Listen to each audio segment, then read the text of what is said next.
Hey everyone, welcome to FanFic Canon. Thanks for hitting play.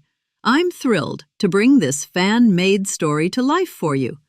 If you enjoy the ride and want more narrated fanfics, smash, subscribe, and tap the bell so you never miss an episode. And if you want audiobook of a novel of your choice, join my Patreon. Request any title that's freely available online, and I'll produce a full narration just for you. Now, let's dive into today's adventure. Rias arrived at Bale Castle in full view of the gate detail. Spears tipped toward her until a scarred woman in command barked a single order. Cease. The guards froze. The woman shouldered her spear, lifted off her helmet, and revealed an eye patch cutting across a map of old wounds. A Bale branch member by blood, she had chosen the Guard Corps over a political marriage. Lady Rias, we weren't expecting you. New look too. She meant the black hair and purple eyes. Rias crossed her arms. I want to see my mother and my brother. The woman ran a hand through her cropped black hair and jerked her chin toward the doors. Come on. As they entered, she called over her shoulder to a younger guard. Artamo, you're in charge. Yes, mother. The woman's mouth tightened. She had told him not to use that at work. She muttered as they walked. I'll ask young Master Romonus to test potions on that boy. Rias kept pace. What should I call you? Stertinia? She glanced at Rias. Why the dye and contact magic? As the Gremory heir, you should know your brother. I'm not the heir anymore, Rias said. I'm leaving to live with my mother and my brother. Stertinia blinked. Is House Gremory cursed? Surzex gave up the seat when he became Lucifer. Your brother handed his claim to Bale. Now you're out too? What gives? Rias chose her words. My father isn't great with emotions. He disappears into his harem and forgets the rest of us. Lately it's all Asterion and Markina. He stopped keeping our morning time. He doesn't ask about my day. He just lectures me on being the next Gremory. I hate it. Got it, Stertinius said. Lord Demonidas will accept you, but keep the hair black while you're here. The Bale clan isn't fond of the Devil King. Rias bit down on a reply. They reached a quiet corridor lined with heavy doors. Your brother's room is on the left, Stertinius said. The three out front belong to his peerage. Your mother's is the last one. Don't bother your brother. He's been shut in with his mentors, crafting something for 4 days. Your mother's free. Rias went to the final door and knocked. Enchantments kept all sound in and out, except for that simple signal. The door opened to Venelana in a black sweatshirt and soft sweatpants. She looked stronger than before, muscle hidden under comfort. Mom, Venelana crouched, lifted a lock of Rias's black hair, and exhaled in relief. Just magic. What are you doing here, Rias? What about your father? Rias fell into her arms and sobbed. Stertinia bowed, replaced her helmet, and left. Venelana drew Rias inside and set her on the bed. What's wrong, sweetie? Dad ruined the family, Rias choked. He doesn't talk to me anymore. It's all Asterion. He runs around with Markina. He ditched our mornings. It's lectures and orders and clothes. I quit, Mom. I want to live with you. Can I? Venelana sighed. If that's what you want, you can stay. I'll have to tell my father.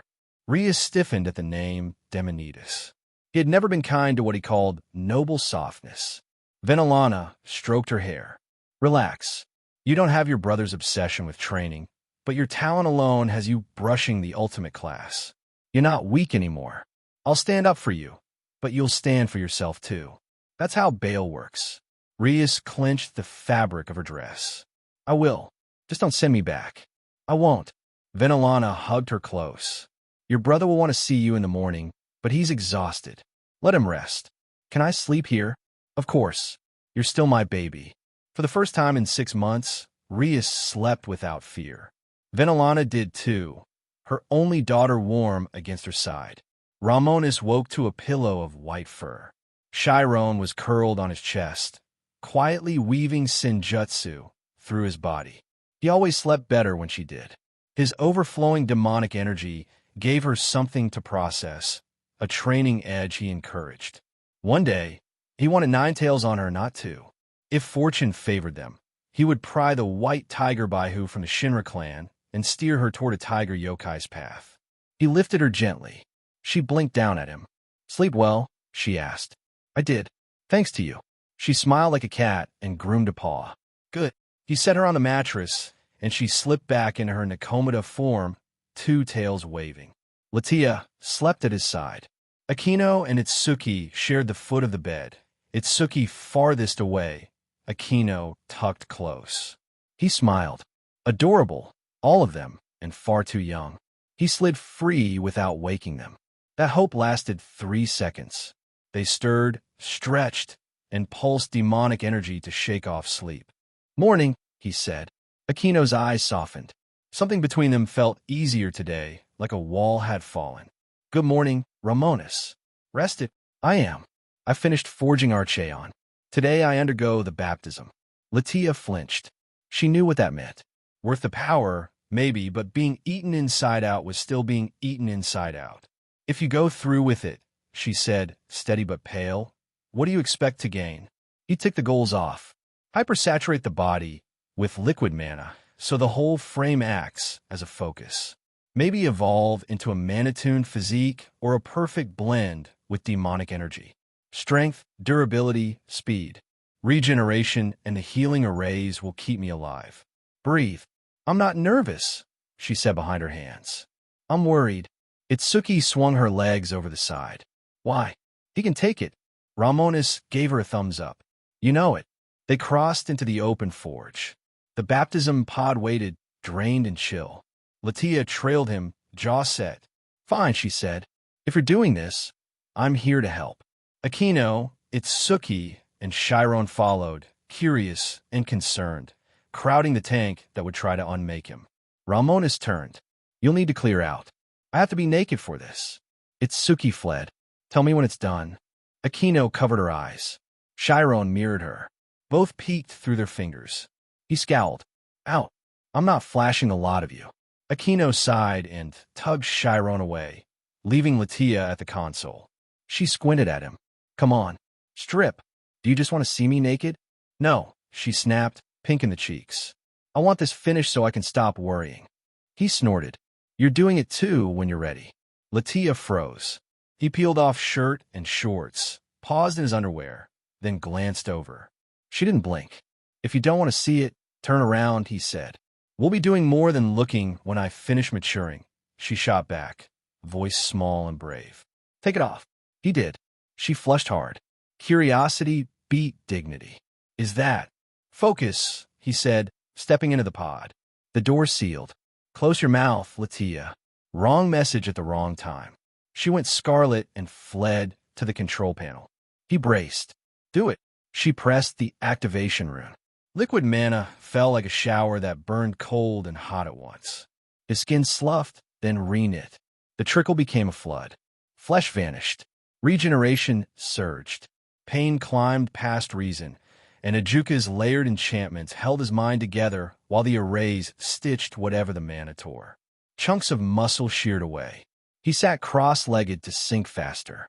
The pod climbed to his chin, then over his head. The mana was so pure the tank glowed a sharp blue. Latia could no longer see him.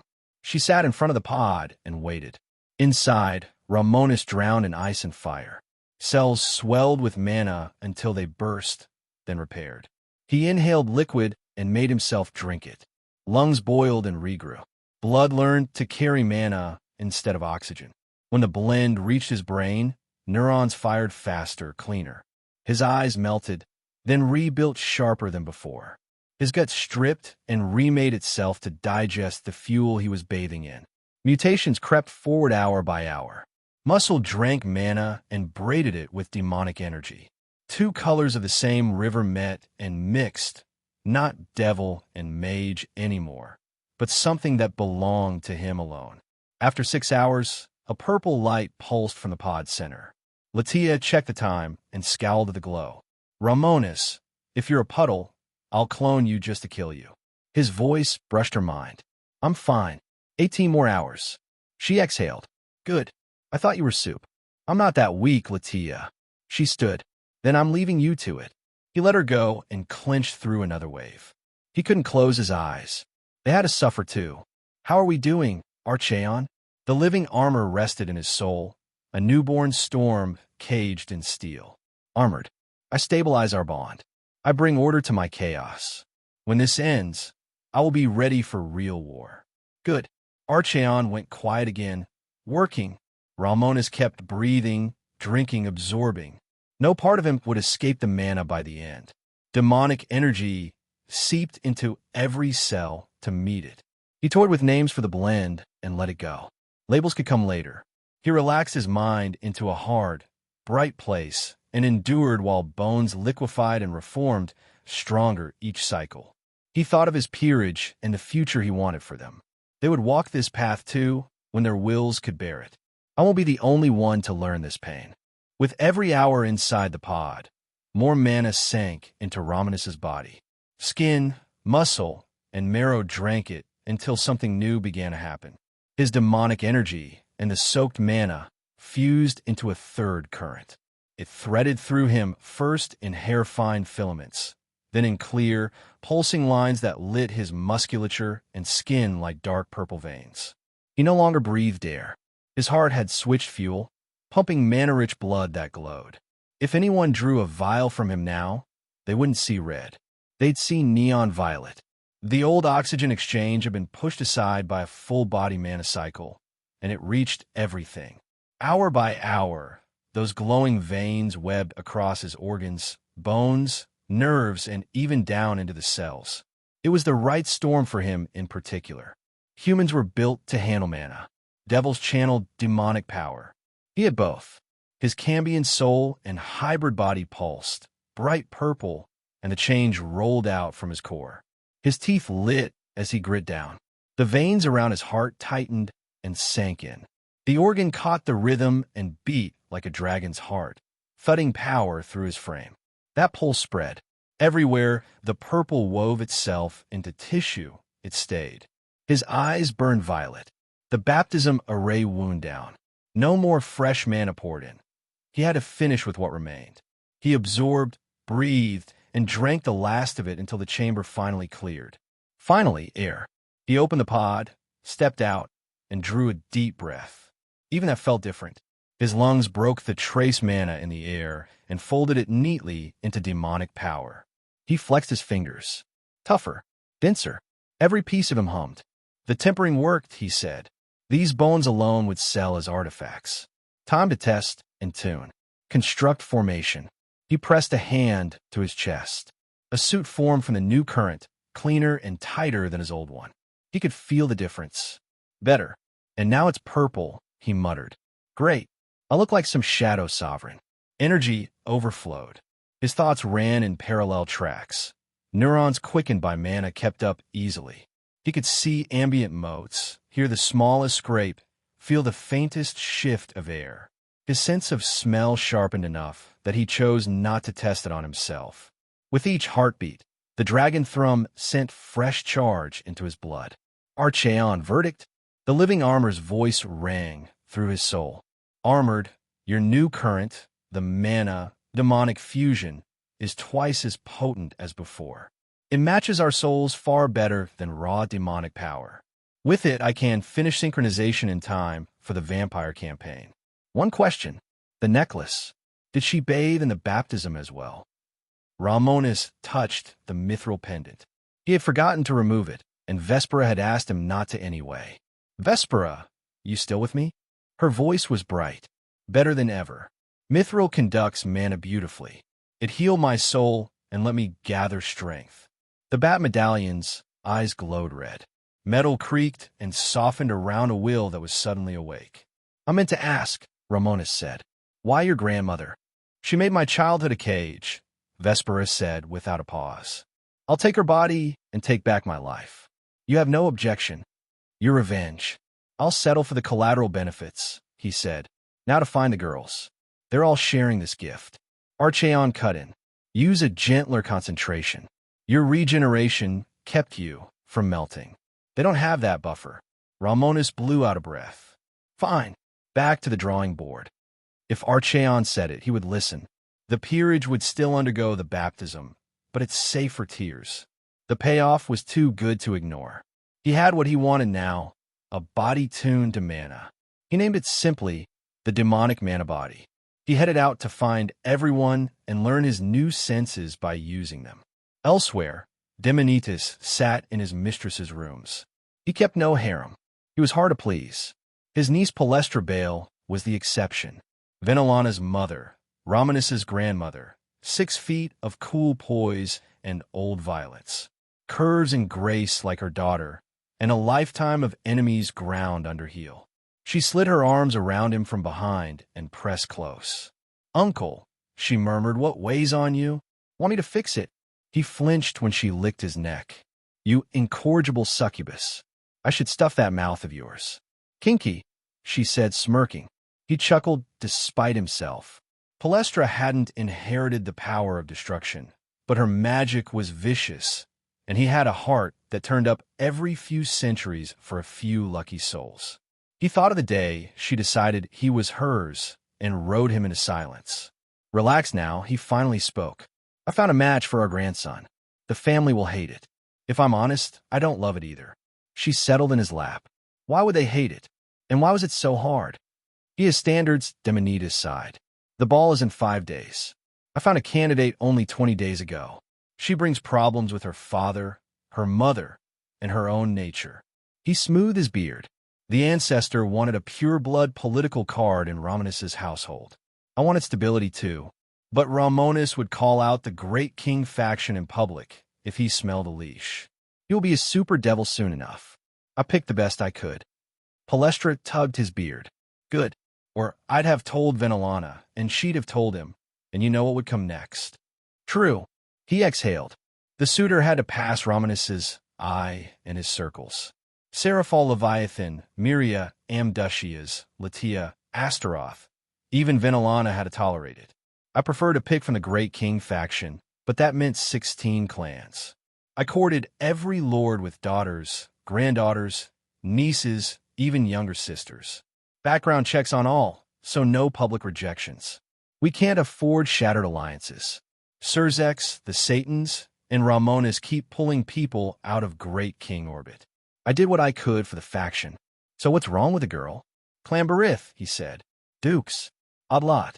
Their lord is a Vivitan Barith, an old friend from the war. Very old. 2,345 and change. Fought with me for centuries. Barith aren't Great King or Satan." Palestra's eyes narrowed. Black flames, cold enough to erase. Demonitis remembered skies filled with starless fire and nodded. "I haven't seen him in 400 years. He withdrew after the war. No wife, no heirs. His brothers died. Then, 100 years ago, he traveled to Ireland. Met someone who cracked that heart of his. A Dullahan noble." She blinked. "Undead don't bear children. Except vampires. Dullahan are peculiar," he said. "The weak drift like corpses. The nobles are closer to vampires, but still not fertile. Except, once in a long while, a powerful pair can use a right to form a child from their souls. Their king comes from such a line. They keep a tie to Araun, the Celtic god of the dead. A Vivitan met one of those nobles and fell hard. Their daughter was almost an accident. Half devil, half Dullahan noble." Palestra's eyes sharpened. "Does she carry a shard of his soul?" "I don't know. Dullahan can recover from the right. For a devil, I'm not sure." He hesitated. "Her name is Sylvana." At the Barith mansion, a Vivitan stepped into his daughter's forge. She was at the anvil again, black flames licking a mithril billet. Dullahan by nobility, she chased the perfect armor and weapon like a vow. He thought her current scythe was overkill already. She disagreed. Tall at 6'3", pale blue skin, her mother's curves, and eyes of gold set in dark scara. She could remove her head, though she wore a collared charm to keep it in place. He still wasn't sure how he and his wife had been blessed with a child, but Araun had smiled on them, and a century of careful work had mended most of the soul cost. "Morning, Dad," she said. "Morning." Another sigh? "Armor." Sylvana pulled the mithril out, studied the odd, cold glow, and set it back. She faced him. "Is the engagement still on? I'm a half-blood from another pantheon, blessed by a foreign god.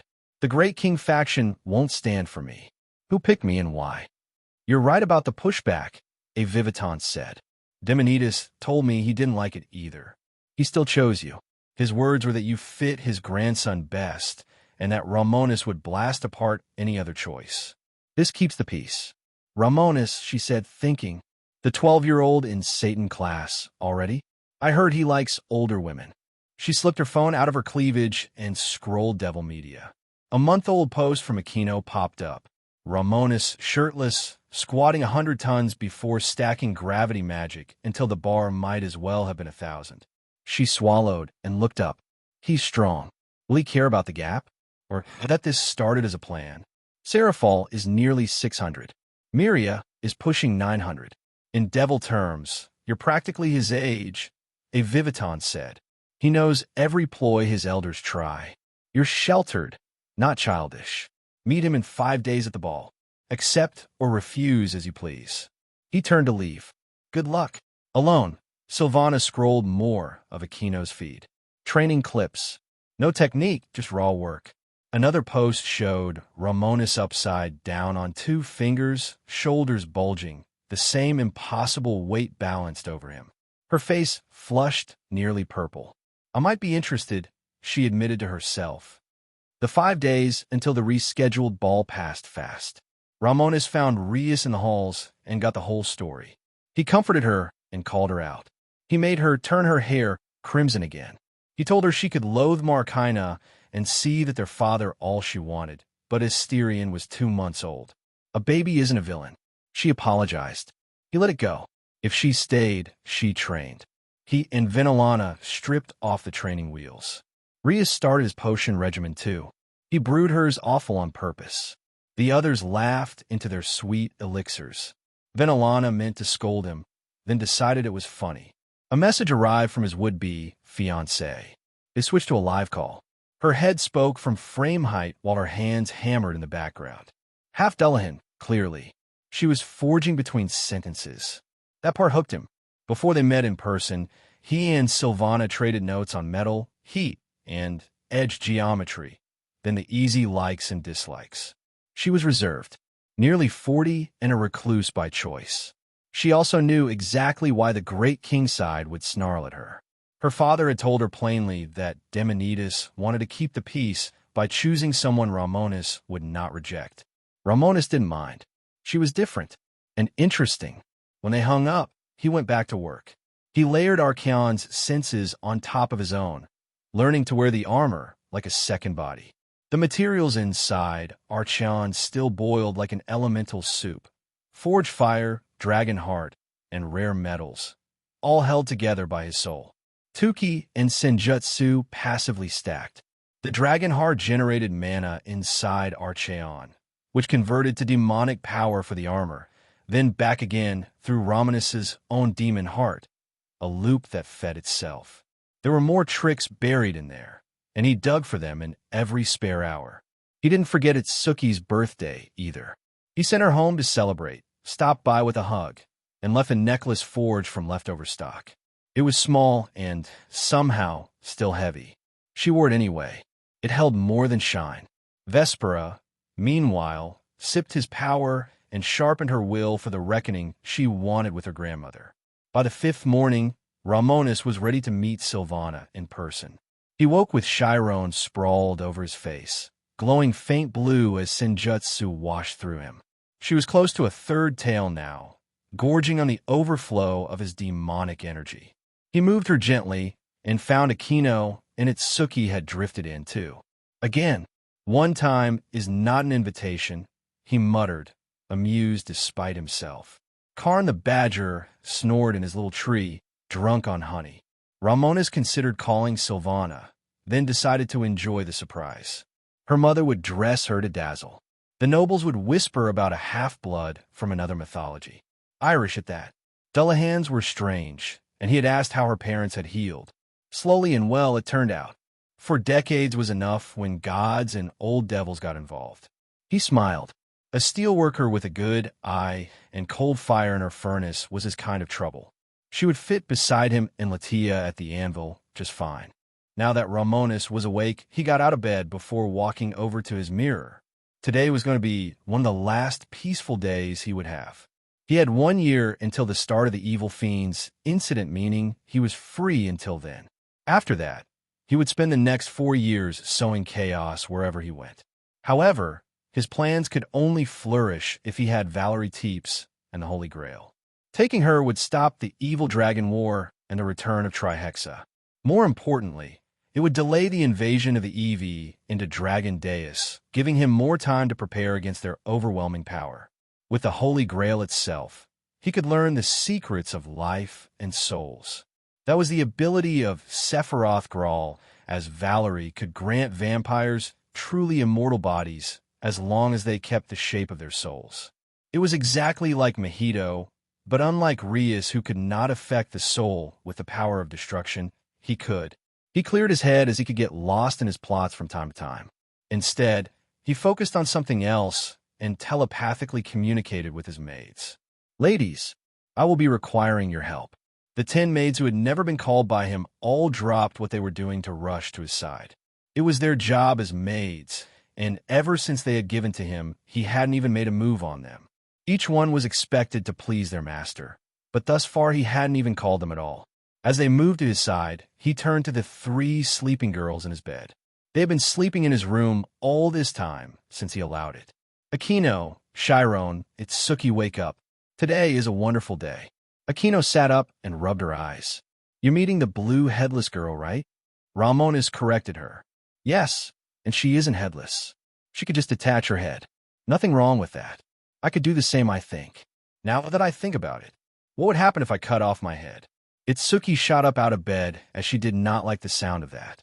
Don't cut off your head. Shiro nodded a few times as she jumped off the bed and turned back into her Nakomata form. She rushed to his side and grabbed his arm with her tails sticking straight up.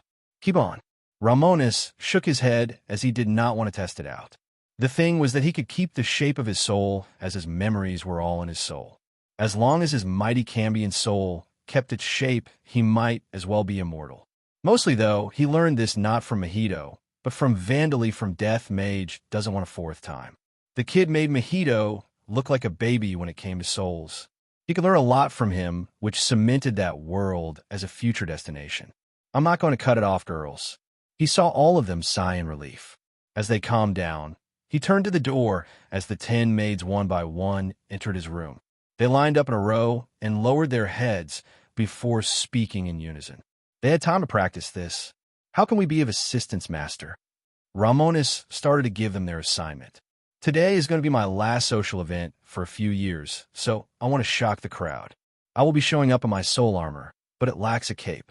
I want you to prepare a suitable cape to show my heraldry as the heir of House Bale. I also want you to help my peerage members to look their best. Give them some makeup and new hairstyles, and this includes my familiar Karn.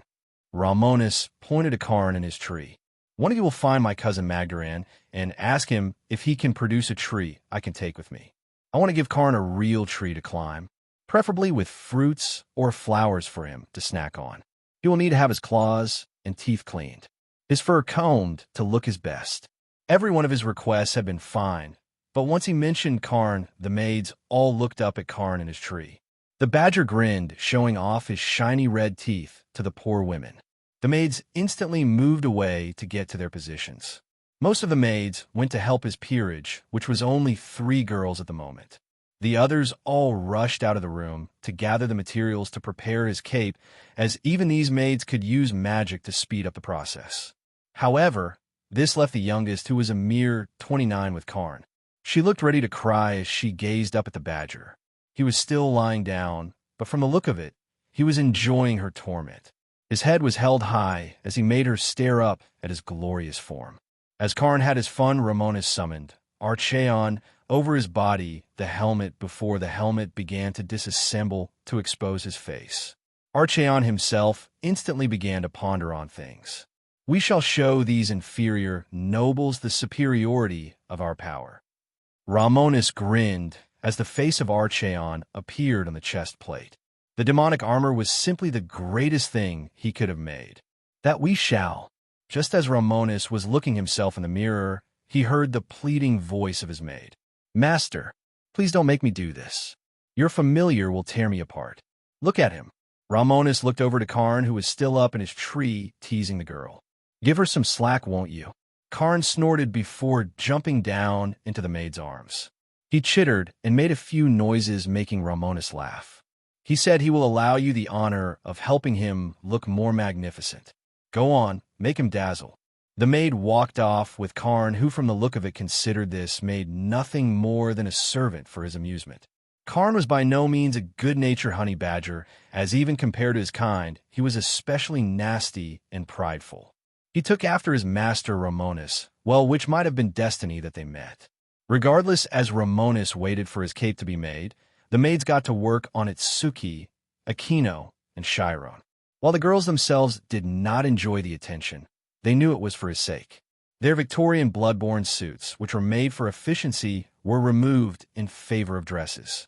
They received light makeup, and their hair was restyled. They received jewelry which Romonus conjured up on the spot from his demonic mana, as he would call it. He purposely made the jewelry dark purple, as it was his favorite color. As he waited for the maids to finish getting the girls ready, in an hour, the ones who had run off to get his cape ready returned. With them, they brought a pitch-black demon silk moth cape with the Bale clan symbol etched in magic gold on the back.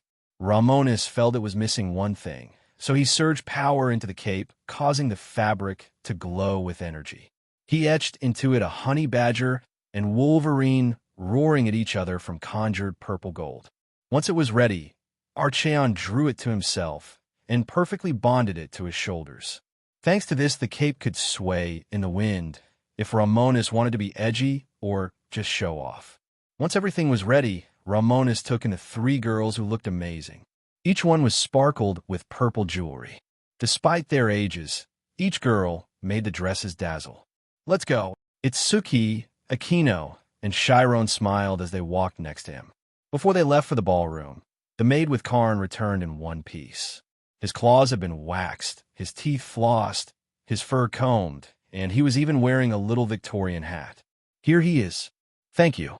He looks great, don't you, buddy?" Karn grinned as he leapt out of her arms onto his shoulder. He reached up with a paw and tipped his hat. Akino giggled. "He is precious." Romonus agreed, as Karn was his pride. "I know." They were ready to go, so Romonus and the three girls left his room to show up. At the same time, Venelana came out of her room. She had dressed up in a flashy gold and black dress with Rias at her side, with her beautiful crimson hair undyed. Venelin walked up to him as she looked him up and down. "So this is your profane gear?" Archeon's demonic visage on the chest began to glow. "That I am." "A pleasure." Venelana and Rias jumped back a little as Romonus chuckled at their reaction. "Mother!" "Rias, I would like you to meet Archeon, my living soul armor." Archeon, being influenced by Romonus, politely introduced himself. "I greet the family of my armored and wish to offer my salutations." Venelana smiled a little. "How charming. Nice to meet you, Archeon. Look after Romonus, please." "Of course, for that is my purpose in life." Rias started to walk around Romonus as they all walked through the halls. While he was walking with ease, Archeon weighed over 8 tons. "Brother, will I get my own armor?" Romonus shook his head. "No. You need to prove to me you will master something like this, because you do not fight with a weapon or armor. Chiron here would benefit from some gauntlets, while Akino could make do with a blade whip. You just don't use gear like this at all, so no." Venelana could already see how Rias was getting down, so she placed her hand on her shoulder. "He is right, Rias. Having a weapon or armor you can't make use of won't do you any good. Just burden you." Akino looked up at Romonus as they walked, now curious of something. "A blade whip." He nodded. "And Yurumi would be good, because you can fight at a distance or use your racial strength to get in close. Being a mid-ranger with a blade whip like the Yurumi would be a good use. As for you, Chiron, I got an idea for a pair of gauntlets and boots for you." The small white-haired Nakushu was curious about what he would make for her. "What?" He smiled down at her and patted her shoulder to not mess up her new hair. "I won't ruin the surprise. Itsuki, you got your necklace already, and you got the boosted gear." She shrugged with a smirk. "That is fair." Regardless, altogether they arrived at the main ballroom of the Bale clan. Romonus remembered the one in the Gremory clan, and it was tiny compared to the Bale. As the highest-ranked clan, The Baal clan would splurge on wealth when it needed to show off. Already, the Great King faction nobles were starting to arrive. When Romonus walked in glowing armor, all eyes shot to him. He had chosen to not wear his helmet, which caused all the attention to be placed on him. Here he could already see his two cousins Magdaran and Saror with their peerages. The two half-brothers seemed to be having a good time together. When he showed up, both of them walked over to his side. Romonus grinned as Saror extended a clenched fist. Romonus did the same, and with a simple thought, Archeon exposed his bare arm. Both men placed their fists against each other before clashing with their tuki. White and purple life force aura clashed, but Romonus prevailed with ease. Saror was pushed back a bit, which did not remove his grin. You are still as powerful as always, Romonus. You are not too shabby yourself, Saror. Remind me to show you a way to train your tuki later, okay? As for you, Magdaran, my alchemy could not have progressed this far without your botany. How is our honey business? Magdaran smiled as he looked at Karn. Magdaran was one of the very few people Karn liked, because he was the reason behind the existence of his honey. Without Magdaran, no purple bale flowers and no magic honey. The tragedy that was life before him consuming magic honey. The business is going excellent. Karn here is our taste tester, and if it does not pass his stamp of approval, it won't be sold. Still, great idea for the bees. Thank Karn. His species is honey badger made me think about it. On a bitter note, how is my uncle? Venelana and Rias both recoiled as he had gotten worse since Romonus came to the Baal clan. The care he had shown Romonus had died when he proved to be against what he believed in. His father, Demonides, was once again taking control since Aslan had proven to be incompetent. Magdaran raised a hand and covered his face in shame. He gets more resentful by the day. Seeing me work on our crops pisses him off despite me making more than I spend. Chiron, who had no filter, said something she shouldn't have. He is stupid then. This was a mistake because it was in earshot of Aslan himself. Lord Baal, despite his arrogance, was still a powerful devil, so his head shot in her direction with barely concealed wrath. What did you say? The few guests that had arrived already went quiet as Aslan pointed at Chiron. The young Nakushu looked at him with a confused expression. She looked around before pointing at herself. Me? That seemed to set him off. Yes, you. What did you say to me? You are stupid. Aslan's second wife, the mother of Magdaran, grabbed his arm. Relax for a dash. He pulled his arm out of her hold and began to walk over. How dare you insult me, you cat? You and the rest of your breed are the same. You should have had your head cut off. Chiron's two tails began to twitch as she started to get mad. Before Aslan came closer, Magdaran got in the way. Father, calm yourself down. You are embarrassing yourself by letting the words of a child get you this worked up. Seeing that one of his sons, who he considered waste, was standing up to him, he got pissed. Months of resentment boiled over, and he pulled his fist back and punched Magdaran across the face. Who are you to talk to me, you failure? Due to not being too strong, Magdaran was thrown across the room. He crashed straight into a table holding wine, which caused it to spill everywhere. The room went silent as Demonides grit his teeth almost to powder. Saror rushed to his brother's side, while Demonides' wife and Palestra let him go. They did not bother to stop him, as when he got mad, it was best to get out of his way. Aslan, if the room was quiet before, it got deadly silent now. Aslan froze and turned to gaze at his father, who began to move toward him. His fist was still extended and bloody, which made him realize what he had done. He saw how Saror picked up Magdaran, who seemed to be healing already. Thanks to all the herbs and potions he had eaten and drank, 8 body healed from damage faster than normal. Father, I dash.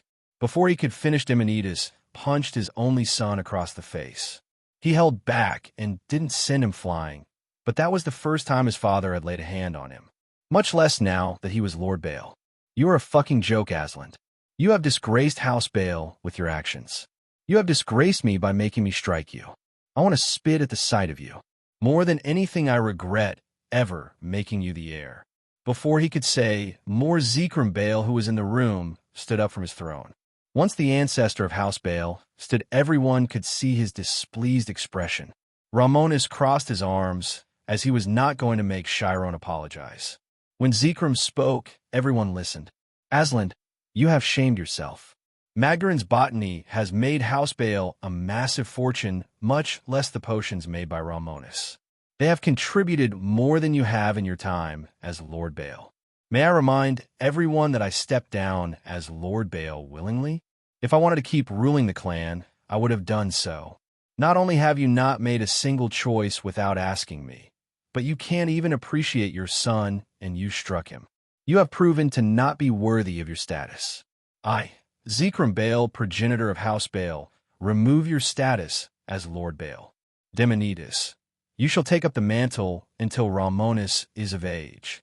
Demonides placed a hand over his chest and bowed ever so slightly. Of course. Zekrom turned to Aslan, who seemed in shock. You are to be confined to house arrest until you can learn to behave as a proper noble. Take him away. Aslan gnashed his teeth almost to powder. No, I won't be dash. Before he could finish, Demonides clenched his fist and punched him in the chest, dropping him on the spot. When his son fell, the mother of Aslan looked away in embarrassment. Palestra consoled her as they were close. As for Venelana, she seemed almost happy that her shit brother got his just deserves. The guards moved over and picked up the limp Aslan off the ground. They would be locking him up since he proved to not know how to act at an event. Now House Bale looked weak, and that could not be allowed. This day was already going terribly, and it was going to get worse from here for Zekrom and the Great King faction in general. Once the incident with the former Lord Bale losing his composure out of the way, Zekrom began to attempt to get the peace back.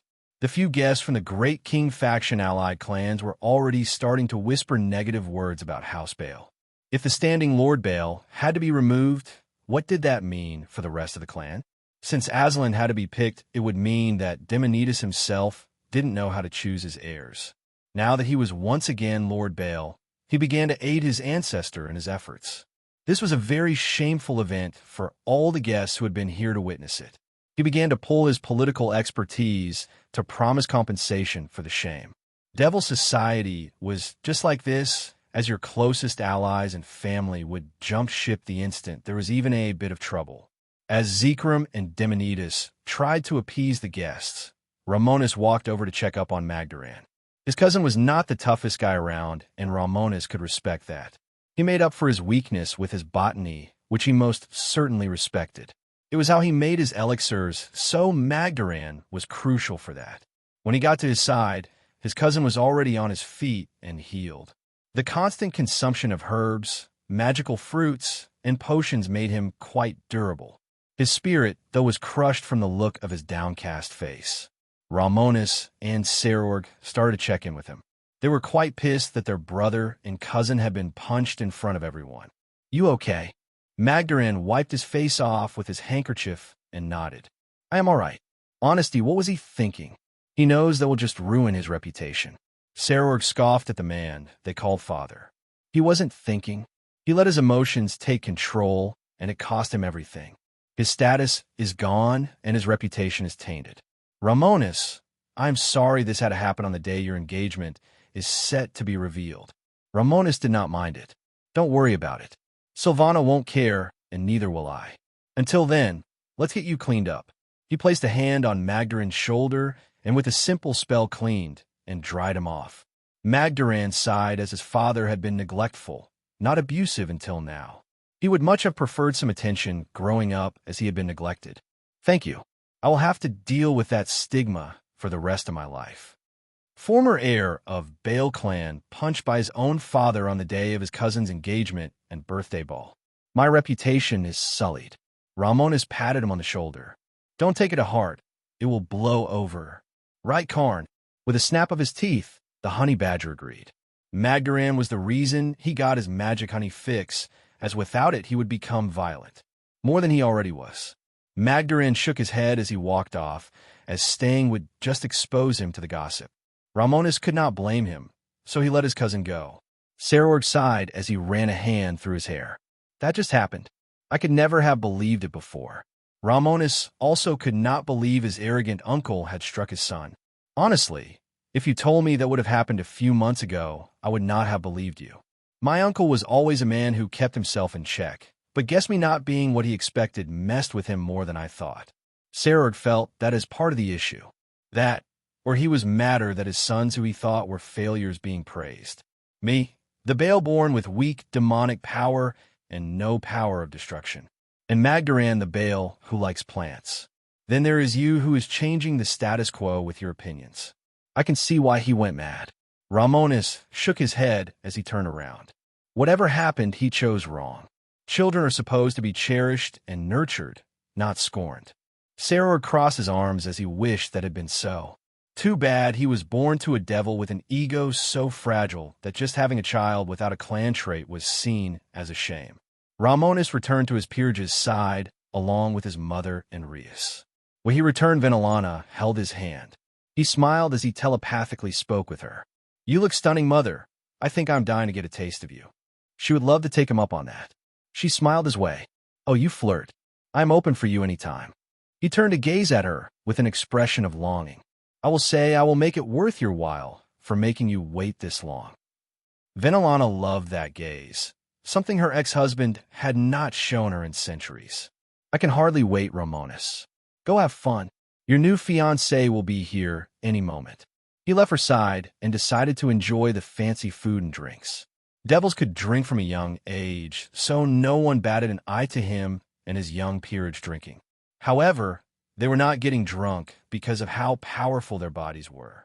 As the ball progressed, more and more of the 32 pillars arrived.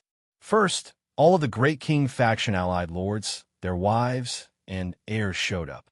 They began to mingle among themselves, but this changed when the Satan faction allied lords and their entourages began to arrive, starting a standoff. This tension was made even worse when Surzex, Ajuka, Seraphol, and Falbium showed up.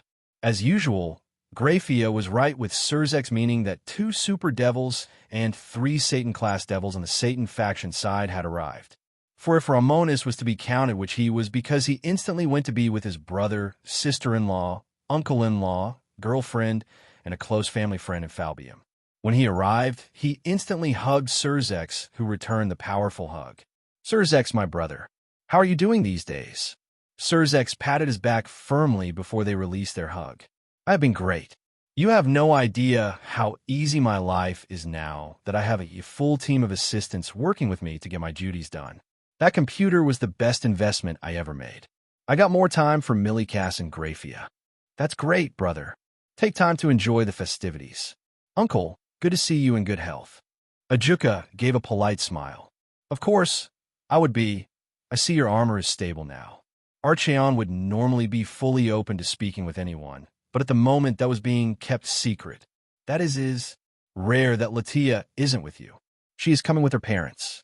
Though, it seems that someone else is waiting for a greeting." He meant Seraphol, because Graphia was in maid mode and Falbium was snoring while walking. He turned over to his short-stacked girlfriend. "Seraphol, you look amazing." Seraphol grinned as she pulled him away from her friends. "Well, I need to scope out the competition. You're getting a new fiancé, and this is to be celebrated, even if I'm getting a little jealous." He chuckled. "Why? It's not like I am after every woman in the underworld. Look across this room. The amount of women who can pass for 10 out of 10 models in the human world are a dime a dozen. I only go for the extraordinary ones who I think will make the best wives for an immortal." Seraphol knew that, which was why she didn't mind it. "Oh, before I forget, I invited Miria, so greet her when she gets here, and my parents will be showing up with my baby sister." "You haven't ever talked to her, have you?" He had yet to meet the nerd Sona. "I have not had the pleasure, but she is Rias' friend, right?" "That she is. Good luck."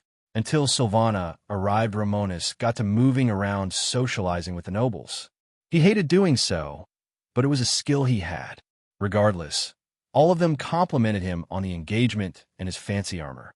Each one was like an ego boost to Romonus and Archeon, who were similar. Even Karn the Badger got his fair share of compliments, making the weasel feel deserving of his fancy bloodborne hat. When Miria arrived, he saw her in a dazzling dress covered in purple diamonds, drawing his eyes to her. He instantly moved to her side to shower her with praise, making the purple-haired woman feel like a queen. Latia also showed up, as did Lord Citri, his wife, and Sona. Even Roygun invited herself, which meant that the entirety of Romonus' girlfriends were here. He thanked his lucky stars that they were all devils or things would not go well for him. Thanks to his efforts, the airs began to stabilize until a Viviton, his wife and daughter, finally did show up.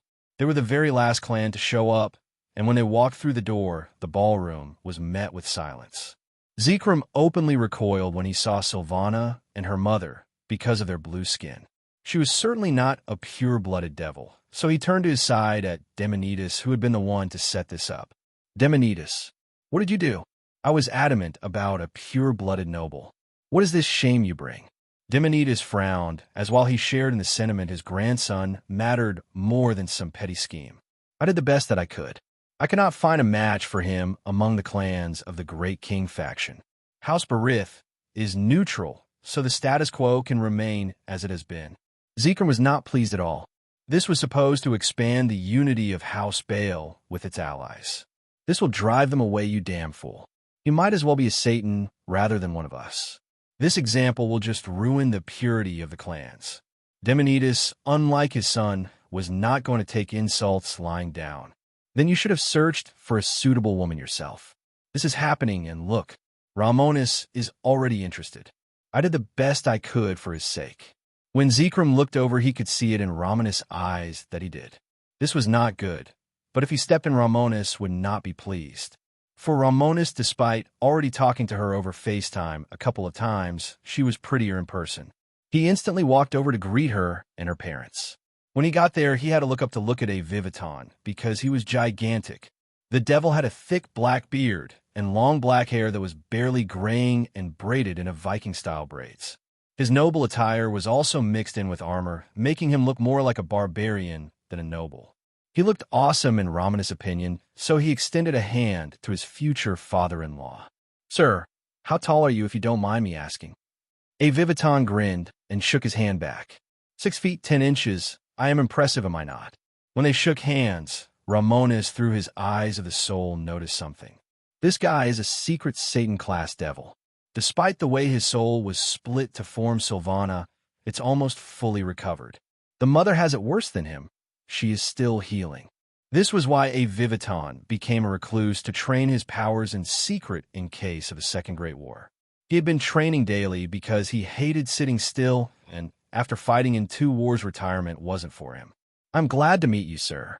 As for you, my lady, you must be Sylvana's mother. She has seldom spoken of you during our few days of chatting on the phone. Sylvana's mother smiled, as she was also tall. 6 feet 5 inches, and with a very voluptuous frame. Despite her being an undead, she was a captivating woman. When she spoke, it was in Irish with a very heavy accent. She had 1 pink eye and 1 golden one to show her blessed status by Erewhon. I'm glad to finally be putting a name to the face. I have heard so much in recent times about you, Romonus. Though, since you didn't deny the proposal to our daughter, we can only be grateful. My name is Kiva from Clan Sethan. He shook her hand as well, but he noticed something. Kiva and her daughter Sylvana were not looking up at his face. They were stuck gawking at the Archeon because it was a racial thing. All Dullahans wanted to forge the perfect armor and weapon to serve them for their lives. Up to now, Kiva felt that her armor and sword were just that, but not any longer. Still, she controlled herself over geeking out before turning to her daughter. Go on already. No need to stick around us. Romonus smiled as he extended a hand to Sylvana. She reached out in a gloved hand as she was wearing a fancy black dress showing the heavily jeweled necklace she wore. It was what kept her head and body attached, but he thought it was pretty. Once they both walked off to talk alone, he complimented her. Glad to see you in person now. You look great. She smiled back as she placed a strand of her white hair behind her ear. You too. I think it was a good idea for us to talk before meeting in person. I got to know you a little better, and now I'm sure we have plenty to talk about. If you don't mind me asking, how did you forge your armor? Archeon himself could tell Romonus wanted to keep him a surprise, so he bided his time. He wanted to talk to her, though. Complimenting him was complimenting his master.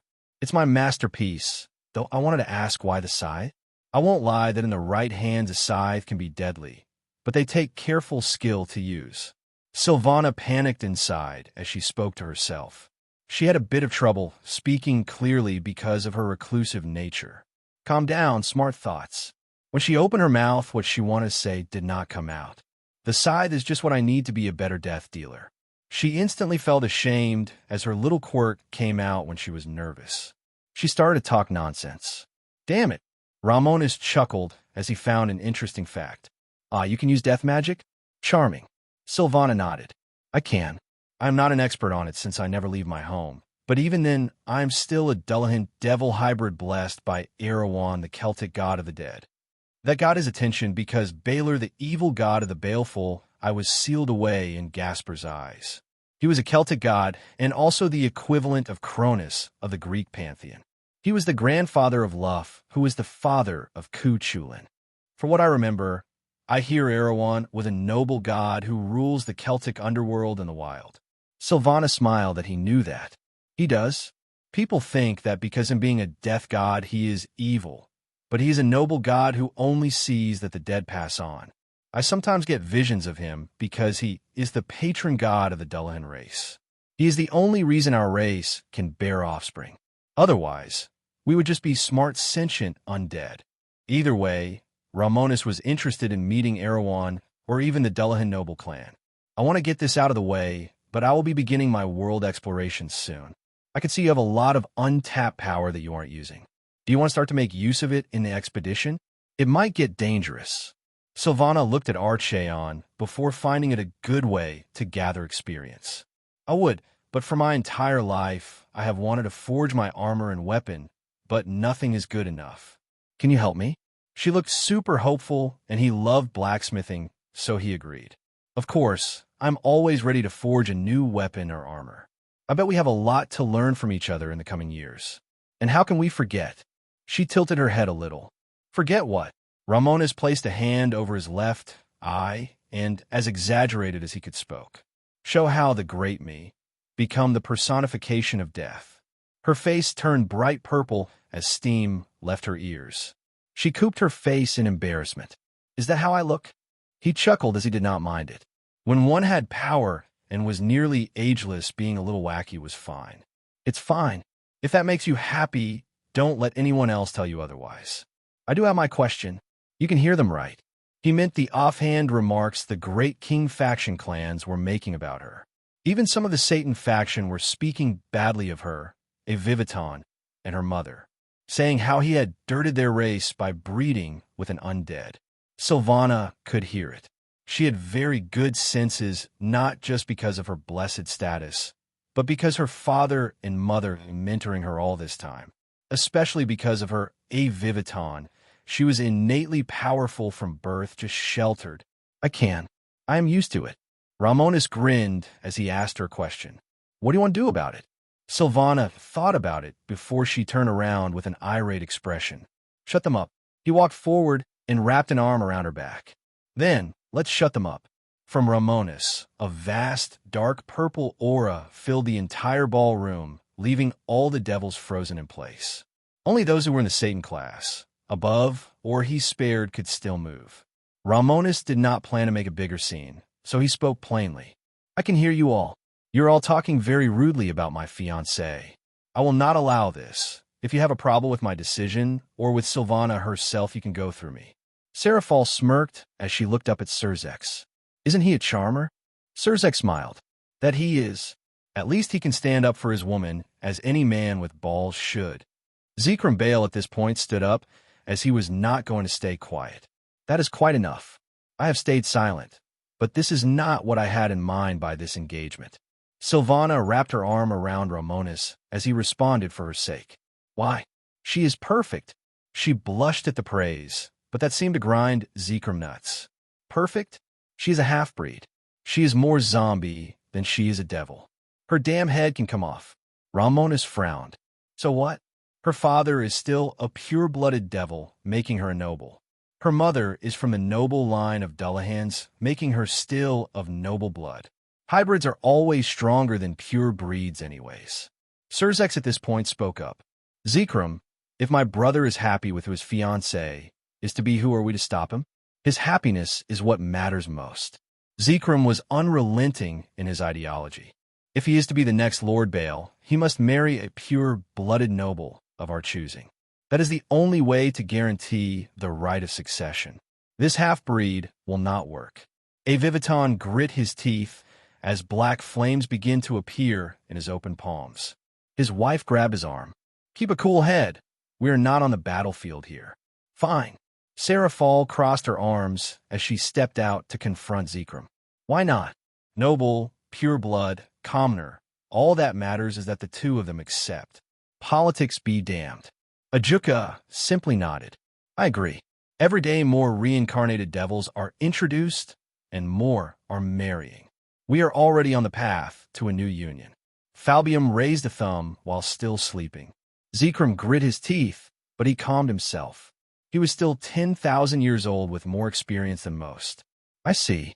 May I remind everyone that this is how it has been since 10,000 years ago when our race was created by Lucifer. We have always believed in blood purity, and since the creation of the evil peace system, more of our old traditions have died. If Romonus, the heir of the Bael clan, won't respect them, what hope that does show? Romonus, without skipping a beat, answered, that they are obsolete and worthless. Traditions only matter when they offer something positive. While there is merit in blood purity, that purity will only carry you so far. I will only wed those I accept, and I accept Sylvana Berith Seathin as my second fiancée. I will not give up my title as heir of the Bael clan either. If anyone thinks they will be better, they are more than free to challenge me to an honor duel. I will put them in their place. Berith grinned as he reached up for his necklace and ripped it off. Instantly, his true power level was released from his body, causing everyone to turn to him. I, a Viviton Berith of House Berith, support my son-in-law, Romonus. Blood purity has no meaning when there is more to life than just our pantheon. We are limited in numbers, and each devil matters. Mixed blood or not, my daughter is better than any of your spoiled bastard children. I will kill the next one who insults her. Saror crossed his arms, as he also had something to say. Look at my peerage. Most of them are from extinct devil households with mixed heritages. Despite their strength, they're still shamed. My cousin's 3 members are all young, but their power keeps growing. What does that show for blood purity? Zekrom squinted his eyes as he could feel more and more allies on Romonus' side. Not only was Romonus almost a super devil, but he also had 4 Satan-class devils at his side, not including himself. The political weight alone from that going to be crushing, much less the weight of his power. Even worse was when Demonidas himself spoke in favor of his grandson. Things had gone in such a way that House Bael would be seen as a pariah in the Great King faction. Zekrom kept his noble appearance, but he was livid. Seems I can't do anything about it now. The choice is yours to make. Once he quieted down, Romonus glanced at Sylvana. So, how was that? She was not expecting him to make such an open political move like that, but it cemented his power and mentality. Speak poorly of his chosen lovers at your own risk. Thank you. You didn't have to pull a move like that to ruin your reputation. Karn scoffed from his shoulder. What he said, ruin my reputation? All the reputation I need is to show that I will not be afraid to stand up for what I want or believe in. Tradition, rules, and politics be damned. Don't you agree? Sylvana thought of his mentality and could stand by it. I do. He smiled happily in her direction. In that case, welcome to the family. That brought up a question she had. How many women are in your harem? 4. My first fiancée, Latia, is over there by her parents. Seraphal, of course. Miria, who is over there drinking wine. That is going to be dangerous for everyone around her in a few minutes. Roygun Belfager, who is over there smiling at us. Counting you, is 5. Sylvana was almost relieved. Good. I am still one of the first. He nodded. That you are gorgeous. How about once this boring ball ends, we talk more at length about the forge? Her face beamed into a smile upon hearing that. Sure. Romonus loved power because having it made life so much easier. Sadly, politics slowed his goals, so he was going to be leaving it for the next 5 years. He just had to get his final preparations, which involve his harem. He needed to see who would come with him and who would stay. Miria was now free from her duties, and she knew he loved her. It was time to invite her as his second rook. Before Romonus said anything to Miria, he decided to at the minimum begin to move around the room to speak to every clan lord. Funny enough, despite there being female clan lords, they were not called ladies, just lords. There were 32 pairs of them, and there was nothing wrong with building a connection to a few. This was irritating to him, as this day, these same people had been bad-mouthing Sylvana. If they had a problem with what he accepted, they could tell him to his face. If they had to whisper it in secret, then they did not have the stones to say it to his face. Then they shouldn't even bother. When Romonus finished with his actions, he decided to spend the rest of his time with Sylvana and his lovers. He had to stop because Miria ended up drinking some alcoholic fruit drink.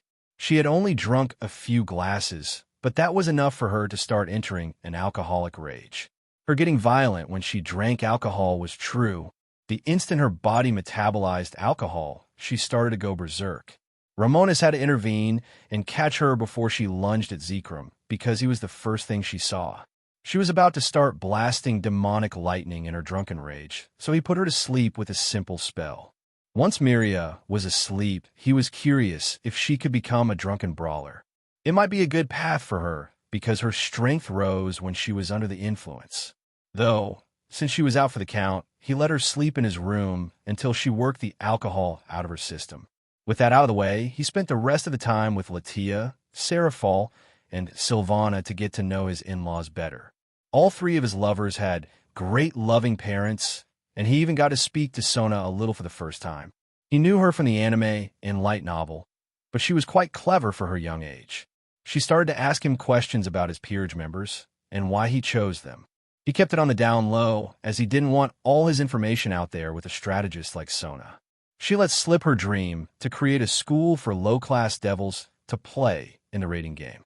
He felt it would be a good idea, so he told her if she wanted, he wouldn't mind supporting this goal. Sona was over the moon that she got someone of high ranking to support her dream aside from Seraphol. Romonus was someone who was not bound by tradition, so she was grateful. That was not the only event that happened, as Zeodicus and Markina arrived with Asterion. Romonus could tell his father was not looking good, because now 3 of his heirs had jumped ship. Rias openly quit, Romonus left for House Baal, and Surzex became Lucifer. That just left Millicass and Asterion, who had issues. Asterion was born without House Gremory clan trait, and Millicass was the son of Surzex, not him. He tried to beg Rias to come back, but she refused, stating that she was not going to go back. Zeodicus was already becoming the butt of the joke because of his heirs running away. He was nicknamed the worst clan lord of Gremory in history, because he couldn't get one heir to want to be Lord Gremory. It was so shameful that Zeodicus did not stay for long and left. Romonus, Surzex, and Rias, despite being former heirs, had no intention of resuming their former titles. This was all a result of Zeodicus being a terrible husband. After his divorce, looking at Rias became hard for him because she reminded him of Venelana. He pulled away to spare himself, but he had pushed her away so far that she ran to her mother.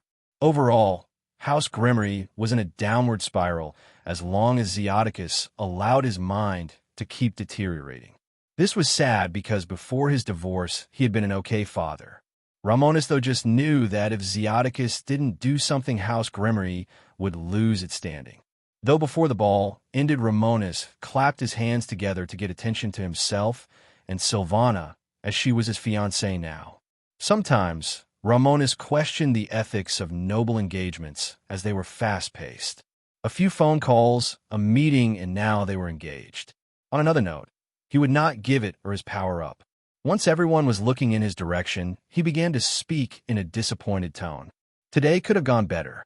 My uncle showed he was never fit to be a father or a lord. My fiancée Sylvana was disrespected, and my legitimacy of being the heir was called into question. Nothing I wanted on the day. I celebrated 2 important milestones. This opened my eyes.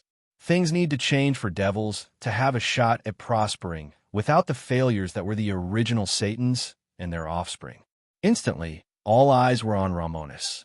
He was openly questioning their society, but he had the power to back it up. I will say this will be the last social event I will be present at for the next 6 years. I will be in travel, so I will be unreachable. That is all. Everyone was interested in where he would go first, but they didn't ask. The guests began to leave one after the other. Before she left, Silvana looked over to Romonus. Where will you go first? He already had his first locations until he turned 13. Romania, I have some business with the vampires. After I get what I need, I plan to spend time at the Golden Dawn Mages Association for a few months. There is a necromancer I plan to apprentice under. After that, I will spend it in China. Silvana looked down as she thought they were going to be able to spend time together. When will you leave? He already had done everything he needed so very soon. In 1 week. I won't be gone forever, so call me when you want. Or, if you want to go with me, that is fine as well. Just know I won't be always doing peaceful things. I will get into fights, make enemies, and push myself. What about you? Silvana had rarely left her mansion because her parents were overprotective. A Viviton, though, made her master her powers for her own sake. Despite almost being 40, she looked like a teenage girl, as she had never been made to mature. Much like Seraphol, they looked how they saw themselves. She turned to her parents, who were waiting for her. I can go with you. Romonus nodded. We all need to leave from the nest at some point. I did so early, but is the time right for you? Silvana brought her hand up and removed her collar. It in some passive magic kept her head and body attached. She reached up and took her head off, revealing a dark, blazing fire where her neck would be. Instead of a purple fire like normal Dullahan's, she ended up having black berith flames instead. Romonus was instantly curious about how that worked, but not expecting what she said next. Can you hold this? He reached out and held her head with his hands. He turned her head around as her body walked to her parents. Now, he had questions as her body was walking on its own. Can your body see on its own? How does that work? He brought her head up to see her eye to eye. Yes, our bodies and heads are part of the same entity, but we can function with just one part at a time. Our souls are split in two, with the larger portion being in the body. A small part stays in the head, still linking us together. We also can use the soul flame of where our neck would go to see like a radar. When Silvana's body got to her parents' side, she started to use sign language to her dad about what she had Romonus talked about. It was so weird that her body could see, hear, and move around without her head. As he was wondering this, Latia, Seraphol, and Roygun came over. Seraphol glanced at Silvana's head and Romonus' hands and her body communicating with her dad. You can think in multiple thoughts. Silvana would nod if she could. I can. I have a large soul spit into my head and body. It gives us the ability to think against ourselves, so it is like we have two minds working as one. Roygun bent down to get a look at Silvana. So, how does you being a half-devil work? Since devils are living beings and Dullahans are undead.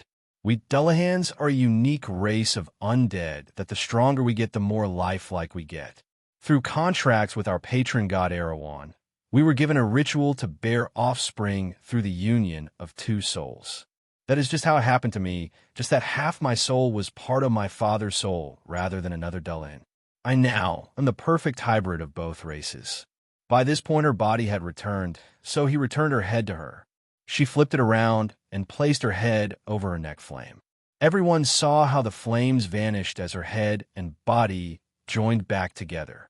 She even placed on her necklace to hide where her head and body were attached. That was so interesting to see, and Latia said as such, "You will fit right in. Now, Romonus tells me you are a blacksmith."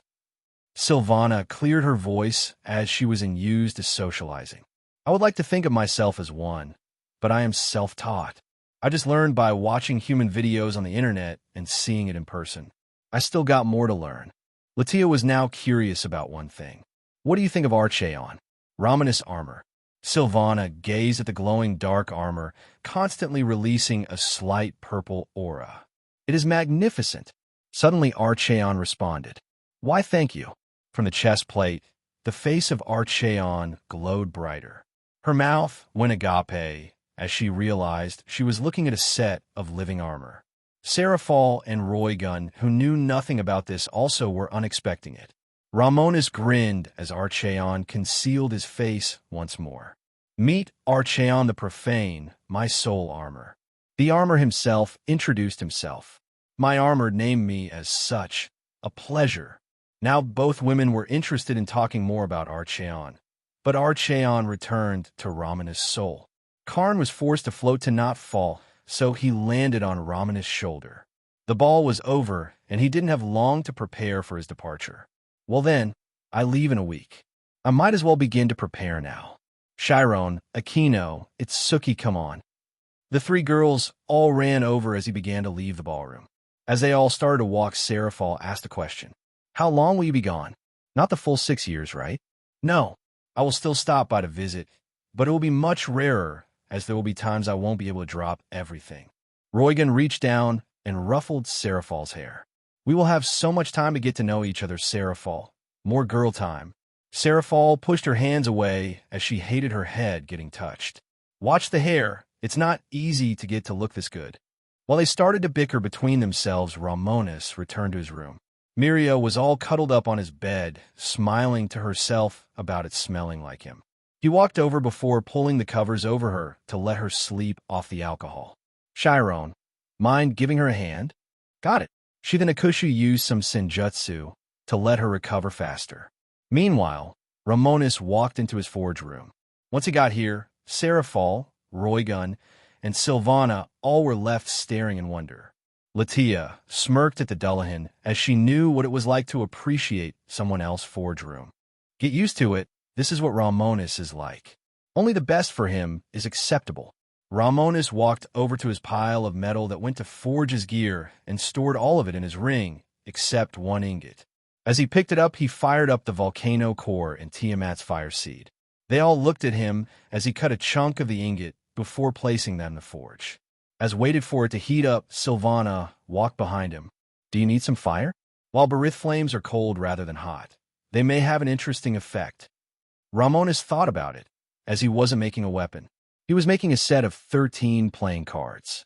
He was going to try to make his version of the Brave Saints, but demonic. Not for now. I will need to see how your Barith flames can work with flames of unique properties. For now, though, just watch. Under the gaze of everyone, Romonus waited until the metal was scorching hot before bringing it over to his anvil. Using his many tools and skills, he cut away exactly 13 card-shaped slabs of metal. He then went on to shape them into the proper shape before quickly forming his 13 royal fiends. Of course, these were just metal in the shape of cards, meaning they would have more use as throwing weapons than a way to turn people into his second peerage. Roigan was curious about the cards as he started to carve shapes into them. Metal playing cards? He nodded. Yup, I know this is asking a lot, but give me your king piece. She recoiled as everyone turned to gaze at her. Seeing she was caught, her face turned bitter as pulled it out, causing her power to drop back to its true level. When everyone felt the change, Seraphal frowned. Hey, what's the big deal? What is that thing? Romonus reached out and grabbed the king piece in front of Roigan's chest. This is the king piece, a creation of Ajuka. He made 9 in total, but 6 were stolen by the Great King faction beforehand. These little things can grant any devil who uses 110 to 100 times their power. Seraphal suddenly realized something. Wait, those fuckers are fixing the games. Roigan recoiled as she could no longer play it strong. Yes. Romonus chuckled as he used several analytical spells on the king piece. He wanted to know what made it work aside from the Agar's crystals. Seraphal was about to pull her hair out in anger, but Romonus calmed her down. For now, just relax. Roigan, I have known about your use of a king piece since we met, and I never cared. However, if you're to be anything more than just a girlfriend, you need to stop using it. You will never improve if you continue to use this crutch. As Roigan was left to her, thinking now that her power was not to what it used to be, Romonus continued to test it. He wanted to learn more about the evil piece system, so he studied the purest source of it, the king piece. As he did that, Latia sat down next to him. What do you plan to do with these cards? Are these the second peerage you wanted? Possibly. Since I plan to gather a strong group, I may meet more powerful people I want at my side. One peerage might not cut it, so I'm making a second set. Though this is a work in progress, and I only got a week to work on it. Latia sighed. Wish I could go with you. Why can't you? Haven't you learned everything you could learn under him? Latia pondered on it. While yes, I still have more to learn, and I don't think I am ready. I think you are, but if you don't, then I won't force the issue. By this point, Chiron came into his forge room. Miria is sleeping okay. He smiled in her direction as she was honestly a better healer than Asia. Not afraid to get into a fight, cute, and not annoying if he was being honest. Thank you, Chiron. Tell Itsuki and Akino they can relax now. The cat girl gave him a thumbs up before walking back into his room from the forge. He was not going to spend much time on this, as he had other things to do. His evil pieces were still empty, so he didn't need this yet. As he did that, Latia stood up. Romonus, I will be back. Give me a week, and I will get you a gift. He was curious about what she was going to make. A gift? You don't have to, but okay. Latia grabbed his face and gave him a quick kiss before she let him go. She teleported away back to her workshop as she had been inspired. By this point, Seraphol was out of her anger with questions for Roygun. Come on, spill it. Who is using it? Who isn't? Roygun felt like crying as she was no longer special. Romonus felt bad for her, but it was better to take away the training wheels now than later. For now, he turned to Sylvana with a smile. Your flames. She perked up as she opened her hands, revealing a pitch-black burning fire. He was curious what would happen. Using Sylvana's black flames, he gave his cards a second fire treatment as he carved the designs he wanted on them. As she helped him in this, they continued to talk about their blacksmithing experience. She talked about how every time she forged an armor, it would be what she wanted at the time, but not something to carry through her life. The same went for her sides, so he suggested she try to imitate the death sighs of Grim Reapers. She would try, but since she was going to be coming with him on his travels, she had time to improve. He quickly managed to finish his 13 playing cards, which were of the diamond suit. Once he finished carving them, he stored them in his spatial ring as they were useless right now. As he got finished, he noticed that Seraphol managed to get all of the names of the devils who used the king piece, much to Roygun's shame. She was looking embarrassed as Seraphol pulled out her phone. She had so many phone calls to make now, which irritated her. While she did that, Roygun could barely look Romonus in the eye. She looked at the ground and placed her hands on her legs. I'm so sorry, Romonus. I lied to you, all of you. I am nothing but a cheating fraud. Romonus sighed as he could tell she felt horrible. Cheer up, Roygun. You were essentially using a removable sacred gear. You just used it for a little too long. Roygun raised her hand as she looked at it. Now, I'm just a dime a dozen high-class devil. Not even an ultimate class. I no longer pass your criteria, do I? Once Seraphol gets done, I will lose my place as champion of the raiding games and lord. Sylvana gently nudged him as she felt bad for her. Romonus stood up and walked over to Roygun before he picked her up off her chair. She wrapped her arms around his neck as he sat down with her on his lap. Before she looked away, he lowered his head and kissed her cheek before kissing her lips. It was a quick kiss, but still one she enjoyed. She looked quite adorable as she looked up at his face. Relax already. The king piece shows what you can achieve on your own. Just take what you learned from using the king piece and apply it without it. Roygun could see the logic. You're right. I get that, but it's still an annoying nerf. He didn't see it. That was as a few years of weakness were nothing. You got time. More than enough. You aren't getting any older physically. Roygun sighed. That is true. On another note, you are leaving for adventure, right? I am. I am leaving in a week, but the first thing I'm going to do will be something I need to do myself with just my peerage. After that, though, you can all come with me if you feel like it. Be warned that in some cases my travels will begin to take me to some treacherous places. You will need to be your best to come along. Roygun smiled as she looked up at his face. In that case, when you think it's time, can I go with you? Without my king piece, I am rather wimpy. I feel I could recover my old power if I test myself. He was happy she wanted to come along, as he'd rather be around his lovers than away from them. Why would I refuse? I would be over the moon to have my lovers with me. He set her down on the ground and looked at Seraphol, who was making her phone calls as she told everything to Surzex, Ajuka, and Falbium. Things are going to get rough for the old devils, as the fixing of the raiding game was going to be revealed early. Though, the more chaos and change he caused, the better. It reminded him of Ravdal, who got really messed up to grant him the Sparta bloodline. I hope you're doing all right, boss. Romonus walked back into his room as he had to talk to Miria when she woke up. For now, though, he planned to just spend the night with his loved ones.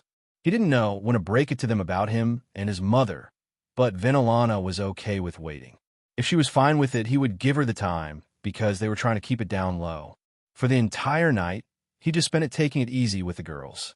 When morning came around, the first one up was Miria. When she rose out of bed in the morning, she had worked the alcohol out of her system fully. She yawned and stretched out a bit, causing one of her breasts to pop out from her dress. "Love the view, babe." Miria opened her eyes and looked next to her where Romonus was sitting. She grinned as she pulled out the other one for him. "Like what you see?" He nodded a few times as he took in her huge breasts. "They are amazing." She pulled him toward her with a hand, pushing his face between them. "In that case, here they are. All for you." He smiled as he wrapped his arms around her as she was lying. "You are so sexy, Miria." She felt fulfilled that he enjoyed them. "Why don't you do something to them?" He would if they didn't have young kids here. "Come on, love. There are children here." Miria turned around and saw the still sleeping Chiron, Aquino, and Itsuki. She snarled as she let him go. "True. Want to take this to another room?" He raised an eyebrow. "You want to do it now?" Miria opened her mouth, but it could be better. "True. Let's hold off for now. I do have one thing to say. Your body is tough." He chuckled, as everyone always said that his body was made of steel. It had to be because of all the training that Surtur had put him through. Surtur had built him to be indomitable, Suji had made him blindingly fast, and McGregor made him an adept mage. The baptism and the Sparta bloodline had come together and perfected it all. He had been crafted into the perfect killing machine, and the best part of it all was that he was finally free to use it. Now that Miria was awake, he asked her the question. "Miria, will you join my peerage as my second rook? I want to keep you at my side forever." Miria thought about it, as she was already a physical juggernaut. Adding a rook piece to her was the best choice. Plus, she was quite rusty, and his travels would be the best time to use it. "All right, but if I do, we can't stay apart. Take me everywhere with you." "I mean it." Her eyes were starting to glow a bright purple, which made him grin. "Why do you think I want you in my peerage? I've been wanting to have you live with me for a while now." She grinned back because she was kind of crazy. "Want me to move here?" He did not want to stay at the castle for long. "No, I think I'd rather move into your house instead once I return from my travels. Or build my own home in the Bale domain, or maybe in the unexplored regions of the underworld." Miria smiled, as that felt nice. "One day we will be able to settle down, have kids, raise a family. I can hardly wait." He desired the same thing once his mission was complete. Once he repaid Ravdal for giving him this life. "I want the same thing, Miria." She could barely stop smiling as she thought of bringing back her clan. "True, I gotta get in shape again. Come on, get it over with." Romonus pulled one of his rooks and sent it toward her. When the purple and red glowing crystal rook entered her body and soul, she felt its strange effects. Instantly, her demonic power began to rise as his evil pieces were getting stronger as he did. When her wings emerged from her back, they were slowly warping as they grew larger, more muscular, and demonic. They crackled with demonic lightning as her clan trait seemed to get a boost. The transformation was quite quick as Miria began to stretch her arms after retracting her wings. "Incredible. Why didn't I join earlier? You wanted me to prove I cared for you, which I do with all my heart. I love all of you." Miria smiled as she liked to hear those words. However, when she looked to the other girls on the bed, the first thing she saw that Sylvana's head on a pillow next to her. That would not have been an issue on its own, but it became an issue because her body was gone. Her eyes were already open, and she had been listening the whole time as she didn't need to sleep. Miria squinted her eyes as she leaned over. "How long were you listening?" Sylvana cleared her voice, but said it anyways. "Since you showed him your boobs." Miria shrugged. "Oh well, it's true. Though, where's your body?" Sylvana, without skipping a beat, answered. "Taking a bath." With a bit of demonic power, her head began floating for everyone to see. "Sometimes I take a bath while I leave my head behind, or vice versa." Romonus chuckled as he saw her head floating. "That is hilarious. You and Karn should get along." The badger jumped off his tree and also started floating as well. He flew over and landed on Romonus' head, but he was careful not to stick Romonus with his crimson claws. Sylvana looked at the badger, who grinned in her direction. He tipped his new favorite hat to her, making her blush with joy. "He is adorable and strong for a regular animal." That was the truth, as it had not been easy to get Karn this strong. A killer training regiment, expensive elixirs, and constant contact with Romonus' soul through their contract. True, he is my pride and joy, as honey badgers are my favorite animals. Which reminds me, I should get a wolverine to go along with him like my new fancy cape. Aquino shuddered, as one Karn was enough. Maybe hold off on that. All mustelids are evil little critters. Wolverines are the worst of the bunch. Karn snorted at the notion, as no animal was better than the honey badger. Just as Romonus was going to speak, they all heard a firm knock on Romonus' door. Seraphal, who was still here, squinted her eyes. Buckle up. I bet Zekrom has an issue with Sylvana. Romonus snarled. They better not. I will rip his soul out and torture it for 10,000 years. Romonus got up and walked to the door with Karn on his shoulder. When he opened it, he saw an old devil with ash-white hair. He wore black sunglasses, and he had a walking cane in his hand. Romonus squinted his eyes, as this devil was Zekrom's butler in night. The old man spoke plainly at the sight of Romonus' slash. The ancestor wishes to see you. This better not be what I think it is. When the old devil turned around while tapping with his sword cane. Now, if possible, don't keep him waiting long. Romonus snorted as he turned to his lovers and peerage. I will be right back. Seraphal, I think you are right. Seraphal seemed quite bitter. Zekrom is a blood purist. He won't let this lying down. By this point, Sylvana's body walked out of the shower in a towel. Should I come? Romonus could almost see her nipples through the towel, making him look. He already saw Rias, and now Sylvana too? Was he in heaven now, or something? No. Stay here, as I don't want him to say something to you. I might get pissed off.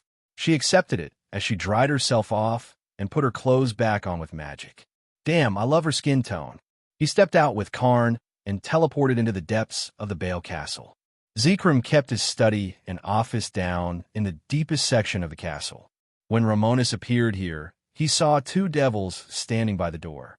Each one radiated a Satan-class aura. They both wore black and golden enchanted demonic armor. Not on the level of Archeon, but still mighty. When Romonus appeared here, they stepped aside. Enter. He expects you. Romonus and Karn squinted their eyes as they walked into the office. There, Zekrom was sitting behind a magical wooden desk, reading through a few papers. He didn't look up when Romonus entered, as he kept reading. Romonus created a large throne of purple diamonds to sit in. Zekrom, heard you wanted to see me. I think it's about Sylvana. Zekrom Bale grabbed a feather from the enchanted ink and began to write on a piece of paper. He didn't even look at Romonus as he continued to write. It is about her, Romonus. If you wish to remain as heir, you will break off your engagement with the half-breed. You must accept a pure blood of my choosing. Otherwise, I will be forced to disown you from House Bale. If that happens, you won't even be able to return to House Gremory. When he finished writing, the ink dried and started to glow. He pushed the paper forward to Romonus, who picked it up and saw it was a decree to break his engagement. It just needed to be signed. Romonus expected this, but it did not mean he was pleased. This motherfucker. Zekrom handed the feather over to Romonus. Sign it. With that, your engagement will be broken, and I will find a suitable replacement. One without that ghastly blue skin. I can get one from House Bale if you like. I know you and Venelana are involved sexually.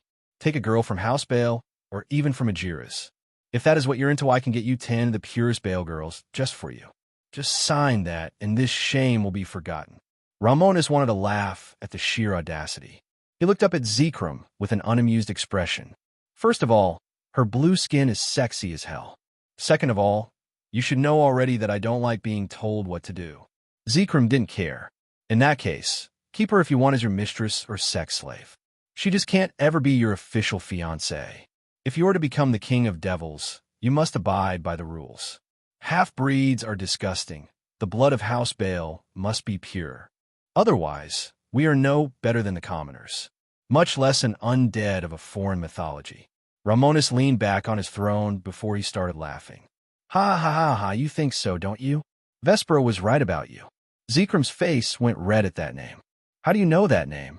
Romonus burned the paper in his hands with a burst of his demonic mana. She told me herself, and I don't like what you did to her. much less this attitude you are giving me. Romonus had kept it secret, but because of Archeon and the baptism, he had reached the limit of the Satan class. He just needed a push to enter the super devil or transcendental devil rank, and he released it. A vast purple aura burst from his body, pushing down on Zekrum's soul and bloodline. For the first time in his 10,000 years, Zekrum didn't feel in control. Romonus stood up with Karn, already snarling. I had some respect for you, Zekrum, had. You made one mistake, though. I'm not a devil. I am not a transcendent devil or a super devil. I am a demon, a higher tier of creature than a mere devil. I might as well be a god to you devils. Romonus grabbed the desk before pushing it out of the way. Zekrum was stuck in place, and so were his guards. The bloodline suppression of being in front of his natural ruler made them feel like they were in front of a god. They may as well be as Sparta was worshipped as a god, and Romonus had his bloodline. You may have political power, Zekrum. You may have the power to rival the original Satans. You may even have the support of most of the pillars as the first devil made. But all of that ceases to matter when you consider me. I am not my brother afraid to use my power. I am above that. Hearing all that, what does that make you? Just then Zekrum's Lord Ring activated and snapped him out of it. The enchantments lining his coat activated, letting him control himself. Once he had control, Zekrum smiled. That unsettled Romonus, as Zekrum, once he got over the bloodline suppression, relaxed himself. I seem to have made a mistake. How did you even become a demon? Romonus frowned as he sat back down. Natural evolution. I will guarantee you this. I won't kill you. Let's agree on one thing, Zekrum. You matter to our species. Me killing you would cause a civil war, and I don't need the trouble. Let us compromise for the sake of the clan and devils. You let me keep my engagement, and I will accept your request. Zekrum fixed his tie, as knowing Romonus was another outlier like Surzex and Ajuka changed things. Romonus was right, and his power was a powerful card. Zekrum would need to find a middle ground for his sake and his clan. In all honesty, he did not want to disown Romonus. He would lead House Baal to glory with his might, so he could compromise. Fine. Keep your engagement to the half-breed. My point still stands. You need a pure blood wife if you want to be Lord Baal. I will disown you if you do not. I will die before I let you rule House Baal without that. And in case of my death, I already have this conversation recorded. It will reach every lord and clan instantly. Can you possibly risk that? A second devil civil war will start once more, and it will be your fault. Romonus squinted his eyes with his mouth starting to be split in a grin. He stood up from the throne he had formed, and in a quick moment he was in front of Zekrum. He lunged out with one hand and grabbed the Baal ancestor by the throat. Zekrum gasped as Romonus had seemed calm before this. He had just said he would not kill him, but he never said anything about not hurting him. Listen to me, well, you senile fuck. No one tells me what to do. Not the Devil Council, not the gods, and not you. I said I would listen to your request, not that I would honor it. Now, tell me one reason I should not choke the life out of you. In that same movement, Romonus reached out with his other hand and gripped tight around Zekrum's neck. Romonus smashed Zekrum against the wall, causing the first-generation Baal to grab Romonus' face. Let me go. In Zekrum's palm, a concentrated orb of power of destruction enveloped Romonus' head. Even a normal Baal would have probably died, but Romonus was not normal. His Sparta bloodline had enhanced his clan's abilities, and it made him nearly immune to them. With his head still enveloped in the power of destruction, he pulled his head back and head-butted Zekrum, breaking his nose. This broke his focus on the orb on his head, showing Romonus was unharmed. For a second, Zekrum was full of horror, but that horror turned to pain when Romonus head-butted him again. Then again, and again, and again, and again. Each time Romonus hit him with more force and speed. Each time Romonus hit Zekrum, more and more blood spilled, covering him in it. Only Zekrum's Satan-class strength and his blood purity kept him not only alive but conscious. After the 30th headbutt, Romonus' face and clothes were soaked with blood. Zekrum was wheezing as blood spilled from his broken nose, split lips, and busted face. Taking a deep breath to calm himself, Romonus set the still-living Zekrum in his chair. He pulled his desk back, allowing Zekrom to fall onto it. He then sat back down in the chair. He conjured while still soaked in Zekrom's blood. Taking another deep breath, Romonus licked his lips, cleaning them off blood.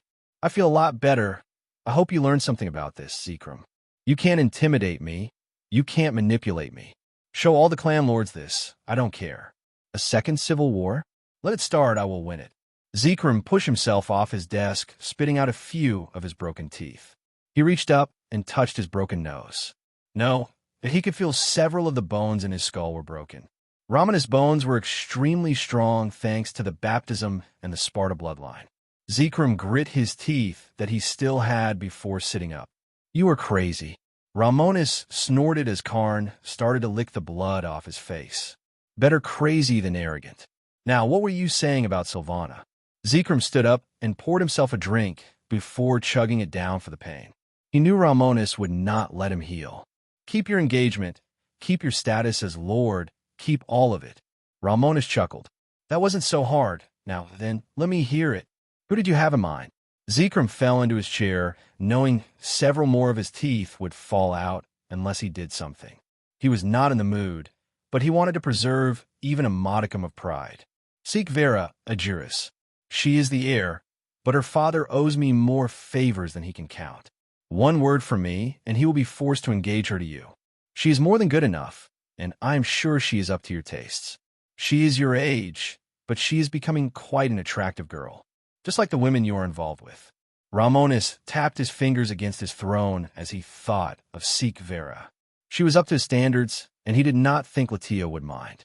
You know, Zekrom, you could have just suggested her from the start. No need to start this dick-measuring contest with me. Look how that turned out. Romonus reached out and picked up one of the broken teeth on the table. Zekrom snarled as he saw that. He was about to instinctively say that Romonus would regret this, but the truth was he would regret it more. Do you agree to seek Vera? Romonus shrugged. Seems fair. He said so with a totally serious face as he saw nothing wrong with this. That just made Zekrom grit his broken teeth. Get out of my sight. Romonus stood back up and leaned over Zekrom. Watch yourself, Zekrom. You should know who is in charge now. One more outburst, and I won't end with a few broken teeth. Zekrom nodded as he wiped his face with his sleeve. Let us just agree to this so I can stop looking at you. I'd rather not have this conversation again, if I can help it. That bloodline suppression is awful to experience. Romonus chuckled. And ahead but's too right. Romonus was happy, as it worked out in the end for him. Romonus held his hand out and shook Zekrom's hand. The contract was now binding for both of them. Zekrom could not move against his engagement to Sylvana or his position as heir. The price was that Romonus would have to accept the engagement to seek Vera. In the end, only Romonus won, while Zekrom just lost. The only thing he would gain was having Romonus marry a pureblood. At the cost, his pride had been shattered. Vespera, who was watching the whole thing, was more than pleased. Seeing Romonus' head, but Zekrom a bunch of times was more than pleasing. If only Romonus had killed him, but there was always next time. Once Romanu left the office, Zekrom fell limp on his chair as he wiped the blood from his face.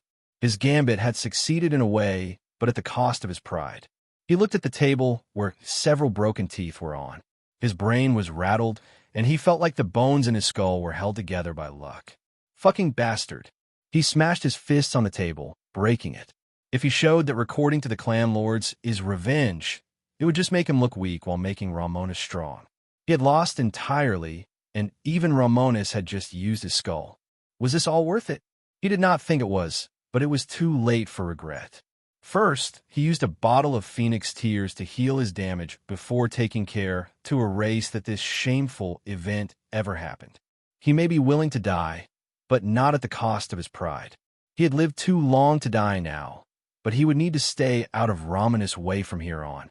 Though, he might as well enjoy the air he was breathing because he had just been marked for death.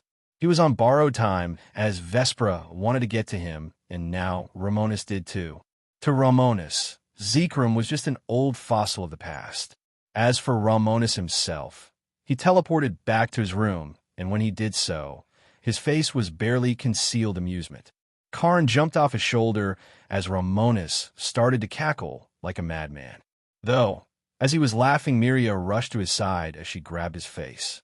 "Why the fuck is your face all red?" Romonus focused on the blood that was still on his face as he absorbed it into his body. "It's not mine, it's Zekrum's." Miria sighed as she let go of his hands. "Good, now explain. Did you kill him?" Romonus just smiled. "No, but he wishes he was." Seraphal got off the couch with a face that looked like she was worried. "What did he do? What did you do? Don't tell me made you break off your engagement to Sylvana." Sylvana herself looked scared at that, so she looked at him with worry. Since her head was currently in her hands, her soul fire was surging in fear.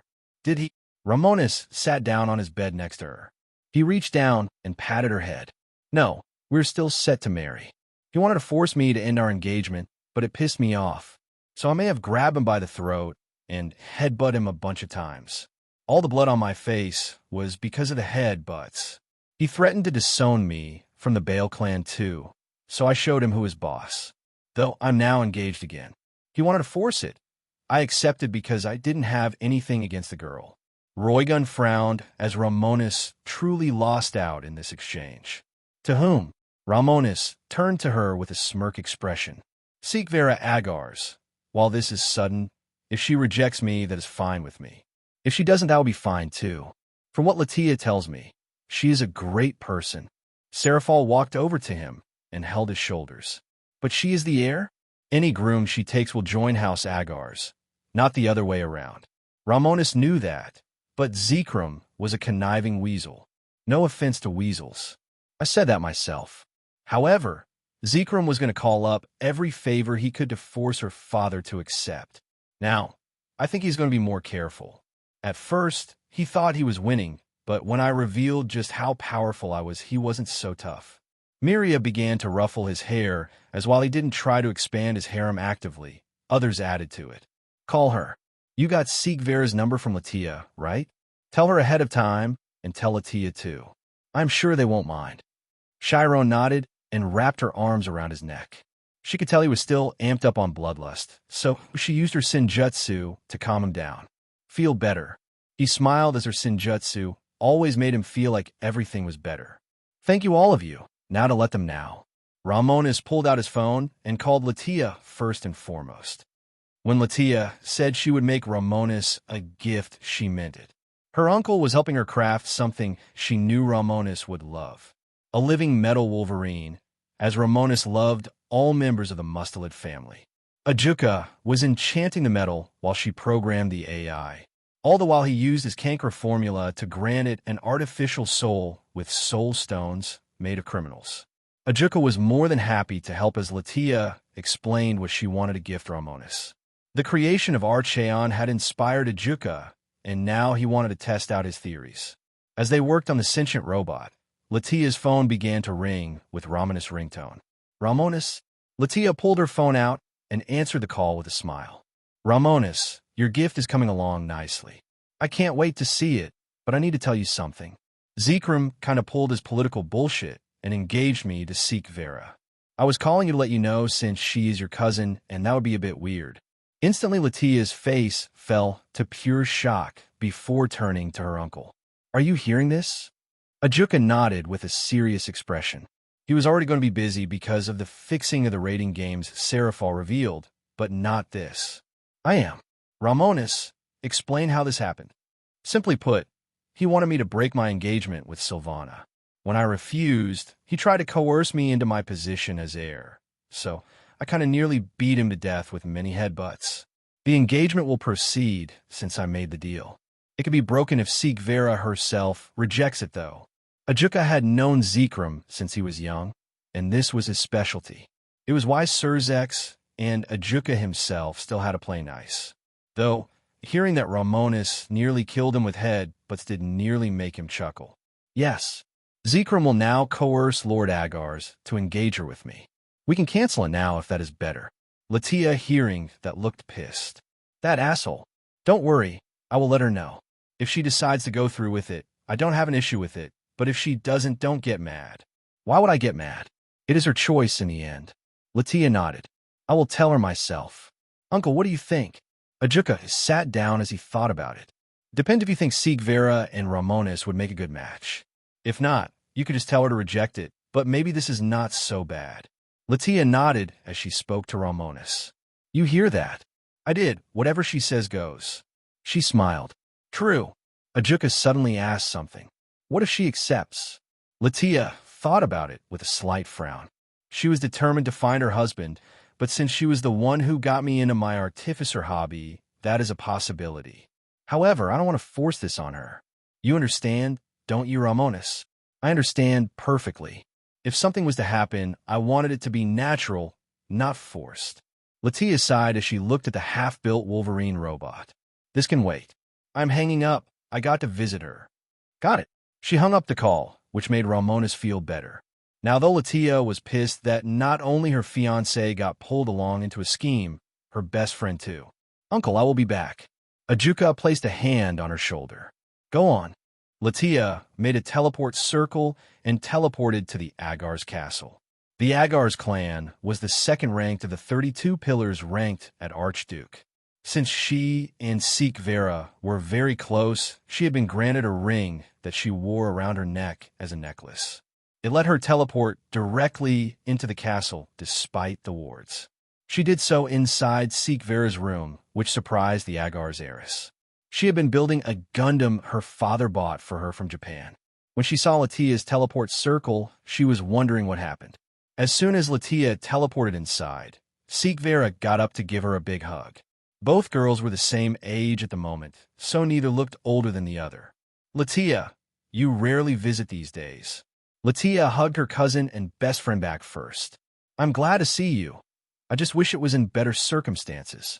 That sounded serious, so Sigvera pulled away with a serious look on her face. What happened? Latia took a deep breath as she told her.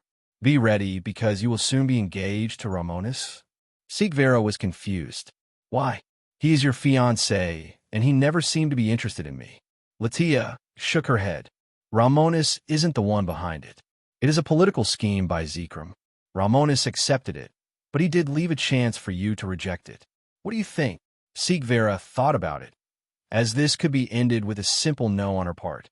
Latia hugged her from behind and told her something. If you do accept it, just know I wouldn't mind being your harem sister.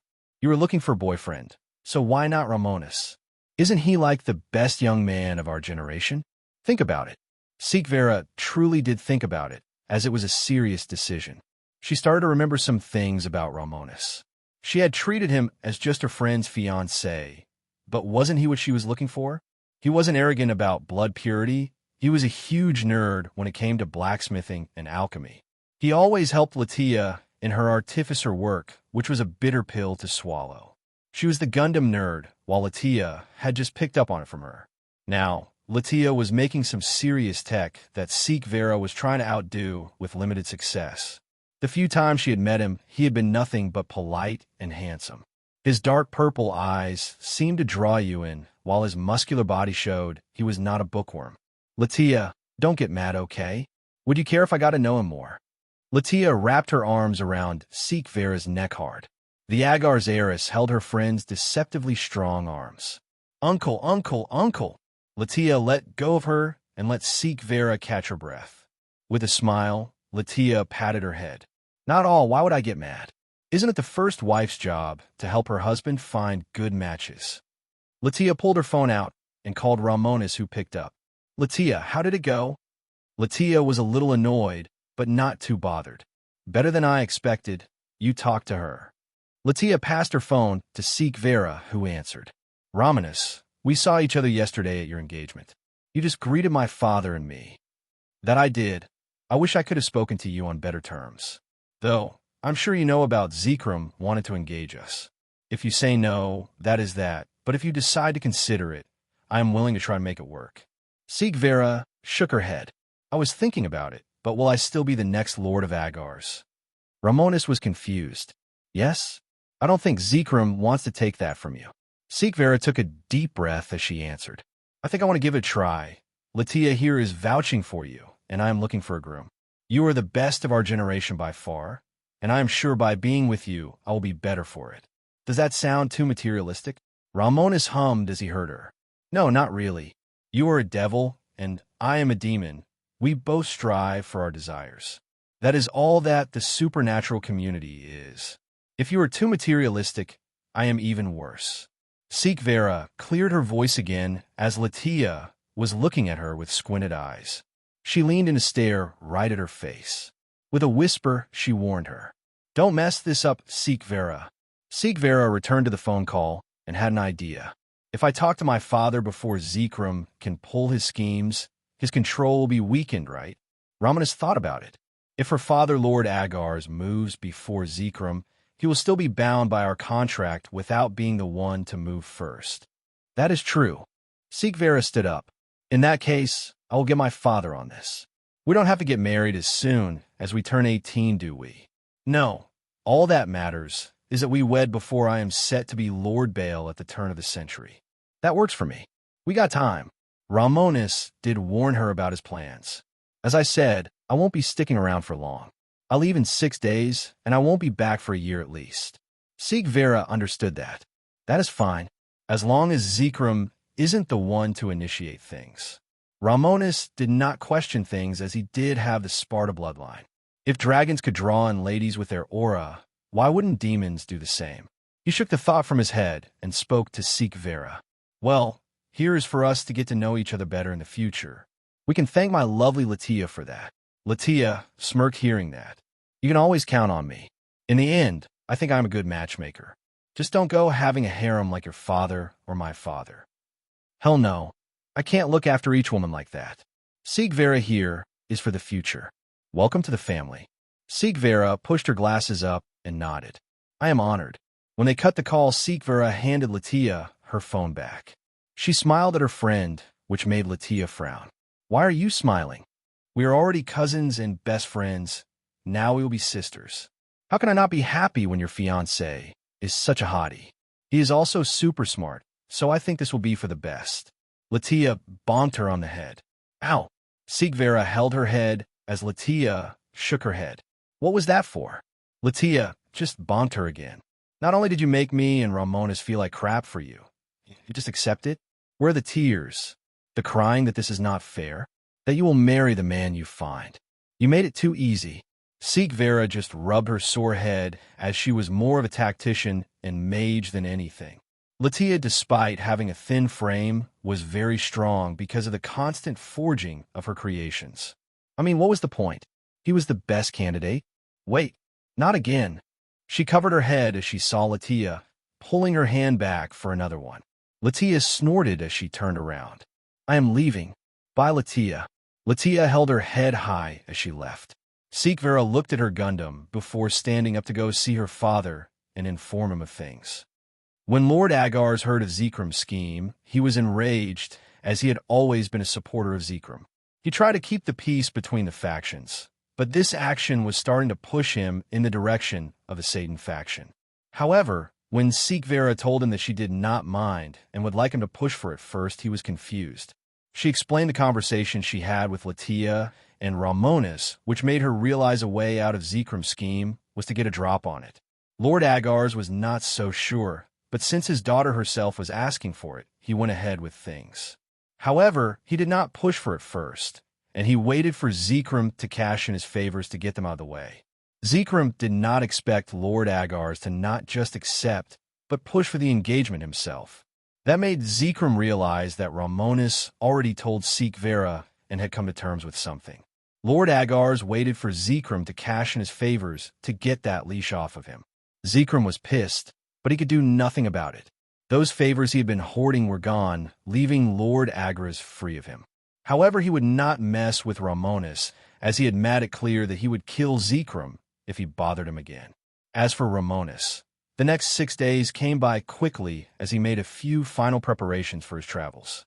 Itsuki, Chiron, Aquino, and Miria were going to leave with him for the vampire attack. Seraphal, as standing Leviathan, could not go, and she was going to be busy dismantling the raiding game, fixing along with her fellow Satans. Sylvana and Roygun would be coming with him on his travels after his apprenticeship under Dormuteth, the Abyss King, a lich who had lived since the time of the Persian Empire, when he had been a death mage. Regardless, The day he would depart on his 5-year journey through the world was set to begin. His first action would be to invade Romania for Valerie and Gasper, then use the Grail to make himself and his peers stronger. The chaos he promised was here, and he would enjoy every second of it. Over the next 5 days, Romonus was hard at work as he wanted everything to go smoothly. He spent it planning out the attack in secret as he had a few goals to achieve. When the day that Romonus was set to retrieve Valerie came, he was fully prepared. He wanted to save Gasper to give him to Rias, as he had no desire to have him in his peerage. He was important to Valerie, who was the most important Longinus user to his plans. With just one of the 3 grails of her subspecies Longinus, Rias managed to turn vampires into evil dragons and even make Trihexa mass-produce scale mail armors. He wanted to use her power to grant him an immortal body along with his soul control. He could, in theory, make himself nearly unkillable to regular attacks that could not reach his soul along with his demon physiology. She was the child of King Teeps, who descended from the male vampire ancestor. That meant she had the potential to become beyond mighty with proper guidance. Gasper and Elmenhal Karnstein both gained power by drinking Issei's blood, and his strength had come from Drake. Since Romonus' demon bloodline came from Sparta and it was passively getting stronger by his demon heart, she could become a demon vampire. With the Seraphoth Grail, she had the potential to join his peerage. If not as a bishop, he still had his mutation pawn piece. He didn't care if he had to start a war with the vampires, as Zekrom had done the same 8,000 years ago. He would not be revealing who he was acting as a free agent. He was already wearing Archeon, as he did not plan to delay for long. Seraphal had left already, as she was going to be busy in the coming days. Roygun also got called back to the Belphegor clan because of her absence. This left just Aquino, Itsuki, Chiron, Miria, and Sylvana. Latia was supposed to come later today, so he was going to wait for her, but he could start the debrief. Romonus waved his hand and created over 1,000 spells and wards that glowed a dark purple to prevent his plans from leaving his room. The girls all watched in awe at the ease he could cast magic now. This was a result of the mutation his brain had undergone by the mana in his blood during the baptism. His demon heart constantly repurposed the mana Archeon produced through the dragon heart fused into him. That was then fed to Archeon, making the two stronger as long as they were linked. I will be frank. My first destination in my travels is Romania, and it is not going to be a peaceful trip. We're going to war. Miria crossed her arms as she could think of what he was going to do. You plan to attack the vampires, right? For what reason? Romonus started to explain it. Yes. I have kept on the down low, but you all see the medallion on my neck? Inside is the soul of my distant relative, Vespera Carmilla Bale. She is the great-granddaughter of Zekrom Bale. Her father was his grandson, and her mother was a pure-blooded noble vampire of the Carmilla Physician. She was told that her father forced himself on her mother, but that does not seem to be the case. When she killed him in revenge, Zekrom hunted her down and captured her. He turned her into Blood Drinker, the demon sword I used to carry around. I managed to get her free, and in this attack, I have 3 goals. The first and most important is to take the damper daughter of King Teeps, Valerie Teeps. She is the possessor of the Longinus Sephiroth Graal. Second is another damper, Gasper Vladi, who is the holder of the forbidden Baelor view. He is just as important as the evil god Baelor is sealed inside his eyes. Baelor is the grandfather of Luth, the sun god of the Celtic pantheon. Same pantheon the patron god of Sylvana, Arwen is from. The third is to capture the grandmother of Vespera, as she is going to possess her body to reform her own. Any questions? There were many because he was starting a war. Most of the members of his peerage were young, but he had done his best to get them ready.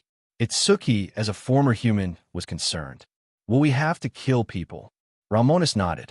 You will, but if you don't, more people will die. We do this, and we prevent what is to come in the future. This is something none of you know, but I can gaze into the future. If we do not do this, Rizavim Levon Lucifer will extract her Longinus and kill her. He will use Sephiroth Graal to bring back a creature that God had to seal away, Trihexa. It is on the level of the dragon gods, and it will devastate the supernatural world. Worst of all, Trihexa is just the beginning, because why do you think Great Red stays in the dimensional gap? Beyond the gap, there are two races of powerful gods. The EV, sentient machines with transcendent power, and the Atoll, the spiritual gods. The EV are conquerors who only revel in war. They have wiped out all life in their universe and several other realms. Our realm, Dragon Deus, is up next if they find it. That raised so many questions, but if what he said was true, this would be necessary. Sylvana pondered on things, as this was a very good reason to start something like that. Trihexa is on the level of the dragon gods? Why did God seal it? Because he could not kill it. In the future, I saw that once it was released, even Shiva could not destroy it. It devastated several mythologies, killing many gods. To just stop it, the leaders of many pantheons sealed themselves to fight it. To name a few off the bat: Thor, Odin, Surzex, Seraphol, Falbium, Zeus, Brahma, Azazel, Barakiel, and Vishnu. Not to mention the peerages of the Satans, including my 3 mentors. As such, I will not allow that to happen. I will not lose my brother, my girlfriend, and my mentors all in one go. Itsuki clenched her left hand. She had known Odin as a funny old man who, despite being a pervert, always gave the kids good advice in life. If kind of misguided, she had to admit. Got it. In that case, I can stomach this attack. Chiron stood up, as she was also on board. Got it. We saved the world. Aquino felt horrified, as she had come to terms that her father was not responsible for her mother's death. She could not talk to him in person, but she texted him updates on her life. Thinking that he would seal himself away terrified her. We can't let that happen. If that is the case, I will go along with you. Miria chuckled at the young blood. Man, I just joined your peerage. You got me a war already. I knew you loved me. Sylvana stood up and held her hand out. Her scythe, which was propped on the wall, flew into her hand, which she started to twirl with ease. In that case, count me in as well. I have never been in a real fight before other than training matches with my father and mother. I'm still a death magic user, and I can get in close. Romonus pondered on something, as she was already in the ultimate class middle stage. She was blessed by a god of death and war. Due to the nature of her birth, she had the lineages of 2 noble lines of supernatural creatures. Her soul had been formed by the union of a noble Dullahan and a Viviton, so she was scarily talented. If I can't find a second knight after the first one I got in mind, remind me to ask you. She smiled at the invitation. I'm glad you appreciate my talents. Romonus gave her a thumbs before he told him his goals. Of course. It won't matter if we are discovered, as the vampires are not all that strong a faction or liked. We teleport near the castle of King Teeps first, as Valerie takes precedence over anything else. I will create a massive bounded field to trap the castle in town before we move in with full force. Once we have her, we assault the Carmela faction for Vespera's grandmother. As for Gasper Vladi, we could try to extract him without a battle. He is a damper, and vampires do not care for their half-breed children. Any more questions? Shryon, Aquino, Itsuki, Miria, and Sylvana all seemed perfectly ready. Even Karn, with his fancy Victorian hat, was jumping ready for battle. They would leave if Latia had not asked him to wait, because she wanted to give him his gift. Before she arrived, he continued to plan with the girls, as each one was going to be in their first official battle, except for Miria. She began to tell stories of the Great War, and how many angels, fallen angels and devils, she had slain. She even spoke of the Civil War briefly, which captivated Karn. The stories of her killing a devil by bashing his head in with the head of his friend called to him. However, her story stopped when Latia teleported into his room, as the wards did not stop her from entering. When she did so, she was carrying with her a concealed pet carrier. Seeing everyone was still here, she sighed in relief. Good, you didn't leave yet. Romonus chuckled, as he wouldn't do that. Of course we didn't. You said you were making me a gift, so I would not leave without it. Is that it? Latia set down the carrier before she looked up at Romonus. It was not easy to give him life, but in the end, it worked. I would like to introduce your new pet. She opened the door, and out came a quite large 4-legged animal. At first glance, it looked to be a regular Wolverine, as it was sniffing around like one would. Romonus walked over and picked him up. He could see a powerful purple soul, showing it had been made from devil and human souls. Demonic power flowed through the living machine. He felt alive. He was breathing and smelling. You made him. Latia nodded with a smile. He is made of living metal, which I needed my uncle to help me make. He might as well be a mix of a golem, robot, and a homunculus with a soul. He can eat, drink, and do anything a real one can do. He will also regenerate from damage done to him. If I'm not mistaken, he might even be able to grow stronger on his own. I made him so you can sign a contract with him. Romonus was already grinning as he looked at the fuzzy living machine. He began to pet his fluffy head, which he seemed to enjoy. How you made him doesn't matter. All that matters is that he is alive now. You need a name, big fella. If Karn was named as such because he was insane, I will name you Grimaldus, in honor of one of the most cracked-up Black Templars around. Latia began to geek out as he referenced Warhammer again. Hey, now you got the Karn the Honey Badger, and Grimaldus the Psycho Robot Wolverine. How is that not awesome? Romonus activated the pact with Grimaldus, who had quite a powerful soul. When he did so, he understood what kind of miracle they had created. They had made life from a machine, meaning that science and magic could compete with the work of God. Romonus set him down on the floor and watched as Karn and Grimaldus began to sniff each other. Both looked at each other with strange respect. Karn tipped his little hat, and Grimaldus gave a nod of the head. Romonus chuckled as he walked over to Latia. He cooped her pretty face and kissed her. She had to stand on her tippy toes, but she enjoyed the kiss. She smiled as she looked up at him. Call often, okay? Of course. I will make sure he has a good life. Latia smiled at the promise. Please do, he's like my baby. She walked over to Grimaldus and ran her hand down his head. Have fun in your warpath. The Wolverine licked her hand before walking over to Romonus. His peerage and Sylvana all stood next to him as he created a mass teleportation array. If you ever wanted to visit, just call. Or come with me when I return. With that, he teleported away to Romania as he was not going to delay any longer. It was time for him to unleash his power on the world. When he was gone, Latia sighed as she wanted to go with him. However, she knew that he had his own goals and she had hers. She teleported back to her workshop where she was currently working on her next project.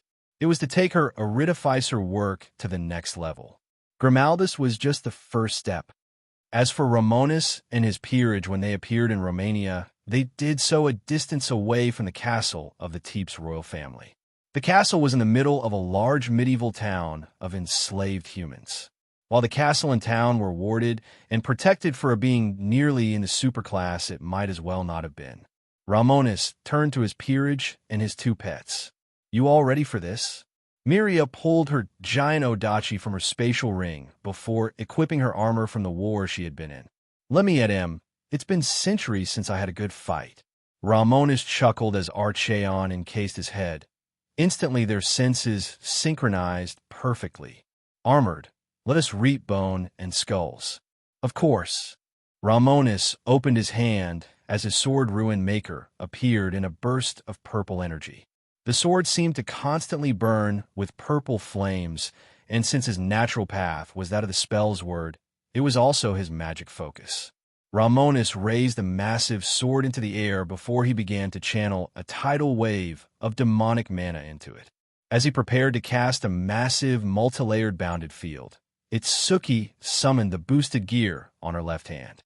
She took a deep breath and with glowing green eyes spoke as one with Drake. Balance Breaker. Welsh Dragon Balance Breaker. In a burst of dragon fire, the scale mail Balance Breaker appeared over her body, encasing her in red armor. It was no different than the original, which was good because he would have been pissed if it had been a bikini armor or something retraded like that. When Romonus was finished, he slashed Ruin Maker, which burst with a deep purple glow, encasing the town and castle with a titanic bounded field. As soon as the field was created, hundreds of magic circles appeared on every section of the field, increasing the power in it.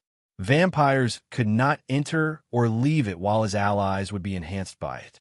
Everyone felt the power of the field increase their strength, speed, and endurance.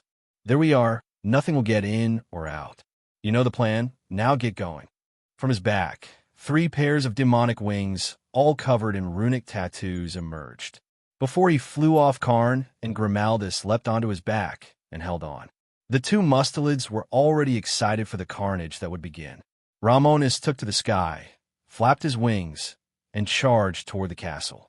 He already felt the high of using his power as he moved through the air at mind-shattering speeds. Miria grinned as the sky began to fill with purple demonic lightning. She charged forward on the ground as a bolt of purple lightning. It had been way too damn long since she had been allowed to let loose.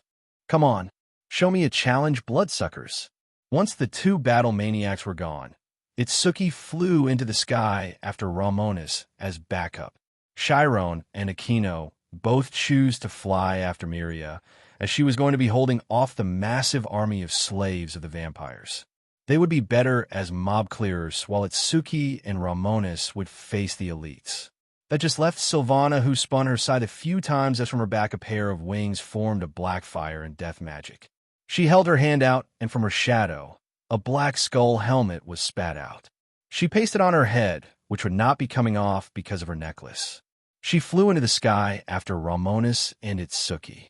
Miria, Aquino, and Chiron would need to hold off the servants, thralls, undead, and human slaves while they assaulted the castle. Already the vampires inside the castle were moving because of the sudden bounded field. King Teeps had never expected to be attacked, and he did not know who was attacking. As he was getting his thralls and soldiers ready, Romonus reached the castle. He raised Ruin Maker and with ease created 15 large orbs of destruction and 15 small-scale black holes. He smashed one of each orb, creating rapid-fire end orbs. With a thought, each orb hit its mark and burst open. Entire sections of the castle were reduced to nothing, while the rest started to crumble from the gravity. Just as he launched the first attack, Itsuki and Sylvana reached his side. Both girls looked at the devastation, but they did not stop. Itsuki raised her left hand and started. Boost, boost, boost, boost, boost, boost. 64 times her original strength, she activated a magic circle from demonic and draconic aura together. A flame formed of both burst forward as a tidal wave. When it struck the castle, the wards and stone all caught flame. Sylvana took a deep breath as she held her scythe with both hands and swung her blade down. Death magic and Berith flames fused, and when they struck the castle with interesting effects. Berith flames were cold black flames that destroyed the energy in what they touched. Death magic was necrotic, toxic, and destroyed what it touched by rotting it. Put the 2 together, and it became a truly deadly siege weapon. Just as Romonus took in the devastation, they released a vampire leapt from a hole in the castle toward him. Romonus just held his shield arm in front of him and caught a sword strike from the vampire in full plate armor. The vampire's glowing red eyes were visible behind the helmet, but Romonus was unimpressed. Foolish. Before he could respond, the vampire felt a sickening feeling deep in his chest. He imploded into the gravity orb Romonus created inside his chest. In his place was just a small orb of flesh and armor. Itsuki and Sylvana shudder at the sight, as that was just gross. Romonus, though, was glad his technique had worked. We better be quick. Aquino, Chiron, and Miria will hold off the town. We better be in and out before casualties get too bad. They will be more mad then. On it. The 3 of them and his 2 pets entered the castle through one of the giant holes in it. When they landed, Karn and Grimaldus jumped off his back. Romonus looked down at the 2 psychos. Go on, you 2. Search and destroy. Stay together and fight as one. Both animals started running through the halls of the castle together. Once they were gone, Romonus began to move through the castle. He extended his senses through the castle, and he had already found Valerie in the servants' quarters deep in the castle. Found you. Move fast and efficiently. Right. Standing on either side of him, Sylvana and Itsuki walked like escorts. It was not even a minute before over 50 vampires in full armor were running toward them. Vampires were famed for their breakneck speeds, and it was no joke. They were more armored blurs than anything, but Romonus and Archeon were hungry for battle. Romonus moved forward and is moved with Godspeed. He was faster than these vampires, stronger than them, better equipped and better trained. With a single hand, he swung the Ruin Maker through the vampire's armor with ease. He was not using any abilities held by Ruin Maker, just using it as a sword. When he cleaved through a vampire, nothing seemed to happen for a moment. However, a purple burning slash split the vampire in half. He weaved through the vampire's speedy and flashy sword slashes with ease. He tilted his head to avoid a rapier before he stabbed his blade straight through the chest of 3 vampires. They exploded into purple dust and slag in moments. In the meanwhile, Sylvana moved faster than these vampires and began to slice and cleave with her scythe to deal death. She took a deep breath as her undead heritage calmed her nerves. Her eyes glowed a deep yellow as she moved alongside Romonus. Scythes were terrible, unyielding weapons, but she made it look like it was a sword. She held the scythe in both hands and began to cleave a bloody path through the vampires alongside Romonus. Both of them moved so quickly that the 50 vampires were dealt with in moments. Itsuki did not even get to kill one, which made her sigh. Leave some for the rest of us. The art of the kill is about who is first. Yeah, I hear you. Romonus roared to the sky, causing it to echo through the castle and town. He felt alive more than ever. If only these vampires could make him use his devil trigger. Armored, the souls. Ah, yes. He held his sword out and dragged the vampire souls into it. It was a good place to store them for when he needed them. Once the first skirmish was finished, he felt his soul sing with joy. This was it. This was what he had been desiring his whole life of training. 12 years of non-stop studying the magic arts, the path of the sword, and the brawler. All worth it. Let's move. Both Sylvana and Itsuki began to run with him as they moved deeper. They were not devils right now, just killers. While Romonus, Itsuki, and Sylvana moved toward their goal, Karn and Grimaldus moved together. Karn was using his enhanced senses to search for opponents, while Grimaldus did something similar. As a living automaton, he had the normal senses and technological ones. Thermal, X-ray, spatial disturbance sensing, and thanks to Ajuka, his reaction speed was all based on different mathematical algorithms. He was a unique creature that blended the living and the inanimate machine. The issue was that his mind and soul only were a few hours old. As such, he followed Karn around as he had been alive longer and was currently than him. He followed, right behind despite being double the size of the badger, as if he was a young cub. Karn did not mind, and allowed Grimaldus to follow him as he could teach him a thing or two. They both now were the familiars of Romonus, and that came with a certain amount of weight. While they were running through the castle halls, they ran into a force of 100 vampires in full armor. Karn instantly rushed forward and stood in between the army. He started chittering and snarling as he released his conditioned controls over his berserk rage. Grimaldus, not doubting him for a second, stood next to him and did as his senior showed. The vampires, though, seemed unimpressed, and one of them swung his sword, launching a blade of blood at Karn. The attack hit the small badger directly on the head and sent him flying into a wall. Grimaldus turned around to look at Karn, but his calculative mind seemed to think he was fine. Before Grimaldus even moved to retaliate, Karn got back up with a massive wound, exposing bone from his nose to his neck. Blood leaked from the wound, but the badger was not focused on his wound. He was looking at the ground at his Victorian hat, because it had been cut in half. When he looked at the two halves, he went berserk. A violent red and purple aura burst from his body as his claws and fangs began to glow a magenta hue. His wound closed, and his fur stood up as he started to grow larger, already double the size he had been before. His muscles bulged as his demonic energy and wrath flowed through him. The hat he had grown to like had been damaged. It belonged to him, and these vampires took it from him. Mouth frothing mad, he launched himself back at the vampires with a roar that echoed through the castle. The leading vampire raised a shield and roared his orders, almost freaking out. He had no idea what creature Karn was, but to him, it must have been an undiscovered species of the underworld. Kill the rat. His vampires ran at Karn, who swept out with his crimson claws. They were specifically made to channel his wrath and hate through them. When he swiped with bulging arms, Massive magenta blades struck the shields of the shield bearers. These were tower shields that held strikes from other vampires, but they felt the bones in their arms fracture from the power. The vampires never expected a small animal like Karn to pack such a heavy blow. Their shields, which had been forged from blood metal, dented and cracked from the first wave. Each shield-bearing vampire surged blood into their shields to heal the damage, but Karn was already past the point of no return. In his mind, the only thing that existed was blood and rage. With a snarl, he leaped straight over the shield bearers and into the thick of the vampires. Once he was here, he released his emotions, causing his eyes to look like orbs of blood. He pounced forward and bit down on the helmet of a vampire who screamed and stabbed him with his claws. It did not save him, as his claws, which could cleave through metal, were stopped by the fur and thick armor-like skin.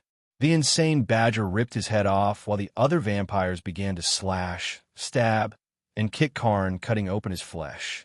Grimaldus, who was watching, snapped out of it and went to Karn's aid. He opened his mouth, and in moments a magic circle appeared in the back of his throat. He blasted a twin stream of dark crimson flames, which spiraled into a tornado of fire. The vampires did not see it coming, and those hit were rendered down to slag. Not leaving his senior behind, he surged demonic energy into his back, which shifted into a twin-linked laser cannon of sorts. Essentially, Latia had explained the concept of Adrathic weapons to her uncle, and the Satan had done his best to imitate them.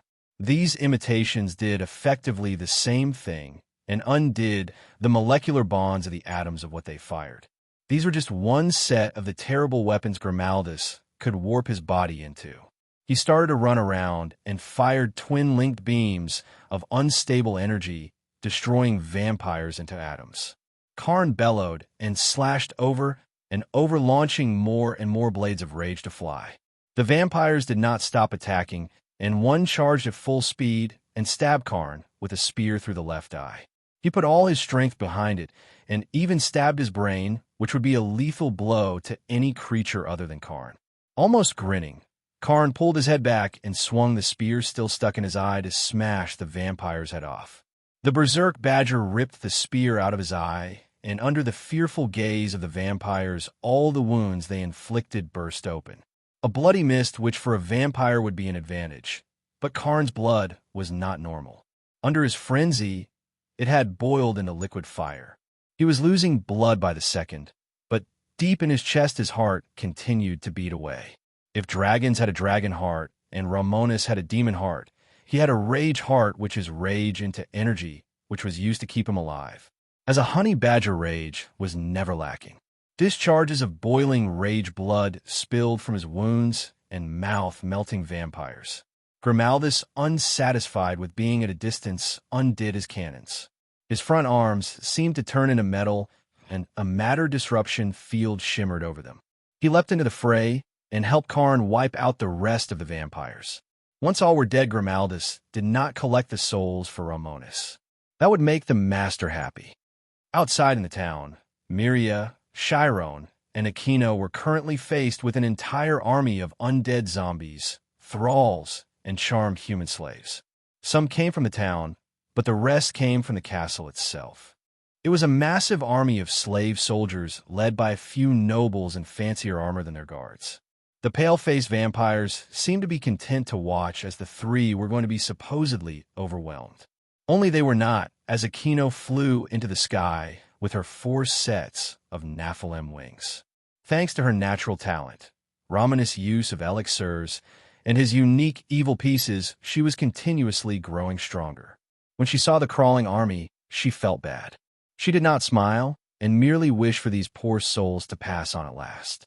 She raised her hands into the air and formed 2 multi-layered giant magic circles, one of holy lightning and the other demonic lightning, which she had imitated from Miria. It was not the bloodline ability of demonic lightning, so it was nowhere near as strong, but it was part of the recipe. Rest in peace. When she pressed her hands together from the sky, a twin-streamed rail gun of holy and demonic energy cleaved a path through the thralls and zombies. The rail gun moved through the army, slaughtering a path through them several times as she made it move like a living creature. The vampire nobles leading them froze in absolute horror at the sight. Miria could not stop smiling at the display, as she loved a good violent siege spell. Good work. Now let me show you how we did things in my day. She gripped her trusty odachi her father had gifted her when she was 8 years old. She had always been strong enough to rip the arm off a high-class devil at 10 years old. Strong enough to fight through scores of enemies with just her strength alone. Now, with one of Romonus' rook pieces, she was even tougher than before. She charged forward on foot as the sky began to rumble and rage with demonic purple clouds. Aquino watched with awe as the opposite of her holy lightning showed its might. When Miria leapt into the air, a massive strike of purple lightning struck and empowered her strength. She essentially turned into a massive orb of demonic lightning, and she used that power to cut through the remaining army of thralls. One of the nobles freaked and turned to his guards. "Stop her!" Without hesitation, the vampires ran forward to intercept Miria, but she treated them as if they were not even there. She took a deep breath before she swung her sword with both hands. A massive blade of demonic lightning cleaved through them with ease. Each vampire exploded in purple lightning bursts as she looked at the leading noble. He began to back up before she punched his head clean off with an uppercut. For the remaining nobles, she sliced off their heads before they even realized they were dead. At his death, the army of undead and thralls crumbled as their turner died. She placed her sword on her shoulder before turning around to gaze at the younger girls who joined her. She grinned as they seemed impressed. "How was that?" Chiron gave her a double thumbs up. "Strong." Aquino had to say something similar. "You are beyond mighty Miria. Your demonic lightning makes mine look weak." Miria, unlike most women, loved to be called strong. Her father always praised that aspect of her before his death. "Don't worry about it, Aquino. Your holy lightning can match it. You're the Nephilim, not me. Let's get moving to House Vladi to get the damper." The three of them began to move to the mansion of House Vladi for Gasper. Romonus, Silvana, and Itsuki continued to move through the castle, facing resistance from time to time. Already he had collected over 867 vampire souls, all screaming and simmering in Ruin Maker. By now, they had reached the servant quarters where Valerie lived. Her sacred gear had yet to be fully understood by the vampires. Riasvane was still not in the know about her, and the prideful vampires were yet to use her to enhance their soldiers.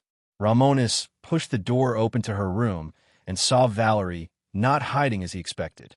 She was sitting peacefully on her bed with a calm look on her face. She was around 16 years old, so a few years older than him, though he honestly thought she looked younger because of how thin she was. "Valerie Teeps, this may seem weird, but I am here to save your life." She nodded as she looked directly at him. "No, through him. I know. Nice to meet you in the flesh, Romonus Gremory. Archeon too. What a unique creature." Archeon did not expect to be noticed. "You know I live?" Archeon retracted his helmet to expose Romonus' face, which was also. "Did the Grawl tell you that?" She nodded. "Your souls did. It is one of the most beautiful souls I have seen. Purple, the perfect fusion of a human soul and a devil. Though can you still be called a devil? As for Archeon, your soul looks like elemental chaos, but it is stabilizing." Romonus shook his head. "No, I'm a demon after all. While I would like to ask more questions, we don't have the time. I will ask that you get ready to leave immediately." She understood the time crunch. "Right." Valerie stood up from the bed and walked over to him. He held his hand out, which she took. "Let's go. You do not want what will happen to you if you stay here. Though, while I am here, how much can you see from my soul?" Valerie looked at his soul a little, but shook her head. "Not much, just the surface thoughts. Your soul is hard to miss with its power. The same with you girls, but more in your case, Drake. I'm a heavenly dragon after all." Romonus dispelled Ruin Maker and picked up Valerie in his arms. "I see." She smiled as she held on to him. "My heroes." Archeon accepted the praise, even though he did not like the title of hero. A heroic act is okay in moderation. Silvana turned to gaze at Valerie, who seemed to be observing her. "Are you looking at my soul?" "I am. Your soul is unique as well. The soul of a devil and a Dullahan went to make it, and you were blessed by God. It looks like a reddish-black orb ever-burning. You should be happy. Itsuki pointed at herself. And mine. Valerie opened her mouth, but paused. It is normal with more power because of you turning into a devil and the boosted gear. She sighed as it meant her soul was just boring. Archeon covered Romonus' head again as it was time to go. We will regroup with Aquino, Chiron, and Miria. If they have Gasper, we will move to the final goal. Before he left, Romonus called Batkarn and Grimaldus, who were having a rampage against the vampires. Both were wounded, but because of their unique abilities, they regenerated faster than their wounds piled on. When both appeared in his familiar pack, they were annoyed that their prey was gone. However, they knew that it was time to go, so they took the chance to heal. With them back, Romonus teleported them out of the castle, appearing next to Miria, Aquino, and Chiron, who were running out of the Vladi mansion. Chiron was running with a small cardboard box that Romonus could tell contained Gasper. Valerie smiled at the sight of the soul inside. Gasper, I'm glad you're all right. Hearing her voice, he called out to her. Valerie! She smiled as she looked in the hole cut into the box. That is me. We are saved. Romonus did not want to delay any longer and opened a teleport circle to get out. They did not leave Romania, though, before they appeared in the territory of the Carmilla faction. When they arrived, Romonus placed a hand on his bat medallion. Vespera, who is your grandmother? Elena Carmilla. She is a descendant of the female vampire ancestor. Romonus set Valerie down, as this did not need to be as rough as with the Teeps. I will do this alone. Miria frowned at what he said. Seriously, after all this? Don't keep it all to yourself. Romonus knew she liked to fight, so he tried to explain it. Trust me, I'm going in and out. I only need one vampire. No need to attack at full power. Silvana rested her scythe on her shoulder. I was having fun with this, but if you feel you can get it done faster on your own, then go on. We will wait here. Aquino felt that was for the best. True, if you want to sneak in, you going alone might be the best choice. Archeon corrected her. Not alone, he has me. With that out of the way, Romonus and Archeon turned invisible before they both began to move toward the Carmilla faction castle. He had Vespera, who was the granddaughter of this vampire, to act as a beacon. He also already had her location, and he moved quickly and efficiently. While his peerage waited for him, Romonus moved on foot. He and Archeon were running at speeds that would make them look like a purple shimmer. Beam of light. However, with their joined efforts, there was no sound, no light show, and no shockwave. They barely had any energy fluctuations with microcontrol over their auras, making them impossible to track. As they moved, Romonus sent a constant link to Vespera. Anything to say before you get your body back? By that point, he had reached the castle entrance. But using the darkness abilities granted the dark steel used in Archeon, they burst into shadows to enter the castle discreetly. Vespera thought back to her childhood, which was a dark time. There is not much to say. When I was growing up, I was treated better than the Dampiers, but I was still considered of tainted blood, only because devils and vampires are similar. But my grandmother regularly treated me horribly. I was starved of blood at times, beaten at others, had my hair cut off, and she even removed my fangs when I talked back to her just once. I never did it again, but if I am honest, Zekrom beating me hurt less than her torture because he didn't raise me. Now Romonus had no hard feelings over taking over the body of Elena. Once he was in the castle, Romonus sought a similar soul signature to Vespera. He ended up finding it deep below the castle. Finding it, Romonus spoke with Archeon. What else can you do, my friend? Almost amused, the soul armor showed his abilities. Allow me to show you, Armored. Archeon, using their shared energy, activated a unique ability of his. He drew out the chaos magic that Tiamat had in her flames and burst into dark blue flames. Instantly, the both of them appeared deep below Carmilla Castle in the dungeon. The first thing Romonus noticed was the foul smell of the dungeon. The dead and dying were abundant down here, but he instantly turned to the vampire bent over a young man. Though he was just one of what seemed to be a pile of young, handsome men she had devoured. She had bitten down on his jugular as she drained the life from him. Vespera, Instantly, she confirmed it. My grandmother, Elena Carmela. She only drinks the blood of young handsome men and boys because she believes it keeps her youthful. Romonus crossed his arms and waited for the white-haired vampire to finish her meal. When she was done, she opened her jaws and sensually licked her lips. She stood up and wiped her face with a handkerchief. Elena was not just a pure-blooded vampire. She parted the line from the Carmela female ancestor. She was also a very seductive woman. She had pale white skin, bright red eyes, a doll-like face, long platinum hair, and breasts almost as big as Venelana. The red dress called out each of her curves, but Romonus was not here for anything else. Elena Carmela? Tell me, have you heard the name Vespera? That seemed to knock her back. Who the fuck are you anyways, and why do you ask? Romonus suddenly reached up and removed his bat medallion. She needs your corpse. Before she could respond, Romonus moved and appeared behind her. He placed Vespera's medallion around her neck and placed his hands on either side of her head. Using his expertise in souls, using his own soul energy as a medium, he cast a simple spell he had invented. It had no name, as it was essentially an attack on the very soul using soul energy. When this happened, Elena began to foam at the mouth as her eyes went blank. They rolled back in her head as she went limp to the ground with a cracked soul. He grabbed her arms and waited. Come on, Vespera, we don't got all day. Vespera chastised him, as this was not easy. Don't rush me, Romonus. This is not as easy as you dash. Think. Vespera spoke with her grandmother's mouth. She raised herself off the ground and patted herself off a little. When she looked at the breasts attached to her chest, she scowled. Her breasts used to be half this size in her original body. She always did have a big pair of breasts. Romonus nodded as he looked at them. Mind keeping them.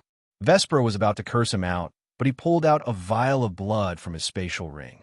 He tossed it over to her and watched as she caught it. The blood inside had a dark red look to it with a purple afterglow. Thanks. She opened the vial and drank his blood. This was the effect after the baptism, which had been the best decision he had made. When she drank it, her ability to draw strength from blood took effect. She reached up to her hair, and under his eyes the long platinum hair started to turn pitch black. Her left eye started to twitch before it went from bright red to dark purple. The muscles in her face warped as the doll-like face of Elena changed to match Vespera's. He saw as she started to get taller, much like all Bales, as Elena was on the shorter side of 5 feet 6 inches. Archeon began to take notice of something else. She is actively devouring the now shattered soul of her grandmother and transforming her body to suit her original appearance. Your blood appears to have been the perfect elixir for a vampire like her, since you both share the same ancestor. Her more closely. Don't tell her that, though. She does not like thinking of Zekrom, and neither do I. I shall refrain. I am not clueless, my armored. Romonus and Archeon waited patiently for Vespera to reclaim a body. Her soul was a vampiric devil soul, but drinking his demon blood must have had an interesting effect. Over 10 minutes after drinking his blood, Vespera had finished her transformation. She was back to her previous 6 feet 3 inches height, and she had kept her grandmother's breasts, though they looked better on Vespera because she was taller. When it was over, she ran a hand through her hair, which was mostly pitch black. However, a small section of it on the left side had stayed platinum, a constant reminder of her grandmother. Romonus looked her up and down before whistling. How do you feel? She started to spin her shoulder around and even opened her mouth to test the fangs. It's been nearly 8 millennia since I had a body. Knowing who it belonged to makes it seem like I earned it. Romonus chuckled as he held his hand out to her. Come on, we gotta go. She walked toward him and grabbed his hand. Right. Archeon once again, in a burst of blue chaos fire, warped them out of the castle back to his peerage. When they appeared, Miria, Chiron, Aquino, Itsuki, and Silvana were hunkered down. However, they all stood up when Romonus returned. Now, though, they were all staring at Vespera. She smiled at the girls as she introduced herself, now personally. I have not spoken to any of you, but I know each one of you. I was Romonus' sword for a year, but here I am. Miria checked out her body before staring at her breasts. Wow, those are big. Vespera turned to look at Romonus with a frown. Mr. Here asked me to keep them, so I did. I can still get rid of them.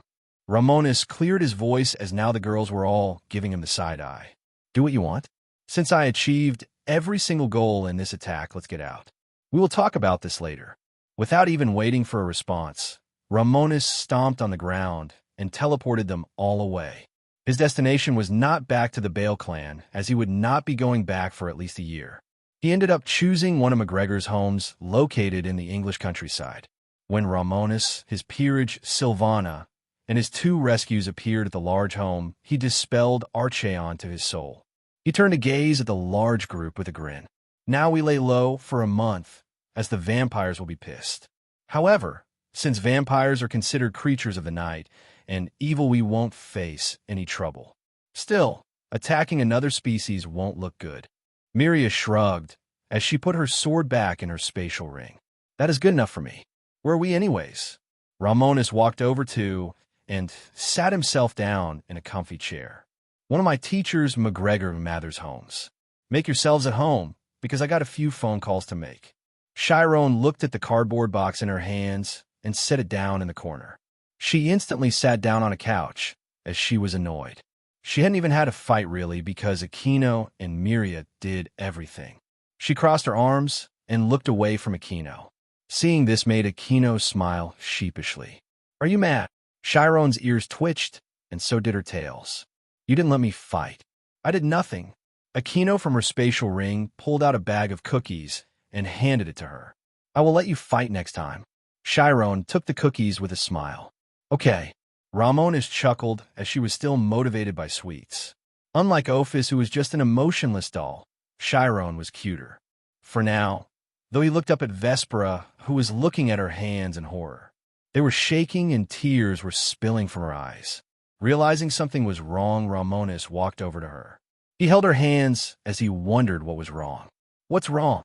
Vespera clenched his hands before looking up at him, crying even harder. They lied to me. My father never forced himself on my mother. She was killed by my grandmother for falling in love with him. She tricked me into killing him, knowing Zekrom would hunt me down. I killed my own innocent father for a revenge that did not matter. She fell to her knees in horror, causing everyone to gaze at her.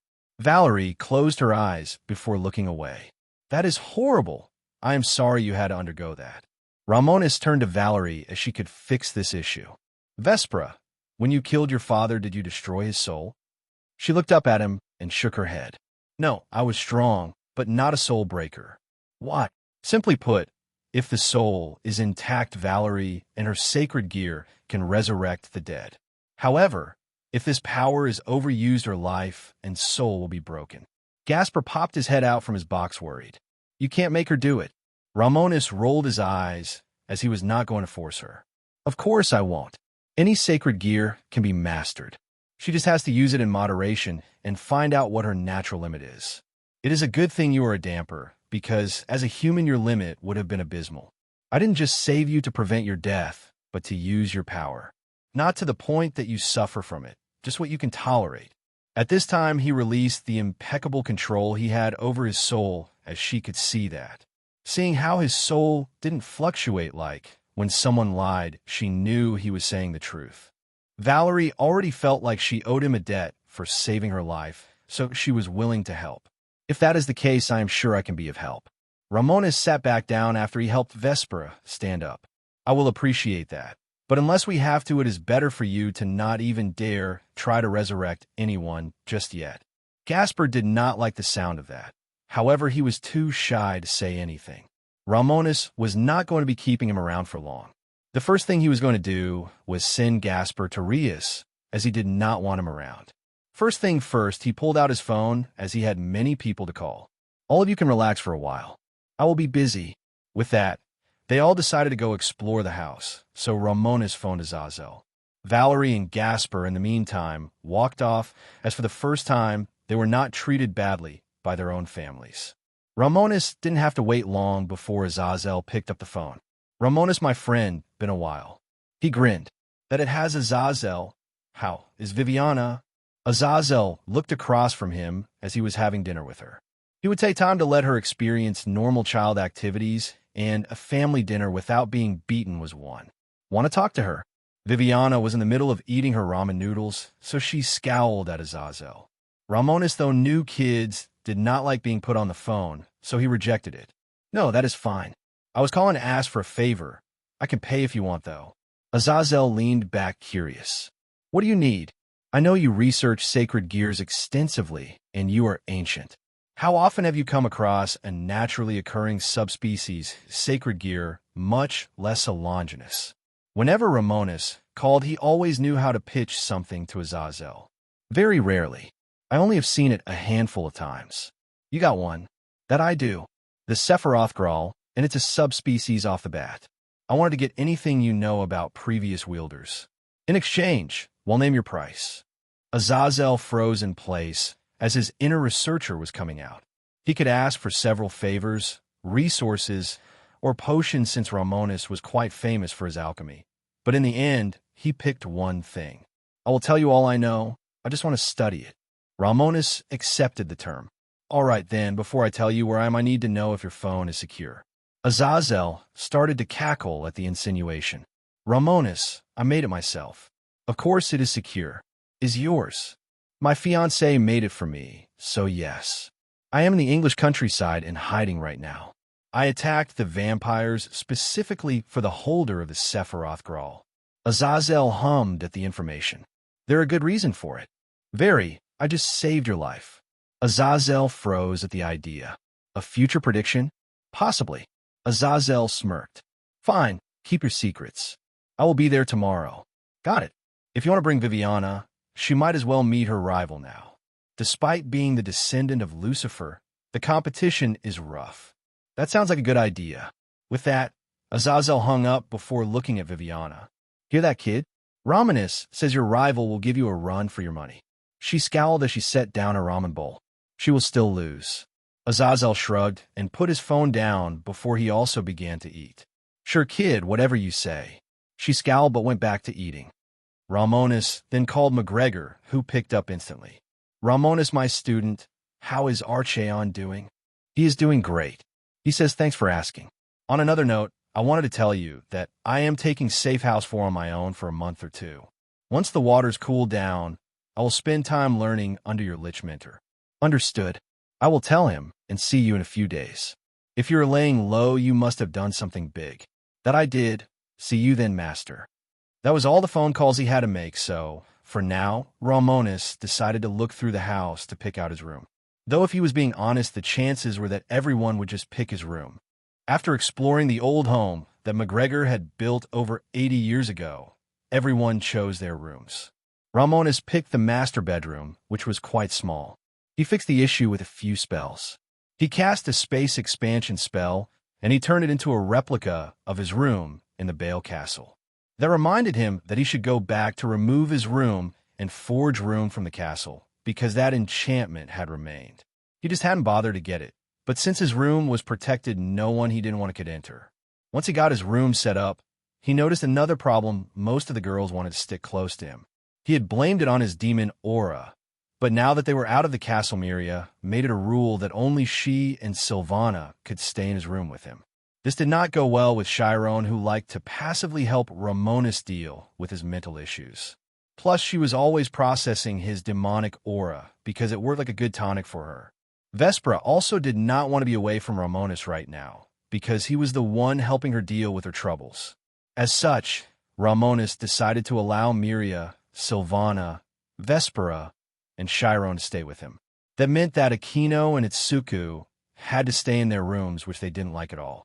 They ended up accepting it because they didn't have any good reason to stay with him. It was annoying, though, so they stormed off to their rooms and stayed there. Gasper chose to stay with Valerie, who was like a big sister to him. All in all, the attack had gone well, and they had escaped with all of Romonus' goals accomplished. He decided to spend the rest of the day just relaxing, as after a successful attack, one should either celebrate or unwind. The next morning, Romonus once again woke up with Chiron, not in cat form, but in her Nikomata form.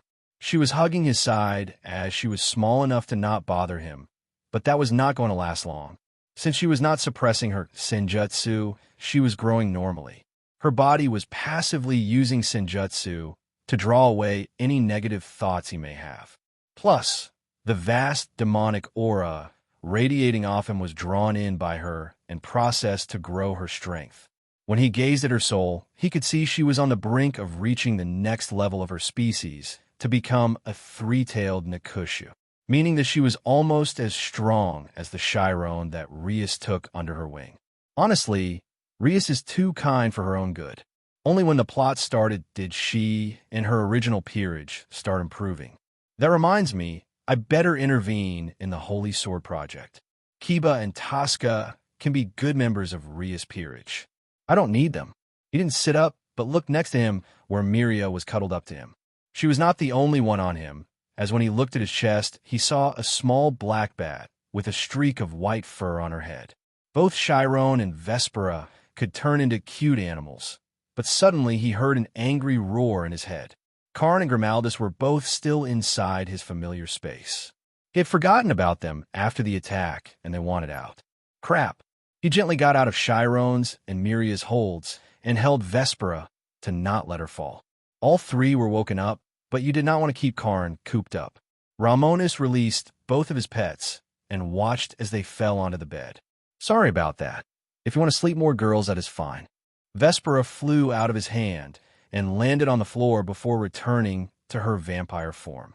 She yawned before wiping her eyes off. I'm tired. I need a coffin to sleep in. Romonus thought about it as he wondered what was it about vampires and their coffins. There are plenty of trees for you to pick from.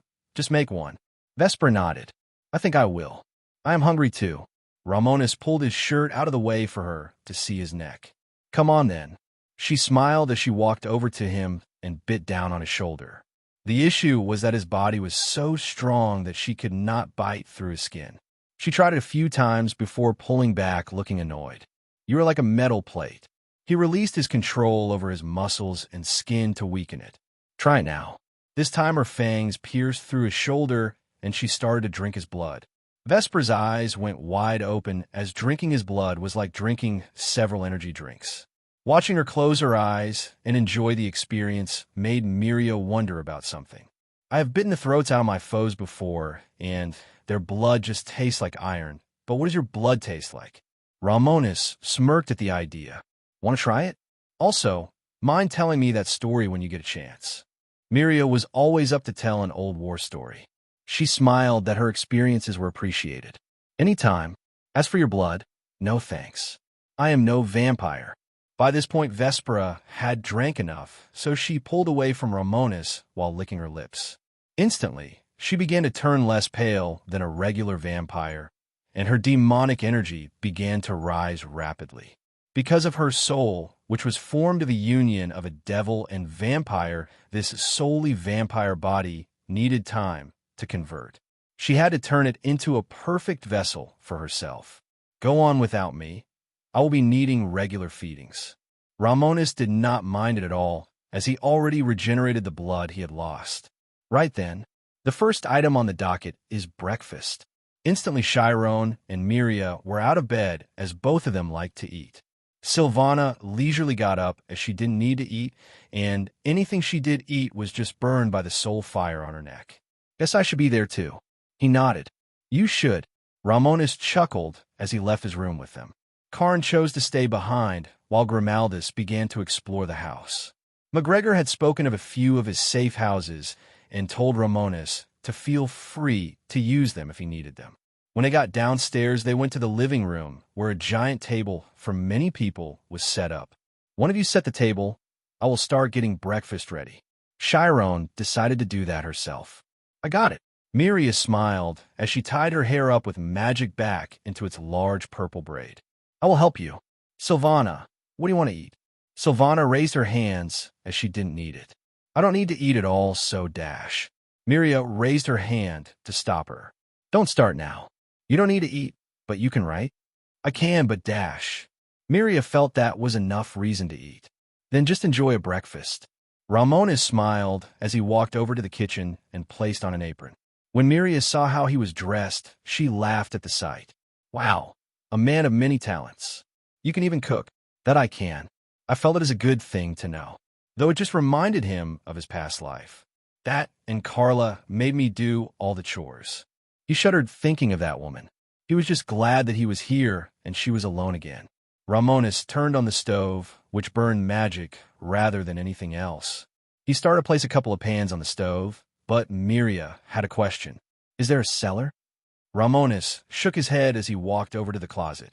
When he opened it up, there was a whole bunch of food items, all preserved for decades with magic. It was a giant walk-in closet that McGregor made decades ago. McGregor took me here once. He said to use anything.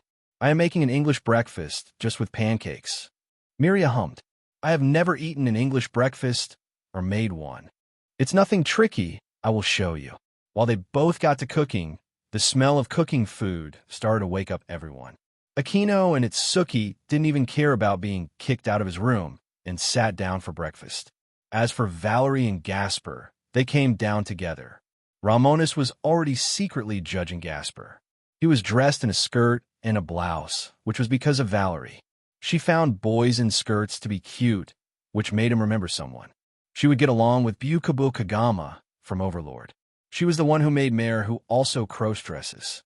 Honestly, Mare and Gasper are quite alike. Just that Mare is strong, so he gets a pass. Valerie suddenly looked down as she looked at Romonus' soul. It was such an incredible skill to use when your soul told everything about you. You hate it. He didn't deny it, though. It's weird, but I'm not going to tell you to stop. I do have bad news for you two. You two are going to be separated. Valerie already suspected that as she managed to gaze a little more into his soul when he dropped his guard.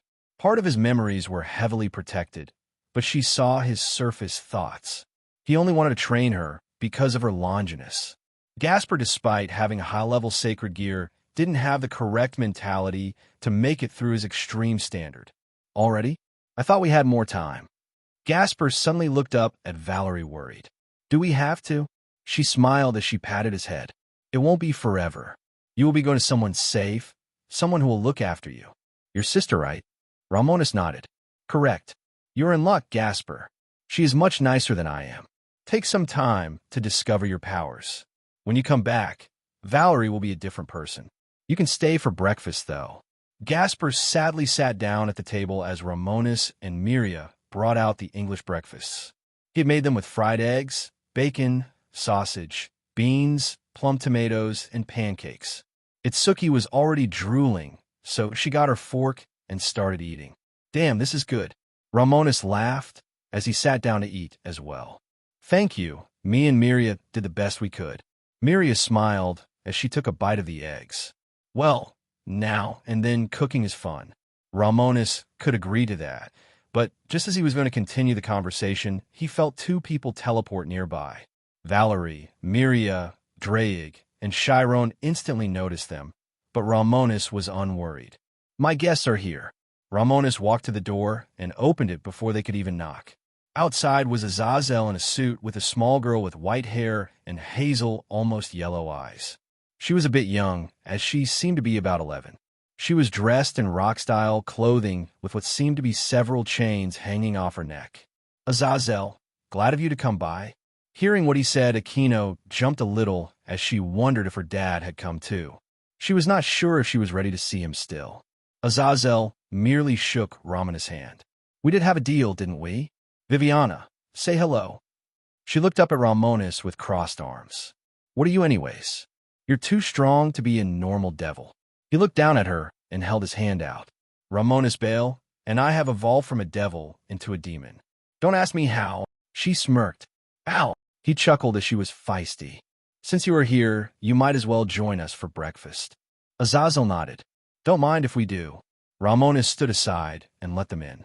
All eyes went to them with Itsuki and Viviana already locked on each other. The boosted gear appeared on Itsuki's left hand, while the divine dividing appeared on Viviana's back.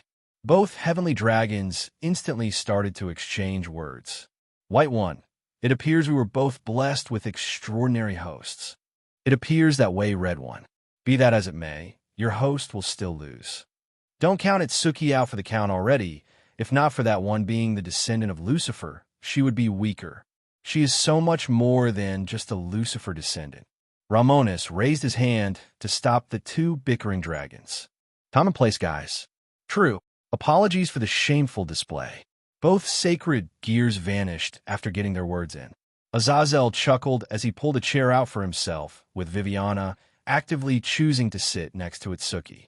Once they were seated, Romonus got back up to go and serve them food as well. He still could see into the kitchen, so he started to talk to Azazel. "Nice to see you in person again, Azazel. Been a little over a year, right?" "Yes, it has. You saved Akino from the Himejima clan by sending them flying with that reverse gravity spell of yours. Akino, I know this might be hard to hear coming from me, but your father is happy to see you improving. He did ask me if he could come, but I told him to hold off." Akino looked down at her plate before asking, "How is he holding in there?" "He is managing Shuri's grave by himself and wanted to ask if you would visit it with him.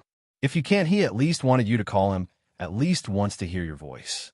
Akino had been texting her father from time to time, but never had the courage to call him. Hearing what Azazel said made her want to change that. Azazel, though, did not rush her. "Take your time. Barakil is wounded, and so are you." Akino still wanted to say one thing. "Azazel, you kept me safe, right?" "That I did. I would use magic to nudge you in the direction of safety. I wanted to say thank you. I was a deserter and a half-breed, but you still helped me stay alive. Of course, you are the daughter of my friend. I owed him that much." Viviana looked back to Azazel with a smirk. "The Governor General is a big softy. He can't stop helping people." Azazel did not correct her that he was far from soft. He just knew when to be kind and when to be cruel. By that point, Romonus was halfway through the cooking when he spoke about why they were there. "Valerie, that is Azazel, the Governor General of Gregory. You should know more than I do about your sacred gear.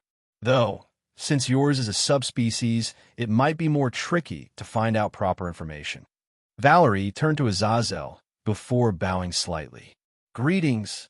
He observed her before thinking out loud. "I see you're a damper, a damn good thing, or you'd already have gone crazy." The original Sephiroth Grawl has the side effect of forcefully teaching you the secrets of how life and souls are made.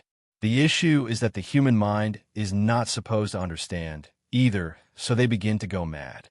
Thanks to the fact you are a damper of noble blood, your resistance is much higher than average. I have recordings of several past users who never went far. None of them ever so much used a balance breaker either. How are you holding up?" Valerie sighed as she explained her state. "I constantly see the dead speaking to me, sometimes in a language I can't even comprehend. I constantly am told, as you said, the way life and souls are made. I know how they work, but I couldn't tell you as I lose it when I think about it." Azazel nodded as he pulled out a set of papers from his spatial ring. These rings were so convenient when they were first made by Chinese cultivators. While he was flipping through them, Romonus waved his hand and placed a plate of food in front of Viviana and Azazel. The former started to eat instantly, while Azazel slowly picked at it. That sounds about right from the interviews I have had with previous wielders. None of them can explain the process of life and souls at all. Even when their memories were probed, it was ununderstandable. "Can you try to manifest it?" Before she did anything, Romonus walked over to her and placed a vial of his blood in front of her. "Here, drink it." Valerie looked at his blood and was mesmerized. Normally, every time she saw blood, she knew how it lived. But Romonus blood was beyond strange. Demon blood, especially that of Sparta, was like the blood of a god. She reached down and took the vial into her hands. "Your life is beautiful, Romonus." Gasper recoiled a little as he hated blood. Valerie, though, opened the vial and drank it on the spot. When she did so, her eyes instantly opened as she felt her body surge with demonic mana. Her own vampiric body began to actively feed on the power in his blood, which caused her strength to rise rapidly. Vespera was undergoing the same process as vampires drew power from what they drank. Enough time, and she would turn into a demonic vampire with a relic as holy as the Sephiroth Grawl. She would be as much a monster as Akino, but that power caused her Longinus to activate. In front of her, 3 golden cups appeared with a great holy aura, but did not seem to harm any of the devils around. Even Romonus, as a demon, did not feel off-put by the aura in the cups. Azazel was instantly shocked at the sight of the 3 grails. A subspecies indeed. Valerie calmed herself down and felt something odd. She touched her head as the thoughts of the dead were weaker now. Her mind felt clear and her soul didn't feel as heavy. Why do I feel so fuzzy? Romonus sat himself down and started to eat. Because I am that strong. Azazel, any clues on how she should go about controlling her Longinus? I got a couple of working theories in mind. Since Sephiroth Grawl tells about souls and life, why doesn't she do what the previous wielders did? Most of them went mad because they overused their abilities in tampering with life. Resurrecting the dead brings the biggest toll on the user, but that shouldn't be a problem with 3 grails and regular ingestion of the blood of a demon like you. Although you do not want to rush anything, as even with your vampire side, you still have limits. For now, see if you can't send them back. Valerie nodded as she focused and her Longinus vanished. I can do that. While it sounds frightening, I know that anything can be done. Right? Romonus chuckled as that sounded like him. Right? On another note, when you get done eating, we got a lot to discuss. Azazel agreed with that. True. As everyone resumed eating, Viviana turned to Itsuki next to her. When you get done, fight me. I want to see how good you are. Itsuki smiled. All right, if you want to lose, be my guest. Viviana grinned at the idea. Tough talk. Itsuki quoted Romonus, making him laugh. You can talk tough if you can back it up, Romonus' words. Can you? I will show you. Much like their dragon partners, the 2 girls were bickering. Azazel and Romonus just found that adorable. Regardless, once the meal was over, Romonus let Gasper stick around for the upcoming spar between Itsuki and Viviana. Then he would send him to Rias, who would be better suited to his weak will. He was a harsh trainer, as he was hard on every member of his peerage. Didn't matter their gender, age, or mental state. You were going to train and train hard. If you couldn't, then you might as well not be around him. That was his motto. Now it was time to see if Itsuki could defeat Viviana now. Once everyone got done eating, Azazel and Romonus spent an hour talking about Valerie's sacred gear. Since it was a Longinus and a subspecies, she was bound to be a powerful individual if she didn't go insane. Romonus already knew what he wanted, and if regular ingestion of his blood could mitigate the effects of the Sephiroth Grawl, he was willing to feed her often. She was unpaying back for every drop with the powers her sacred gear had. All he had to do was give her proper guidance, and she could resurrect anyone he wanted. Azazel even started to give him some advice on his current peerage, as Romonus' training was near perfect. He still accepted anything Azazel said, as he gave good advice. However, at the turn of the hour, Viviana and Itsuki were itching to fight. Everyone went outside for their spar, with Azazel and Romonus watching this carefully. Whoever won would show who was the better trainer of talents. Romonus smirked as he raised his hand and created a massive multi-layered bounded field with an area of 10 football fields. When it went up, Azazel turned to Viviana next to him. Good luck, and remember that this is a friendly spar. She waved him off. I know that, Azazel. Stop being a nosy, but... He shrugged. If that is what you want. As for Romonus, he turned to Itsuki, who was jumping in place and shadowboxing. Remember, you got a pawn piece, so use its promotion because it is your innate ability. She nodded. Right. Both girls stepped forward with their sacred gears already humming with power. Itsuki raised the boosted gear before her eyes began to glow a bright green. Balance breaker. Welsh dragon scale mail. In a burst of dark red dragon flames, she once again called on the scale mail. Azazel was honestly surprised that she had that, because Viviana had it as well. Wow! Viviana squinted her eyes as she spoke. Balance breaker. Vanishing dragon scale mail. In an eruption of blue energy, she was covered in her scale mail. Once both had their sacred gears, they locked on the other. Itsuki smashed her fists together as she locked onto her rival. You know, Drake told me that you two lost because you were weak. Lies. We lost because he was weak. Drake told her to say that because it would set him off. Let's let him have it. Boost. Boost. Boost.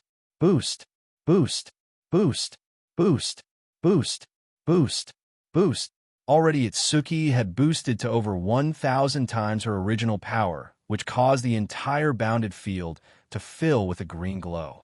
Promotion Rook. When she changed into the Rook mode, her armor became thicker and her strength rose alongside the power she boosted.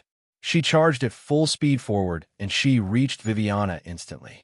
She pulled her glowing fist back and at full force punched where her rival's liver should be. Her first smash threw Viviana's scale mail like it was butter. Luckily, Viviana was not a weakling and instantly used the divide to vent some of the energy. Divide, divide, divide, divide, divide, divide. Itsuki's fist still connected with Viviana, and, thanks to the quick pace, Divide's the power was lowered severely. Alongside her Satan heritage and the training she had, that her liver did not burst. She was sent hurling through the air like a paper in the wind. She smashed into the wall of the bounded field, leaving Azazel slack-jawed. He was both worried and impressed. He watched on as Viviana stood up with her armor cracked in several places. Albion started to repair those cracks to make her battle-ready. What the fuck happened, Albion? It appears that Draig's host is much stronger than we had expected. She is drawing more power from her evil piece than normal. Itsuki tilted her head. Hey, you okay? I put quite a bit of power into that punch. It looked like it hurt. Viviana froze in place out of sheer rage. She bellowed to the sky, which made Azazel shake his head. Here we go again. Enhancing her abilities with the demonic power of her heritage, Viviana charged forward on the divine dividing. Seeing that made Itsuki shrug. Oh well, guess I just gotta beat you unconscious. Romonus smirked as she had taken his training well. If she and Issei fought, the latter would die because, unlike him, Itsuki had talent. When the two girls reached each other, Itsuki clenched her fist and surged her draconic aura and demonic energy into her fist. She punched up and landed a major uppercut on Viviana, only to be kicked in the chest. Divide. The moment she felt her energy be drained away, Itsuki pulled away. Draig, how do I avoid that? Don't touch her directly. Use a barrier of energy to avoid coming into contact with the divine dividing. Got it. Promotion Queen. Doing as she was instructed, Itsuki formed a thin barrier around her body by drawing on the control the bishop aspect of the queen granted her. Suddenly, she avoided a punch from Viviana by ducking before kicking her in the gut. The blow was strong enough that it sent her flying into the air. Itsuki grinned behind her helmet as she spread her arms apart. The scale mail warped as a pair of cannons formed on her shoulders. Boost, boost, boost, boost, boost, boost, boost. Dragon Blaster. A massive wave of dragon aura and demonic energy moved toward Viviana in the air. Seeing the attack, she shuddered as she held her hands out. Azazel moved as he was about to interfere. However, Romonus summoned Archeon and Ruin Maker before flying into the air. He appeared between Viviana and Itsuki's blast. Sorry about this. He pushed her out of the way before raising his massive blade in the air before a giant pillar of purple power of destruction surged from the blade. He swung down against the dragon blaster that Itsuki used. The blast ended up resisting a few moments before his superior power stopped and overwhelmed it. The massive wave of destruction canceled out the dragon blaster, which exploded with a massive wave of power. Everyone who was watching was left speechless by the amount of power Itsuki could release. Romonus hefted his blade and rested it on his shoulder as he looked at Viviana. The poor girl was a shivering mess, as that would have killed her. You good kid. She looked up at the armored form of Romonus before she gathered her nerves back. I'm fine. Sure you are. Excuse me one moment. Romonus stepped off the ground and landed next to Itsuki. She shuddered as she looked up at him. Boss, I dash. He just patted her shoulder as he wasn't mad. Just confused why she pulled out some of the heavy weapons. Why did you go all out? She dispelled the helmet and looked a little embarrassed. I thought she could handle it. I mean, you said she was the granddaughter of Rizavim and the White Dragon Emperor, so I thought she would measure up. I was wrong. Romonus felt that was reasonable. True. Azazel, I'm truly sorry for almost getting your kid killed. Azazel saw how Viviana landed and displaced the balance breaker. She was shivering both in rage at what she heard Itsuki say and the feeling of almost dying. He placed a hand on her shoulder and nodded. It was an accident. But what in the hell have you been doing to train that girl? She's the same age as Viviana, right? Romonus turned to Itsuki, who also removed the scale mail. He patted her head, making her smile. She is. As for what made her so strong, I put her through training up to my standards. And magic elixirs. Azazel was honestly impressed. Whatever you did, it worked. That reminded Romonus of something. Azazel, you are a good craftsman, right? I consider myself one, yes. Romonus now had to ask him something. All right then, would you be able to build me a time chamber? A place where time goes faster inside than out. I can pay for it. Azazel pondered on it, as he never thought about it. Sure, why not? What are you offering? Romonus had one thing, he always was open to trade. I got potions I make. I am an alchemist. Azazel started to think about it carefully before he nodded. Got it. Just give me some time, and I will give you that. Romonus nodded. Thanks. Azazel now looked at Viviana, who was quite shaken up. I will have to postpone what I had planned with Valerie for a few days. How long will you stay here? 1 month. I will be spending a few months in a mentorship. Then I will travel to the country of China for a time. Azazel was now curious, but he didn't ask. That should be plenty of time. I will visit every day, then to get Valerie accustomed to the Sephiroth growl. Romonus nodded and watched as they teleported away. When they were gone, Miria crossed her arms confused. Azazel is a better character than he was described. Romonus nodded. True. My instincts said to trust him, so I did. Valerie, come on. Let's see what you can do with your sacred gear. Valerie nodded, as she could not be afraid of the Sephiroth growl forever. As long as she had Romonus blood to drink, it would go better. I will try. Romonus nodded as Archeon returned to his soul.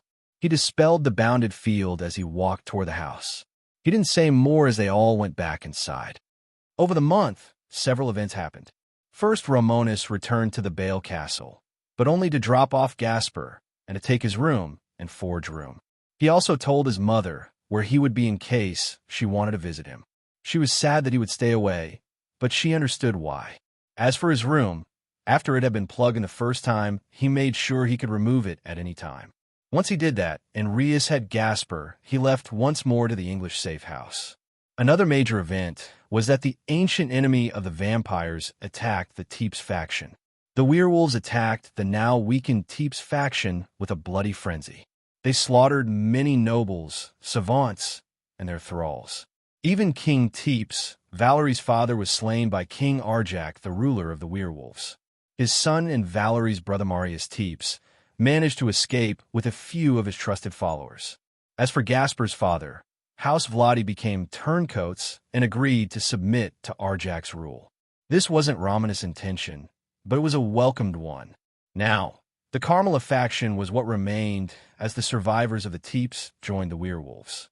Romonus paid a visit to King Arjak and offered his congratulations. The werewolf king accepted him as a guest, and Romonus revealed it had been him to assault the vampires. King Arjak offered him any reward for the assistance, but all Romonus asked was werewolf venom from King Arjak himself. The werewolf pondered on this before he agreed to the trade. It was how werewolves turned regular humans into werewolves, so he handed over a large vial. However, the biggest thing was that King Arjak had asked Romonus to join them in the attack of the Carmilla faction in a few years. Arjak wanted to give his armies time to recover, as vampires were not easy prey. Romonus agreed, but in exchange he wanted the armies of King Arjak to help him when he started a war to take over all of Devil Society. The ancient werewolf accepted because his people loved war. With some allies secured, Romonus spent the next month with Azazel, visiting often to help train Valerie. Since she got to drink his blood, every day her power rose rapidly, and so did her mental resilience. Demons were mentally hardy, and this was needed when training the Sephiroth Grawl. They mostly experimented on small animals like bugs, rodents, and plants, but already she was making progress. At the rate she was going, it would be a matter of time before Romonus could use the Sephiroth Grawl to resurrect Azidahaka. If he could use the evil dragon as either a sacred gear, familiar, or fuse him with Archeon, he could learn his forbidden magics. Valerie in the light novel managed to make it so that Azidahaka could use forbidden magic with no cost to his lifespan. He was the one evil dragon that Romonus wanted to have on his side. The issue came in that resurrecting a being like Azidahaka would strain her heart and soul. He just hoped that when the time came she was strong enough to resist. Regardless, at the end of the month, Romonus called MacGregor, who came over. Romonus informed him that he was ready to begin his apprenticeship under Dormiteth. Unlike what Romonus expected, he did not have to move out. He just had to go and learn under the Lich. MacGregor decided to take him personally to meet his former mentor. Once MacGregor had confirmation, at the end of the month, he took Romonus to the headquarters of the Golden Dawn. The Mages Association had its main headquarters in the underworld, but it also had a branch in London. First, they went to the London branch since Dormiteth was often hidden away. When he and MacGregor appeared in London, Romonus looked around the city as he had never traveled out of America when he was human. Carla was quite poor, and she rarely let him go out. When he looked at his master, he saw that he looked the same as always. As usual, he was dressed in his fancy mage suit. Suddenly, he turned to Romonus next to him. "Was it you? The vampire attack?" "Yes." The British mage hissed. "Damn, the Teeps faction is no more. After you attacked them, the werewolves instantly attacked the weakened faction." Romonus nodded. "I know. I went personally to congratulate King Arjak on his victory." MacGregor shook his head. "I will keep that to myself. Anyways, here we are." In front of them was a giant skyscraper, which was the human front of the Golden Dawn. When they both went inside, Romonus felt the hum of hundreds of magic wards. "Fancy." MacGregor nodded. "They are." They both walked over to the receptionist, who froze at the sight of MacGregor. She opened her hand, and a mage staff appeared in it.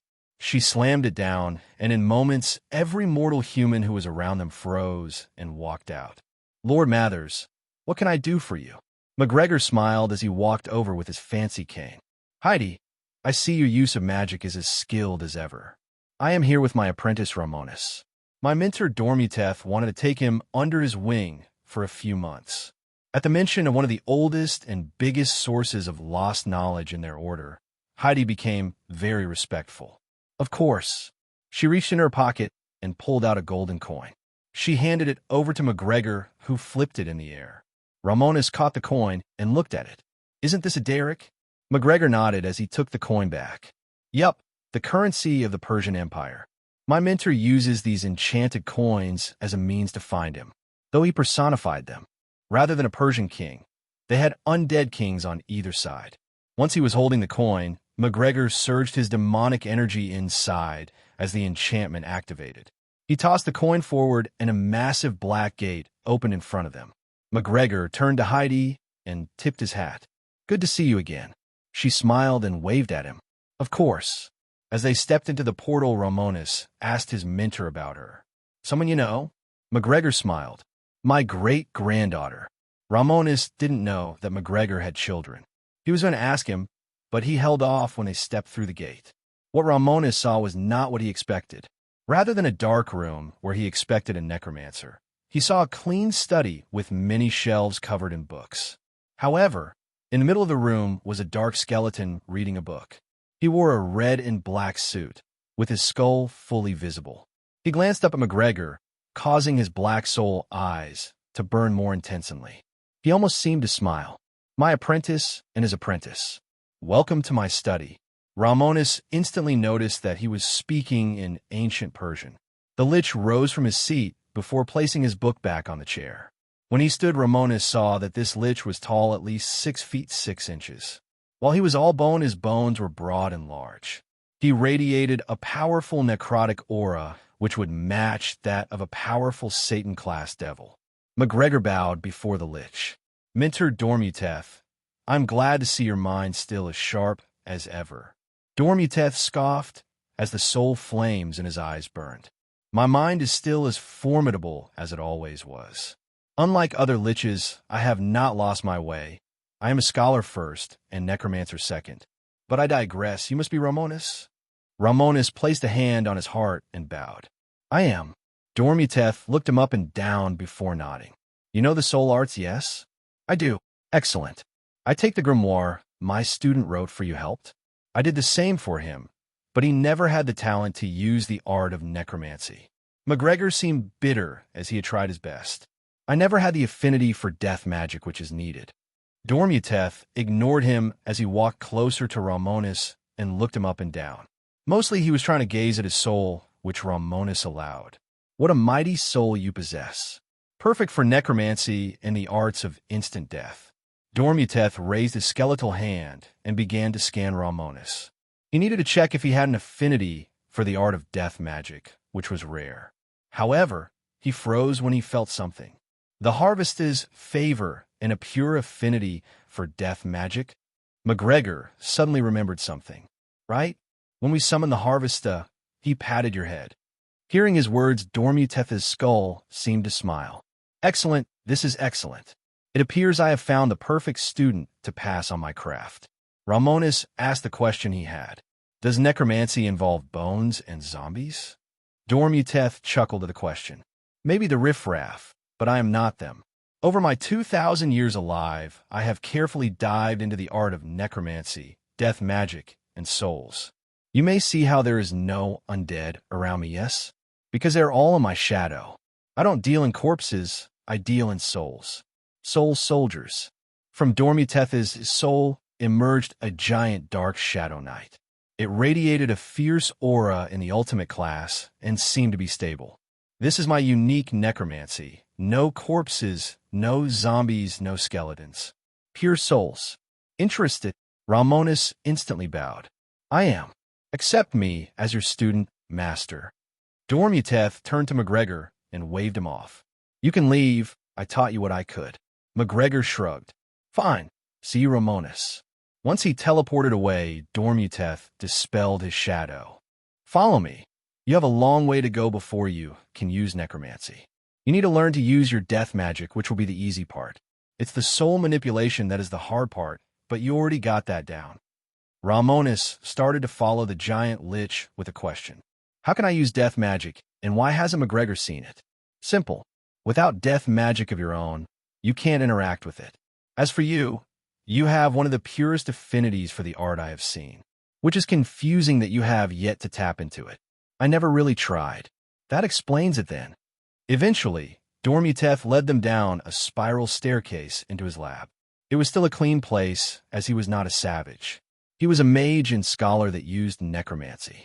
He preferred his study to reflect that. The first step is to get you to feel your death magic. The most simple way is for me to do this. Dormuteth placed a hand on Romonus' back and began to surge his own death magic into Romonus' body. Normally, it would begin to kill the person because by its name, death magic was harsh on the body. However, Romonus' demon physiology and the fact that he had lived a past life took effect. The death magic Dormuteth surged into his body and was processed by his demonic mana body and the blessing the Harvester gave him. The lich stepped back and watched as Romonus' dormant affinity for the art awoke. A large aura of death surged from his body, fueled by his demon physiology. Dormuteth wanted to smile at the sight as Romonus focused. He surged his demonic mana into his hands and watched as the purple energy began to turn into a hazy darkness.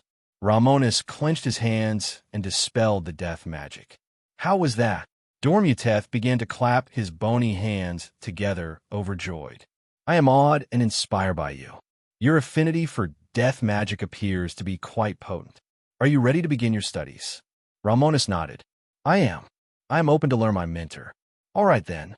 I want to see what you have discovered on souls, as they will form the core of your necromancy.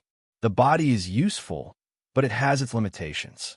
When the soul becomes the body, you can remove the restrictions it brings. Let's begin. Your first lesson is the applications of death magic. Right? Romonus' apprenticeship under Dormuteth lasted for the better part of 10 months.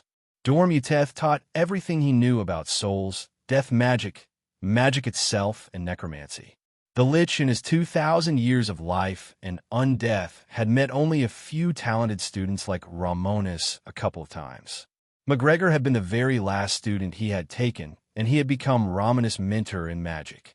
Not to disrespect his teacher, but Dormuteth's knowledge of magic exceeded McGregor's by far. He didn't just teach Romonus how to use soul magic, death magic, and necromancy.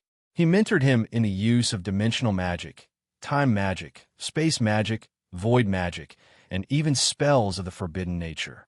Thanks to this, his knowledge of magic of all kinds improved to a shocking degree. From the most basic of fire magic to the most forbidden of rituals, Romonus now knew a great deal.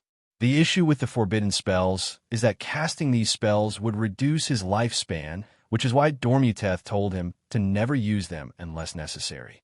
Romonus thanked his mentor, as during his free time, he and Azazel had worked together to continue to train Valerie. Azazel was also almost done with the time chamber, which Romonus was going to use to speed up his training. The biggest change was Valerie and Vespera evolved into demonic vampires because of drinking his blood. Because of this, Valerie had reached a point where she could begin to make modifications to living beings. They continued to test on small animals and plants, and they had found success.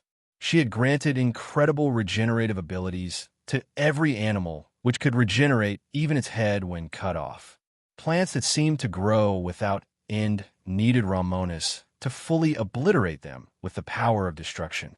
As for the animals, they were harmless, so Romonus let Valerie keep them as her familiars. They had done many tests to ensure everything was without side effects, and Azazel even brought a fallen angel criminal set for execution. Valerie was allowed to run her experiments on the poor fool. She was much more willing to do such acts because of her evolution. In the end, she managed to grant him a nearly immortal body, which Romonus ended by obliterating the guy's body, leaving his soul behind. Using what his mentor Dormuteth taught him, Romonus used his necromancy and turned the guy's soul into a shadow. Much like Sung Jin, Wu the Shadow Monarch. It was weak as the fallen angel had only had one set of wings. Azazel wanted to know more, but Romonus was pretty tight-lipped.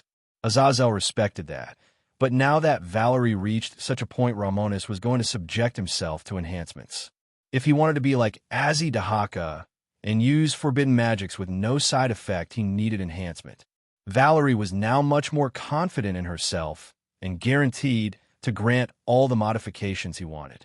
Romonus specifically wanted to be granted the near-immortal body, a reduction in his weakness to holy magic, and protection to his lifespan. Valerie would do them at the same time, as she could always add more later on when she got her balance breaker.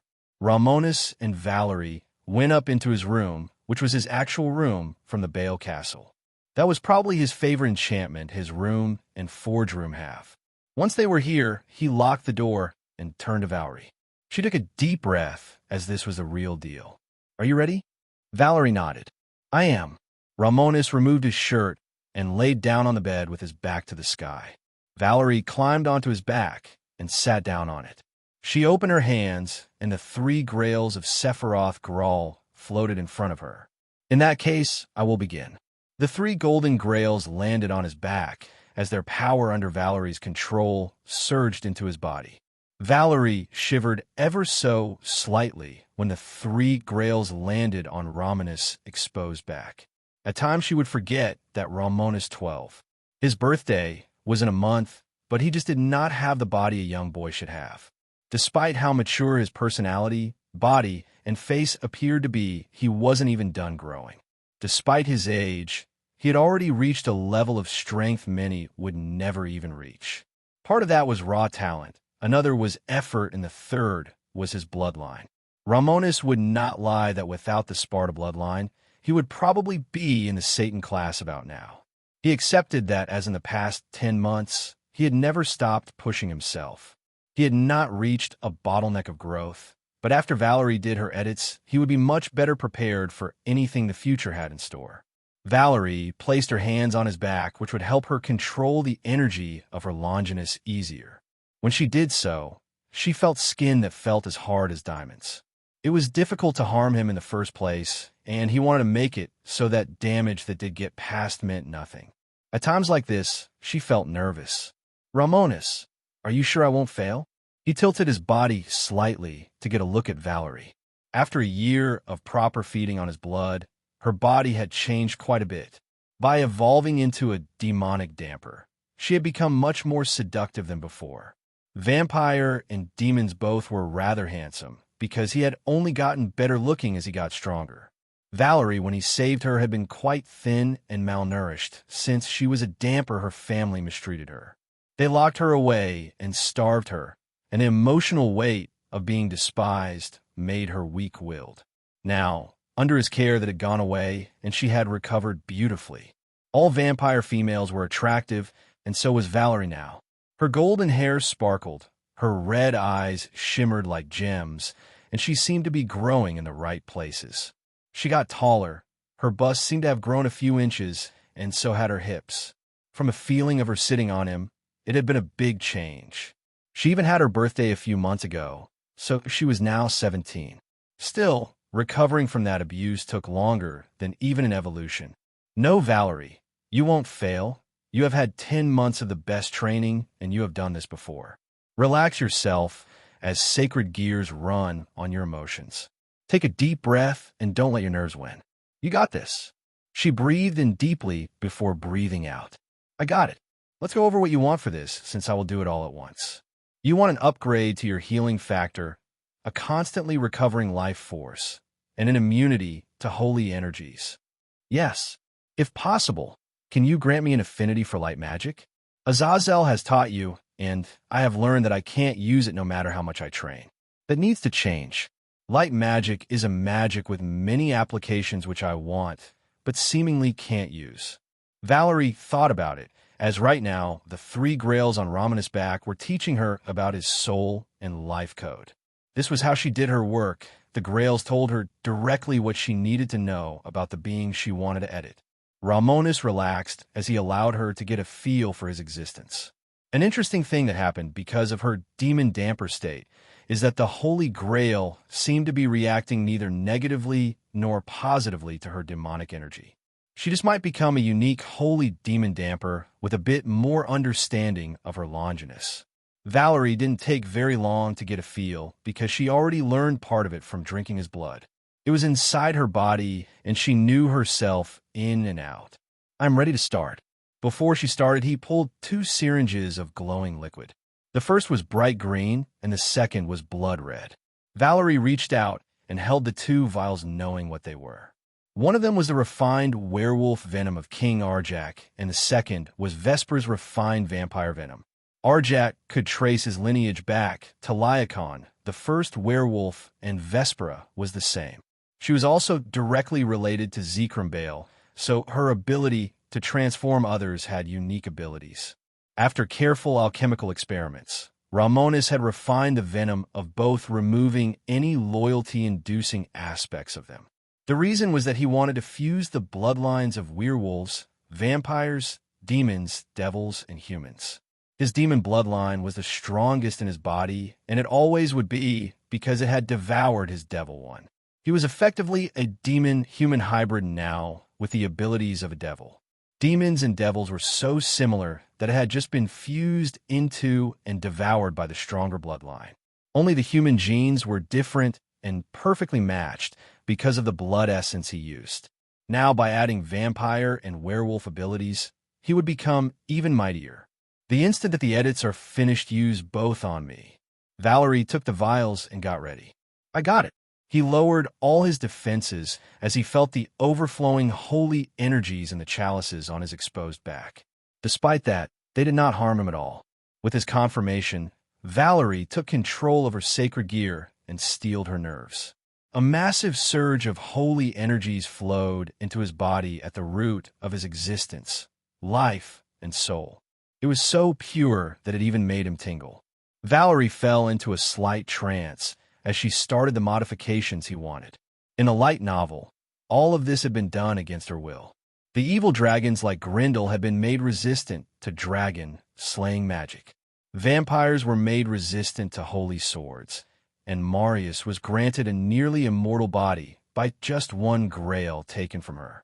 Azidahaka could use as many forbidden magics as his lifespan continuously regenerated.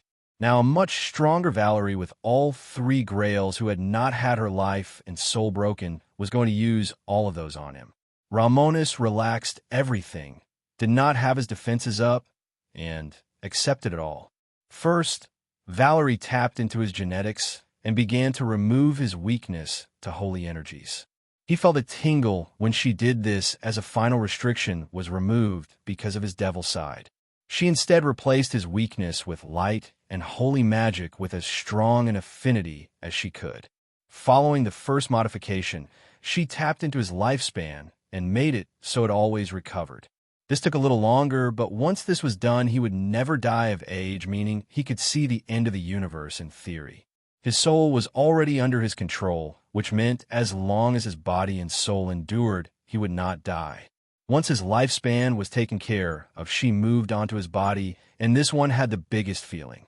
She took his demon regenerative factor and amplified it to new extremes.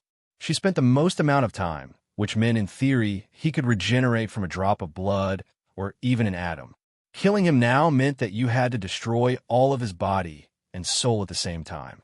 If the other still existed, he could regenerate back from nearly nothing.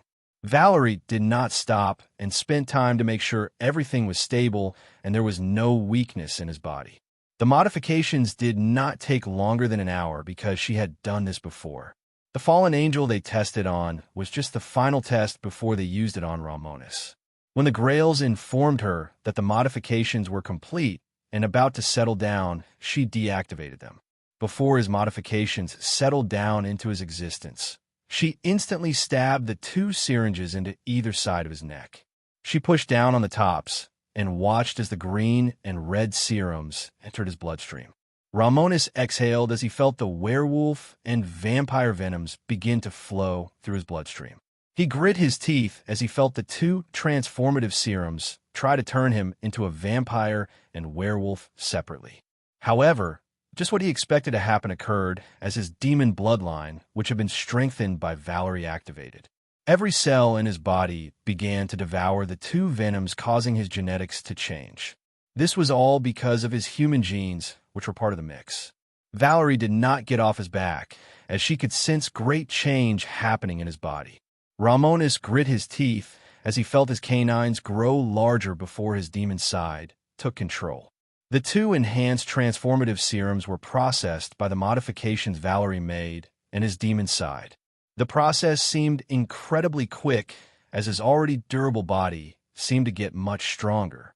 His skin didn't get paler, but instead seemed to get slightly darker. His nails, which were the normal colored, seemed to extend into claws that took on a black shade. When he retracted them, they returned to normal, and his eyes seemed to turn a deep red before he blinked. His purple eyes returned as the rest of the abilities of vampires and werewolves were devoured by his demon bloodline. When that happened, the Sparta bloodline seemed to enhance the abilities of the 2 new species. This process took a few hours, but by then the modification Valerie made to his body stabilized, and so did his body. He took a deep breath, which made it notable that he did not have vampire fangs. "I am okay." Valerie sighed in relief as she got off his back.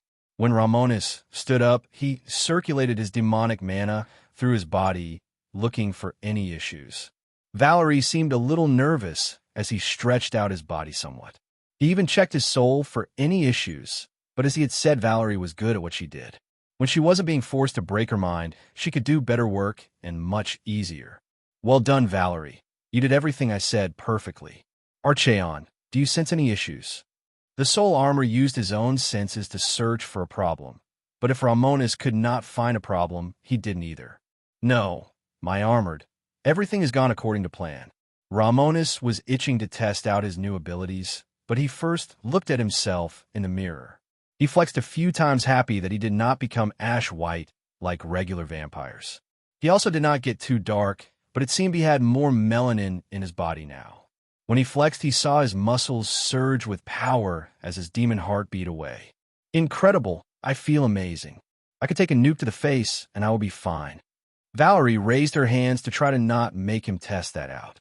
"Please don't try to test that theory out. Still, exercise caution." Romonus chuckled as she was quite nervous. "I won't. I am strong, not foolish. I bet Shiva could still find a way to end me despite my power. This just makes my future battles far easier." While he was here, Romonus measured himself, as he had not done so in 10 months. When he did so, he found that he was 6 feet 3 inches, meaning he had grown 5 inches in that time. His growth seemed to be picking up speed. His weight, though, was much more than he expected, as he weighed 350 pounds. His muscles, bones, and body were so compressed that he weighed more than he should for the size of his body. He did wonder how tall he would get to be because he was starting to get huge. "Valerie, how do I look?" "Too big." Valerie looked him up and down, as he did not look like a bodybuilder. He didn't have a lean swimmer's body either, as he was truly muscular. "No, it seems perfect." He smirked. "I'm glad to hear that. Come on, time to test it." He wanted to see what abilities he now had. Romus gave Tobio a few moments to recover from the mana surge coming from his Longinus getting suddenly unleashed. Romonus knew that what he had just done had forced Tobio onto the path of the supernatural, as Canis Laicon would draw attention to all. Azazel already knew about him, but Azazel was not blessed with future plot knowledge. Romonus was, and it is still useful even now. For now, he reached down and helped Tobio to his feet. "Welcome to my home, Tobio accused. I'm sure you have questions, and I am here to answer them. To answer the most important one, I kidnapped you." Tobio's face instantly filled with horror at the implications. Romonus was said to be a demon, and what else could a demon want? He fell on his butt again and started to hurry away. "No, don't take my soul." Romonus, feeling in a joking mood, walked forward and he activated his devil trigger. In a burst of purple demonic mana, he becomes a massive demon standing over 15 feet tall. His 6 titanic wings surged with power as a spiked demonic form towered over Tobio. Image here. He slammed his hands on either side of Tobio and leaned in to look at his face with a grin full of demonic teeth. "I don't want it." He canceled his transformation and returned to his human form. It was a miracle that Tobio didn't piss himself, because when he entered his devil trigger state, his power was unleashed completely.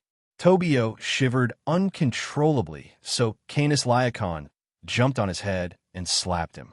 Feeling the dog that jumped out his chest slap him, he got his nerves back. Romonus laughed, as he rarely got a chance to use his devil trigger. Once he settled down, Romonus looked down at Tobio. "Calm yourself. I'm a demon, but I don't want your soul. After I tell you what I want to tell you, I will send you back home with a few conditions." "Fair."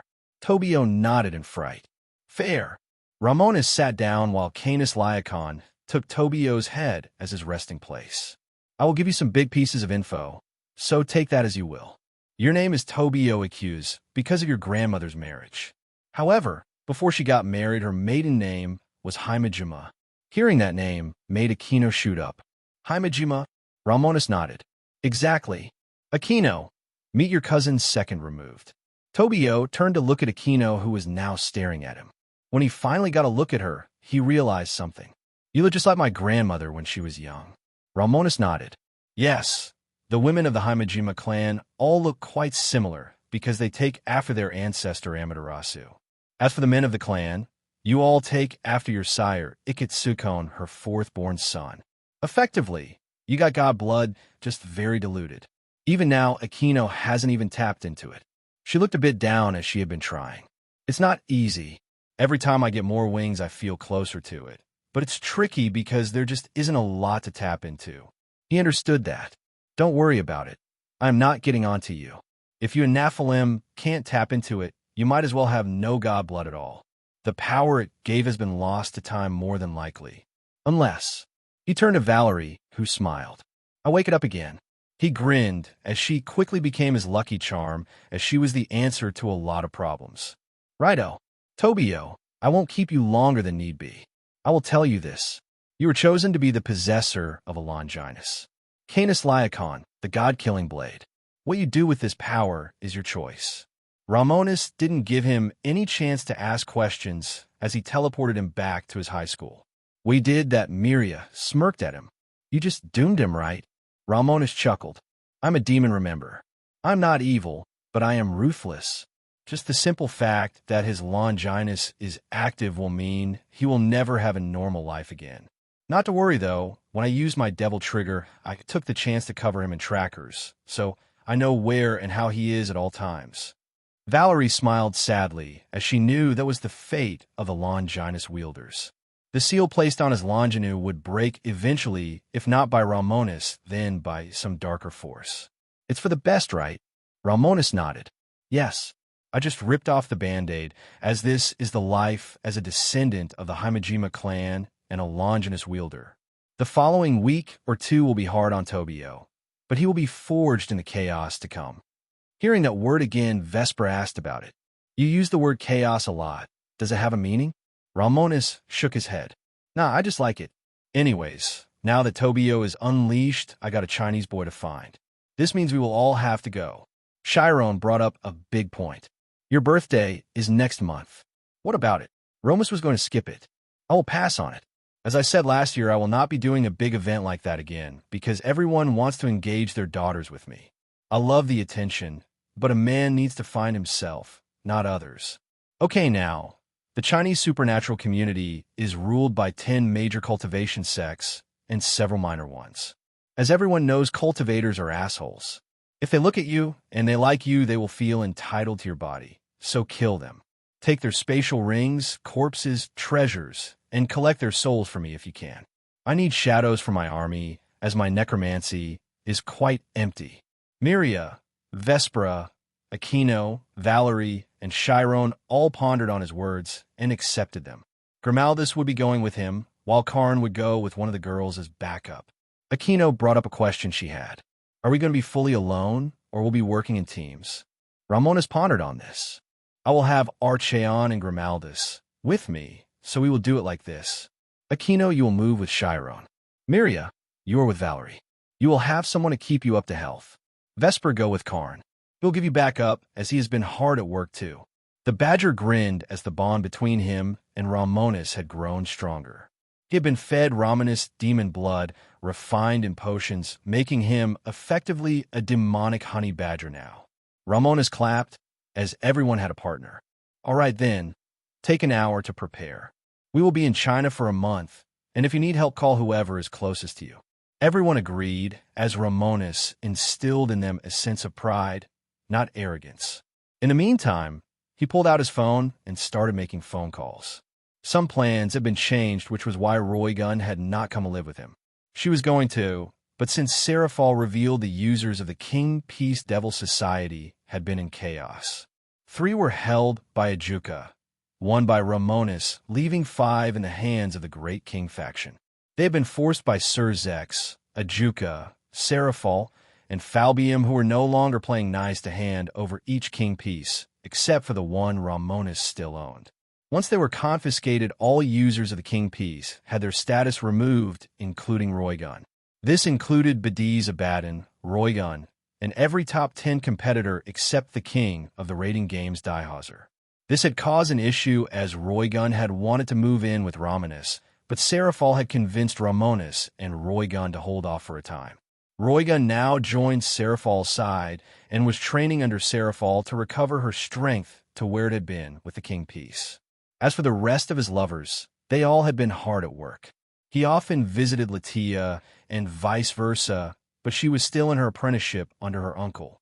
Venelana was in a similar situation to Roygun in that Seraphal had pulled her to her side as the Satans were gathering stronger allies.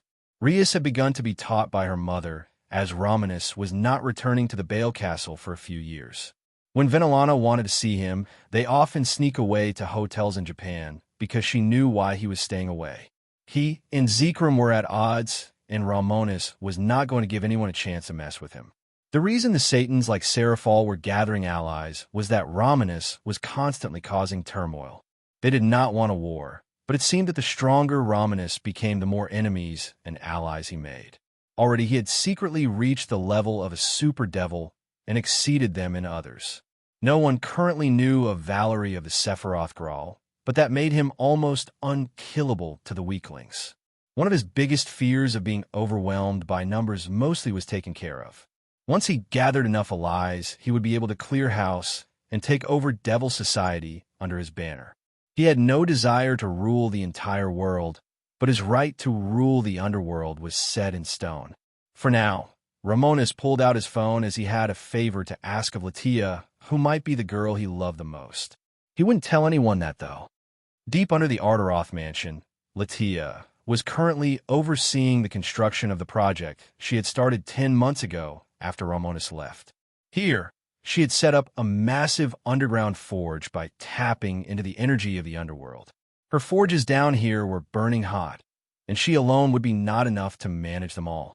Rather than hire devils or humans who could steal her knowledge, she created automatons. Not sentient like Grimaldus, but loyal program machines that had basic functions. Each one was modeled after Necrons, which made them efficient. The skeletal robots worked away to melt down the tons of magisteel and Laval Mithril her uncle and clan supplied her with. Since Romonus went on his journey, she had been trying to one-up Archeon, which was hard. However, in the middle of the forge, the metal was melted down, refined, and forged by her Necron servants. It was then used to add to the gigantic beast of glowing metal taking form in the middle. A Kadai destroyer was taking shape, but she was not going to scale. She was going to outdo the Chaos Dwarves by making a more stable and less cursed machine of war. Latia was inside the bull-like head of the destroyer as she worked to program the AI. Soul stones were the issue because they were such a dark thing that only the most evil of prisoners were allowed to be turned into them. She had acquired several, but she had yet to use any for her Kadai destroyer. Just as she was coding the AI core, she heard her phone ring with her favorite sound. She smiled as she took the phone and answered. "Romonus, my love, how are you?" "Better after hearing your voice, my darling." "How is our baby coming along?" She smiled as he had helped her in his spare time on her destroyer. "She is coming along great. I say the construction is around 73% complete. I still got to program the weapons, the soul, and so many things. It will be helpful if my uncle and you are not so busy." Romonus sighed. "I still wish you would live with me. I don't like being away from you." She smiled as she activated the FaceTime function. When he joined the call, he saw she was once again dressed in her protective clothes, but her body as a devil was starting to mature rapidly. Already her chest was pushing against her clothes far more than when he had met her. "You look gorgeous, Latia. I wanted to inform you that I will be in China for a time. I probably missed my birthday." She shook her head. "Don't worry about it. We will celebrate on our own. When you come back, do you mind coming over and placing the runic engravings? They would go along great." "Of course, happy to help. And not to sound ungrateful or anything because I love Grimaldus, but why do you get the giant destroyer?" She smirked at him. "Because I am the artificer. You are the alchemist. Why don't you go and clone yourself a monster?" Suddenly, he froze as he had ideas now. "You know what? Why didn't I think of that? I will do just that." She winked as she stopped the coding as she was done. When she made an AI, she always ensured it would not go rogue, and this was done. "I can't wait to see what monster you create." Romonus had the same idea. "I will see you in a month. I want to be present when you activate the destroyer." She smirked as this was going to be her familiar. Her destroyer when she needed to get things killed. "I can't wait. See you then." When the call was cut, Romonus then called Seraphol. When she picked up, she was in her office with 20 devil commoner women who had been recruited by her. Each one was receiving proper training to speed up her workload. She had no time to waste behind a desk, so this eased up the time wasted. When her phone rang, she answered. "Romonus, my big man, how are things?" "Excellent. I found a perfect knight candidate and a treasure of legend. I will spend a month in China to find it." "Sounds interesting. You want me to tell Venelana that you will be off the radar?" "Right. Tell Roygan too if you can. When I return, I will show you what I found." She smiled, already curious. "Got it." Once he hung up, he made several more phone calls.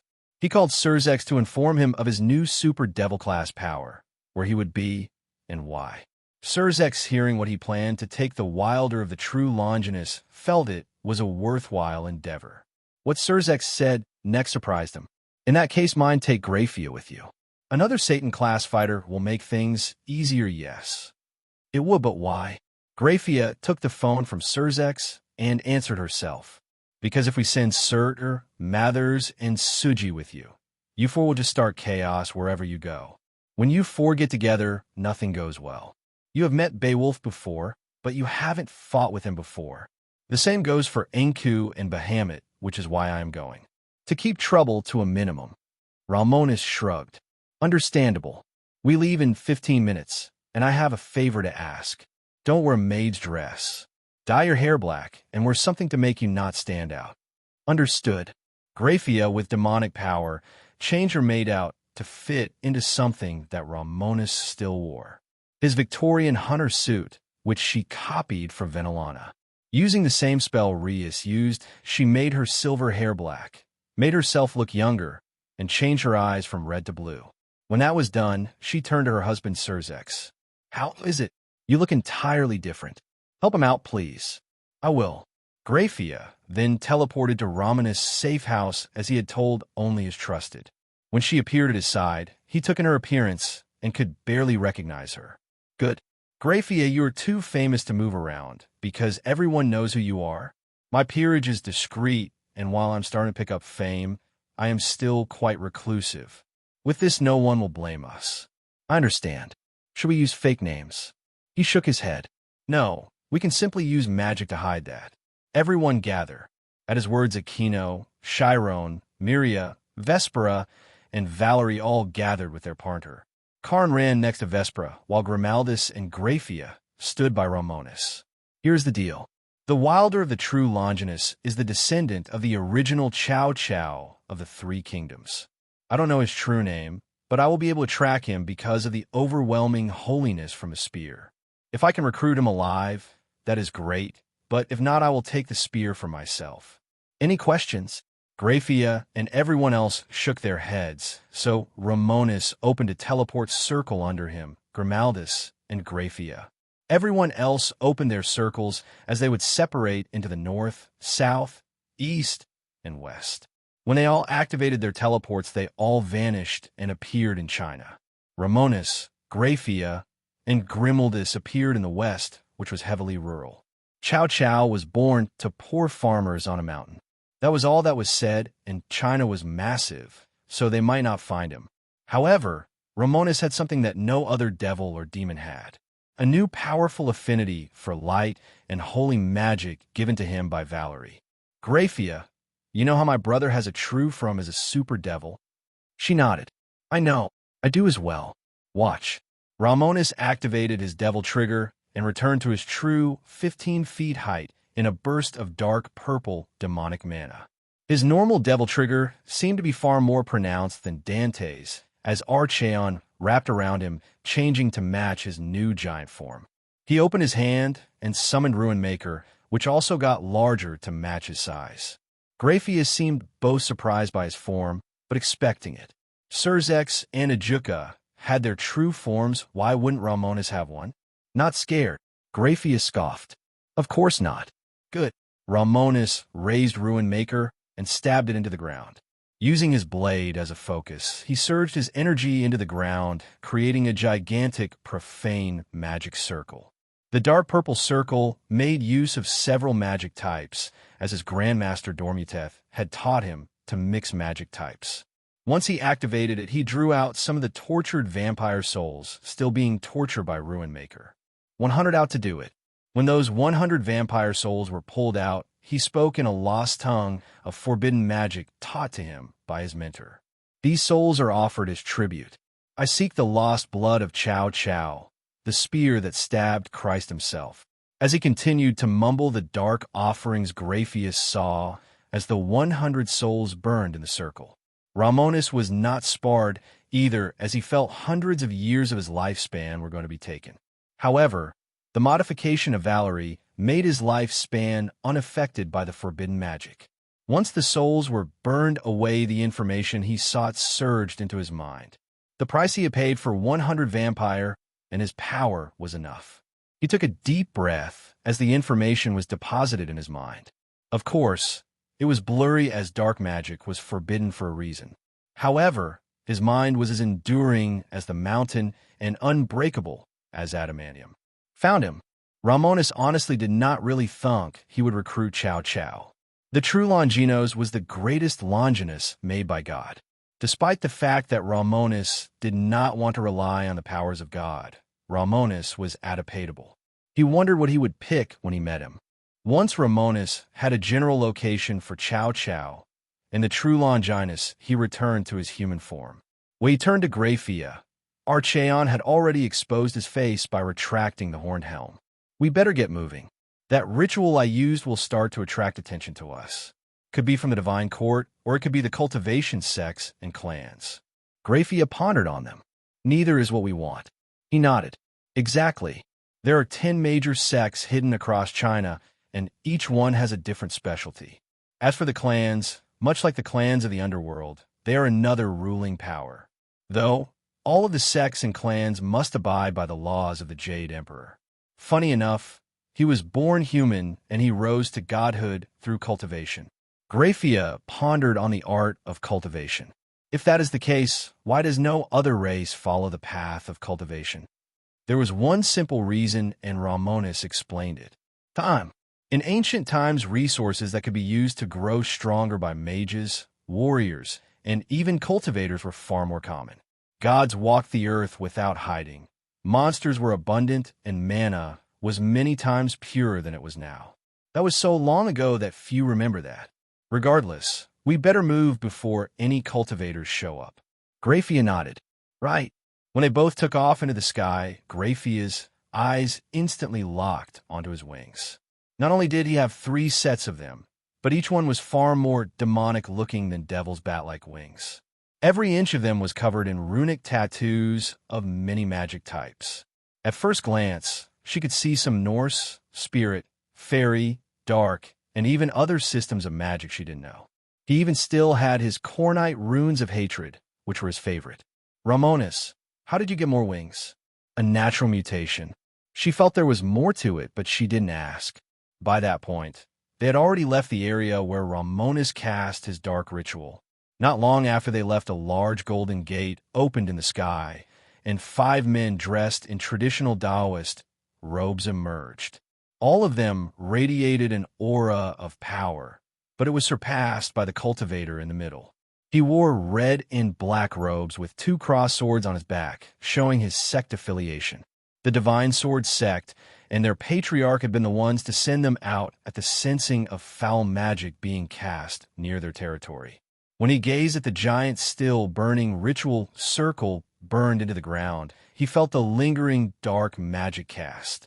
One of his disciples turned to him. What do you sense, Master Kong? Kong Liang, the master of these 4, was a soul-forging cultivator in the 5th realm of 10. In the current day and age, rising higher was much harder than it had been in ages past. What was once considered average foot soldiers had become elites in the modern age where resources were scarce. I can sense traces of souls, suffering, and demonic energies. A devil. Kong Liang shook his head. No, this is far too powerful to be a mere devil. This is a demon, a true demon. Demons were another aspect of the Chinese pantheon, as the Jade Emperor eons ago had defeated a powerful demon who had almost taken over the Chinese pantheon and more. This is what he felt. One of you inform the Patriarch and our allied sections. Whatever cast this ritual did so quickly and easily. From the residual power I can see, it would be able to fight the Patriarch. That seemed to make these sword cultivators' blood run cold. One of them brought up a good idea. Will we have to inform the ancestor? Kong Liang pondered on that. No, they're in closed-door cultivation. The last thing they need is a battle, but we must be prepared. We are returning at once. Sir, in his words, the cultivators returned to their hidden sect. By this point, Romonus and Graphia were long gone and still flying. He stopped flying and turned back in the direction he cast his ritual. Graphia stopped, wondering what he sensed. He was a demon who had senses that a devil like Graphia could not even comprehend. What is it? Cultivators. 5 of them. One of them is at the level of an ultimate class devil. Maybe more since cultivators have unique abilities. Graphia pondered on this. What about the stronger cultivators?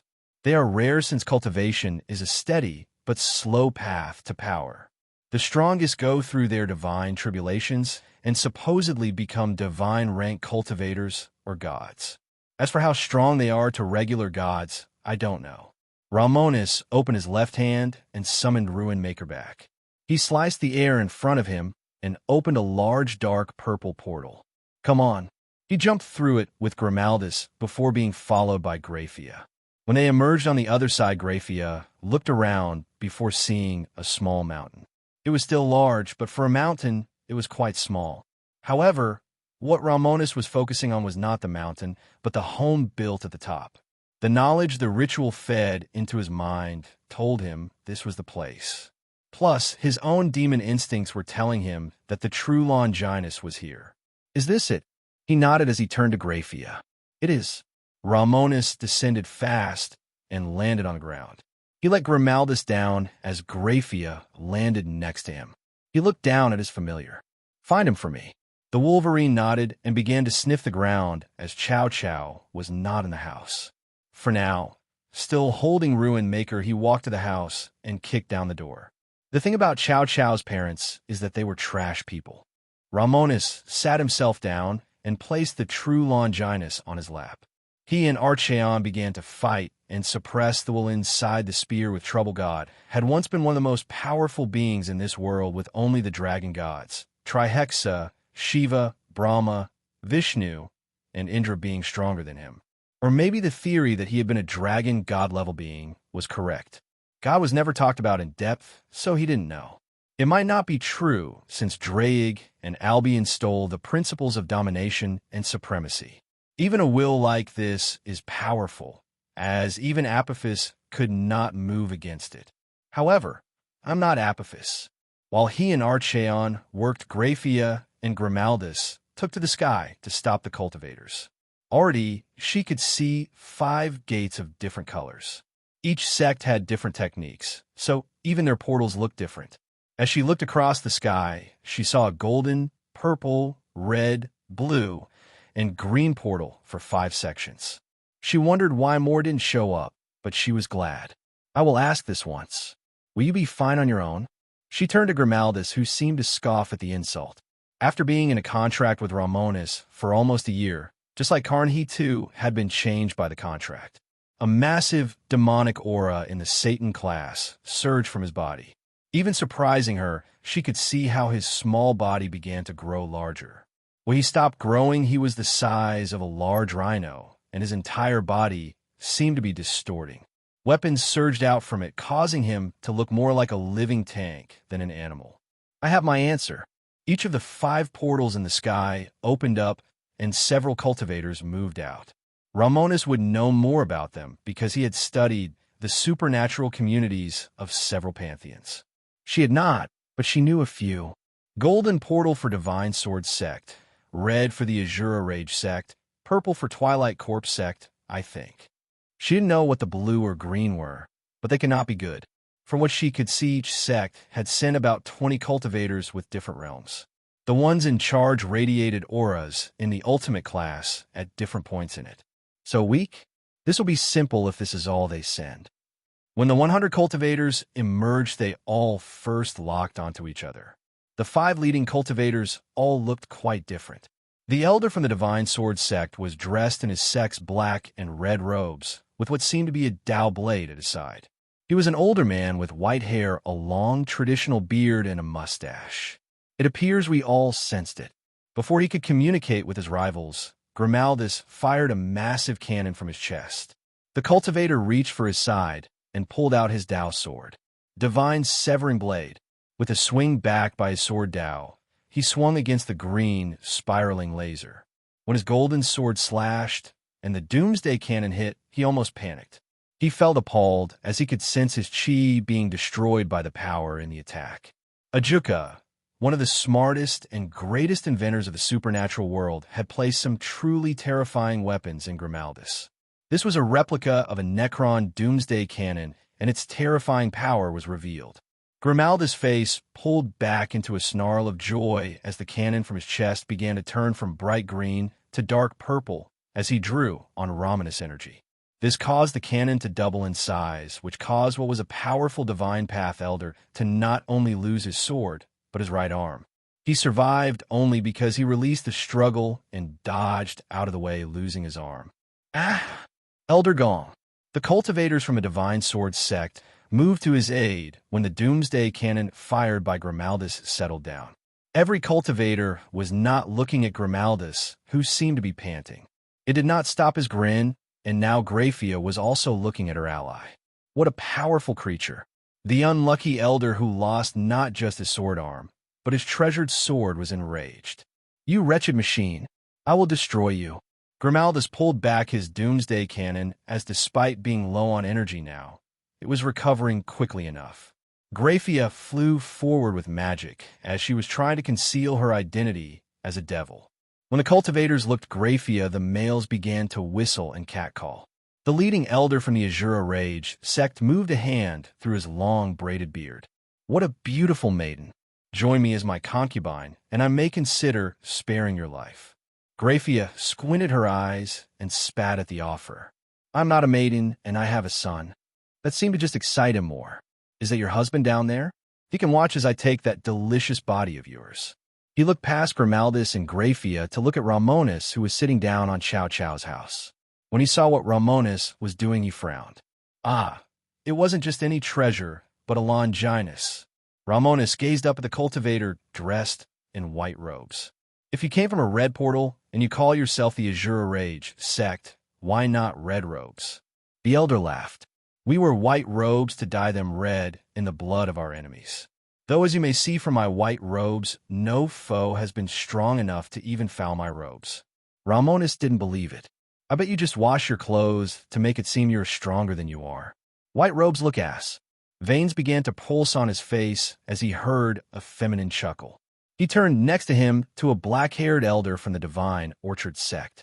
They were the best spiritual herb cultivators and pill makers among the sections.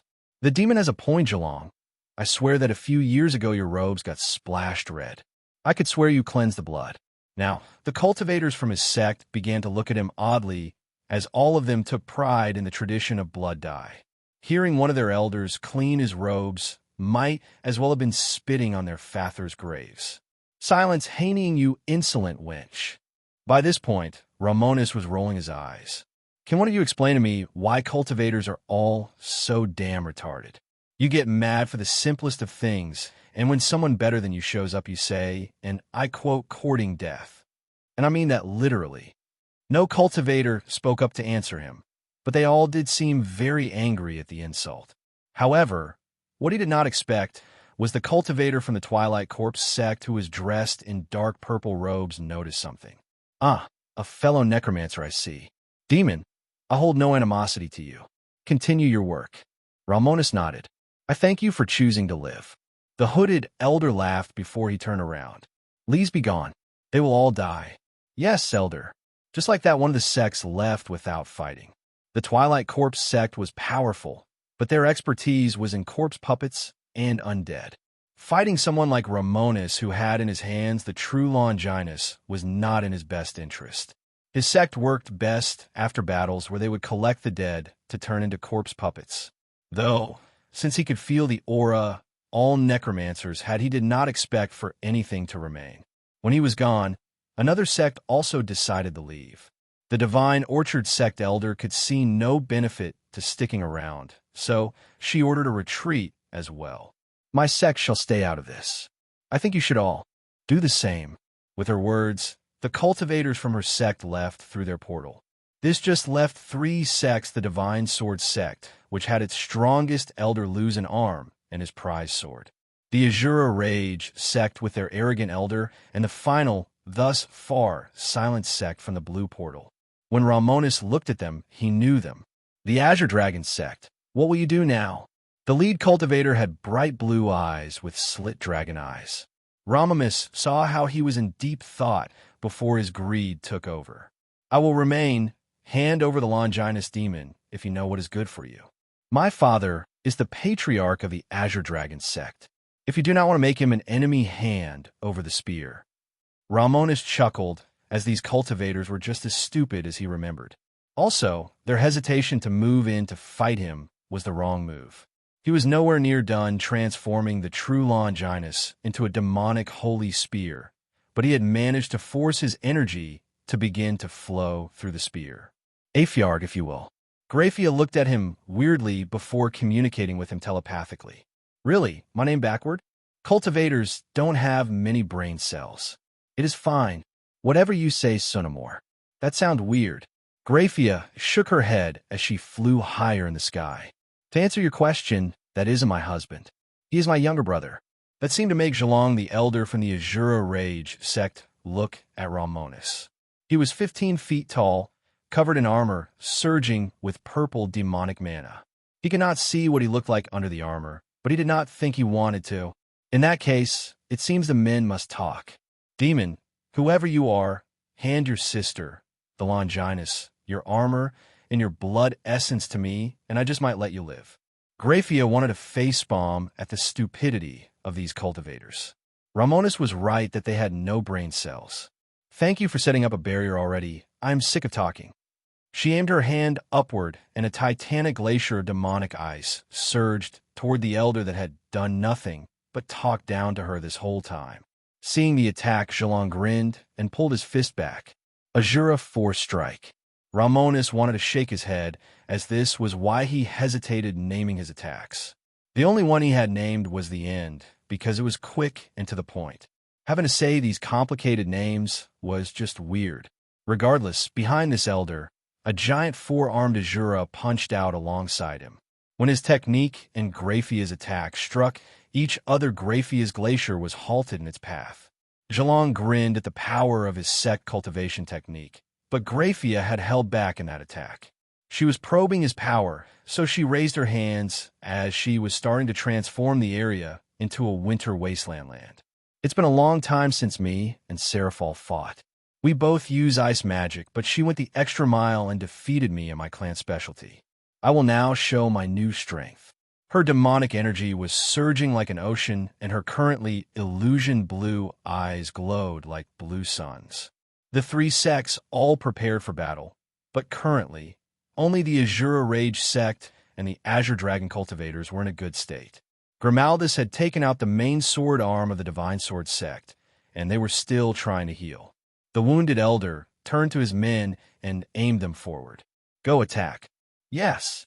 Graphia looked from left to right, as most of these cultivators were just numbers. Only the elders and their direct disciples mattered at all. Before she killed them, Romonus communicated with her.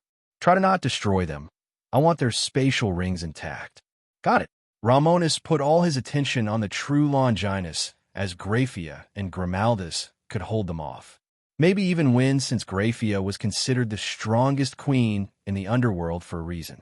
He placed both hands on the spear, as he could feel the overwhelming holy magic coursing through the spear, still fighting him. However, he had managed to forge a rudimentary link to the spear. You are dead, Yahweh. You died in the Great War. This what you left behind is just that. A fragment of yourself. With that information, submit. He felt the still, powerful will of God try to break his link to the spear. I shall never allow a foul demon to hold dominion over the true Longinus. A sea of holy energy surged into his soul, but this exceeded what any angel could use. This was the dying will of God, and he was attempting to destroy Romonus' soul. Foolish, my soul is as enduring as adamantium. Romonus' Cambion soul began to not just resist the power surging into it. He used that to reinforce his link to the spear. Archeon reached out into the spear and began to pressure the will alongside Romonus. Romonus, using this powerful holy magic coming from the will of God, absorbed it into his body and soul.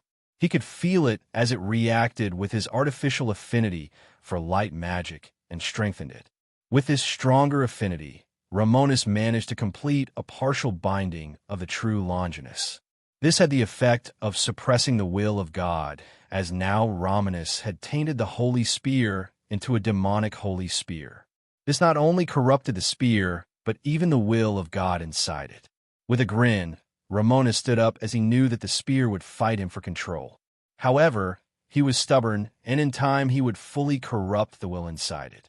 You shall serve me in my plans, Yahweh, until the time comes for you to meet your end. The will did not speak, as it effectively passed out from the demonic corruption surging into the spear. In heaven, the heaven system was glitching out because a Longinus had been ripped from it. Not just any Longinus, but one of the most important. Michael was panicking as he fought to manage the glitches in the system. Hard to do so because he barely understood some of its functions. He He just barely managed to keep things as they were, and the glitches that kept popping up since his father's death were not easy. When things settled down, he checked on what had happened. He didn't know, but a powerful Longinus was taken from its current user. This can't be good. It was not because Romonus getting his hand on the true Longinus meant that he now held one of the darkest creations that had fallen on the world. A spear that had been sanctified by the blood of Christ, cursed by the hand of a demon. Poetic in a dark way, and now he was going to test it out on some stupid cultivators. When Romonus looked up at the sky, he saw Grafia and Grimaldus were doing well. Grimaldus was slaughtering the weaker cultivators while making sure to take their souls. Those would be used to fill the ranks of Romonus shadows. He also took any spatial ring they had which Romonus wanted.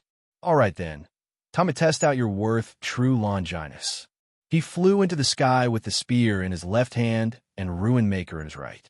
The moment that Romonus took to the sky, the cultivators from the three sects all locked onto him. He was the biggest danger here, as he made Grafia and Grimaldus look like children. His 3 sets of demonic wings hummed with what felt like an endless sea of demonic mana. The runic tattoos continued to pulse with malevolent energy. Behind him, a large tail lazily swung from left to right with a giant battle axe at the end. Romonus could not help but chuckle that only 3 ultimate-class cultivators and their servants wanted to demand anything from him.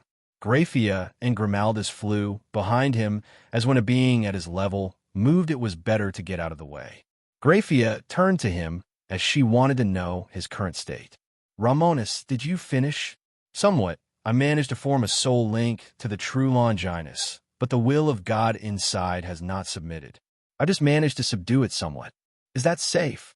For me, yes. Now step back. Romonus first locked onto the elder of the Azura Rage sect. Your name was Zhalong, right? I still was going to kill you regardless, but did you have to be such a pig to my sister? The elder just grinned. All women are good for our as sperm receivers. Now dash. Before he finished speaking, Romonus pointed the true Longinus at him and extended it. The arrogant cultivator couldn't even react as the partially corrupted spear pierced his heart. He looked down at his chest and saw the white and purple glowing spear in his heart. Romonus surged power into the spear and blasted a blast of demonic light, magic, creating a giant hole where his chest had been. The other cultivators from the Azura Rage sect stared at their elder's falling corpse in shock. He had been killed just like that, which made the Divine Sword sect and the Azure Dragon sect all stare in horror. Guess you were just talk. Now rise. Romonus' death magic and demonic mana surged into his corpse and took hold of his soul. The elders still had a chance to resurrect by possessing a corpse before recovering his cultivation, but Romonus stopped that. From his body, his soul emerged warped and enslaved by the advanced shadow, necromancy. His power had dropped a bit, but it was still an ultimate class rank shadow. However, his soul had been enslaved, and his free will and emotions were all suppressed unless Romonus wanted to release them. Kill your fellow cultivators. Bring me their spatial rings and their corpses. That was all the former elder had to hear before he roared like a true Azura and charged at his own sect. Instantly, the 20 cultivators he had brought with him panicked and began to attack with every technique they could muster. A sure 5-plam strike, blood fury fist, chaos surge. Romonus could not stop cringing as it seemed cultivators were as annoying in every universe. His shadow did not dodge any of the attacks, which caused parts of its body to burst. However, as a soul animated by Romonus magic, as long as he had energy, his shadow just healed. Romonus placed the true Longinus on his shoulder as he just watched the slaughter. His new shadow tore off heads, ripped off limbs and organs. It even bit off the face of his own disciple in a brutal display. Seeing this bloody sight, the Divine Sword sect elder who lost an arm shivered in shock. Retreat. Romonus grinned as he flapped his wings. Without even leaving an afterimage, he appeared behind the armless elder. Stay a while. He swung Ruin Maker, and he cleaved off his head. In that same swing, he cleaved through 10 cultivators' bodies with just wind pressure. Without missing a beat, he stabbed out with the true Longinus, stabbing out hearts and heads in seconds. Just like that, every cultivator from the Divine Sword sect and Azura Rage sect were dead. Serve. At his order, death magic, soul magic, and demonic mana surged into every cultivator corpse. Each one emerged from their bodies and turned into dark shadows that lived to serve. This included 2 ultimate class shadows between the elders of the 2 sects and 40 weaker high-class shadows. Bring me every spatial ring and corpse. Those are money. He watched as every shadow grabbed their own corpses and dragged them to him. They removed their own rings and placed them in a pile in Romonus' armored palm. He grinned as he could imagine the techniques they may have. For now, he placed all these rings in a shadow while storing the corpses away. In moments, he had wiped out the cultivators sent by 2 sects leaving the Azure Dragon sect. Their dragon-eyed elder seemed to be frozen in terror as he saw former rivals turned into mindless slaves. Romonus licked his lips as he vanished again before appearing directly in front of the cultivator. Tell me, how strong is your father? Strong enough to match me. The young elder looked up to stare into the purple glowing pits behind Archaon's helmet. His sect and bloodline were descendants of an Azure Dragon, exactly like the sacred beast of the Kushahashi clan. Lay one hand on me, and my father will hunt you to the ends of the earth. We have the dash. Before he finished, Romonus swung the true Longinus and cleaved his head off. Too much talking. Serve, young master. From the dead cultivator, his dark shadow clawed its way out. The shadow emotionlessly stared at Romonus, as he had no intention of giving them freedom. He could if he so desired, but there was no reason to do so. Kill the rest. Romonus grabbed the corpse and head of his new shadow and flew down. As he said, so his shadows attacked the other cultivators of the Azure Dragon sect. It was a bloodbath as 3 ultimate class shadows and 40 high class against 20 was not even a challenge. They were torn to shreds with brutal efficiency, and just like the rest, their very souls were turned into shadows. They dragged their corpses down to Romonus, who stored them all away into his ring. Corpses were money as their blood, dantions, flesh, and body parts could be used in potions. Once every corpse was collected, Grafia walked over to Romonus as he looked at the corpse from the Azure Dragon sect elder. We should go. He said his father was the patriarch. If this elder was in the Satan class, his father would likely be stronger. Romonus nodded. I know that. I did my homework, and to be a patriarch, you must at the minimum be at the peak of the ultimate class. The ancestor might be Satan class, but that is for the old ones. Which means that I just made enemies of 3 major sections. Grafia sighed. And why are you sticking around? Because I plan to test myself against the patriarch of the Azure Dragon sect. For now, I have work to do. Romonus stabbed Ruin Maker and the true Longinus next to him as he dragged over the corpse of the Azure Dragon cultivator. The spear blade had been surging with power, so the wound had cauterized before any of his precious blood had spilled. Romonus first placed his hand on the stump where his head used to be, and using his vampire blood magic, drew out every drop of blood. Grafia watched on with interest as Romonus was famed for his alchemy. Once all the blood was pulled out, he had a little more than a gallon of blood floating above his palm. Using magic, he crystallized the slightly blue blood into a blood gem. Once the corpse was dry, he used the claws at the end of Archaon's gauntlets to butcher the body open. He removed every organ, including the heart and dantian, which he would use. Once he had that, he made sure to store every other vital organ in preserving potions. Following this, he stripped the bones clean of flesh, which would be rendered down into potions. Once only bones remained, he pulled out the bone marrow before safely storing the bones away. What do you plan to do with the parts? For his heart, flesh, bone marrow, and blood, I will turn it into a blood essence of the Azure Dragon. I will then consume that to have the powers of the Azure Dragon. As for the organs, I will probably be turning them into elixirs, while the dantian I will use in something. Grimaldus, who by now was small again, crawled up his leg and pointed at the dantian. He wanted it because he felt it would make him stronger. Here, he tossed the blue dantian to him and watched the Grimaldus swallow it whole. He expected a light show, but that didn't happen. Instead, He could feel the chi inside was slowly being drawn out by Grimaldus. "Make sure you don't waste it, all right." Grimaldus nodded and sat down to draw out all the power he could. "You, shadows, start breaking down your bodies." At his words, he saw as every shadow took their own body and just like he did began to butcher them. Cultivators like them had done this before to their enemies.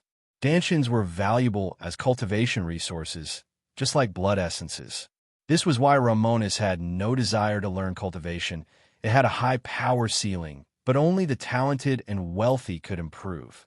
It was why other pantheons had their own paths to power and why the Chinese pantheon had been in decline in recent millennia.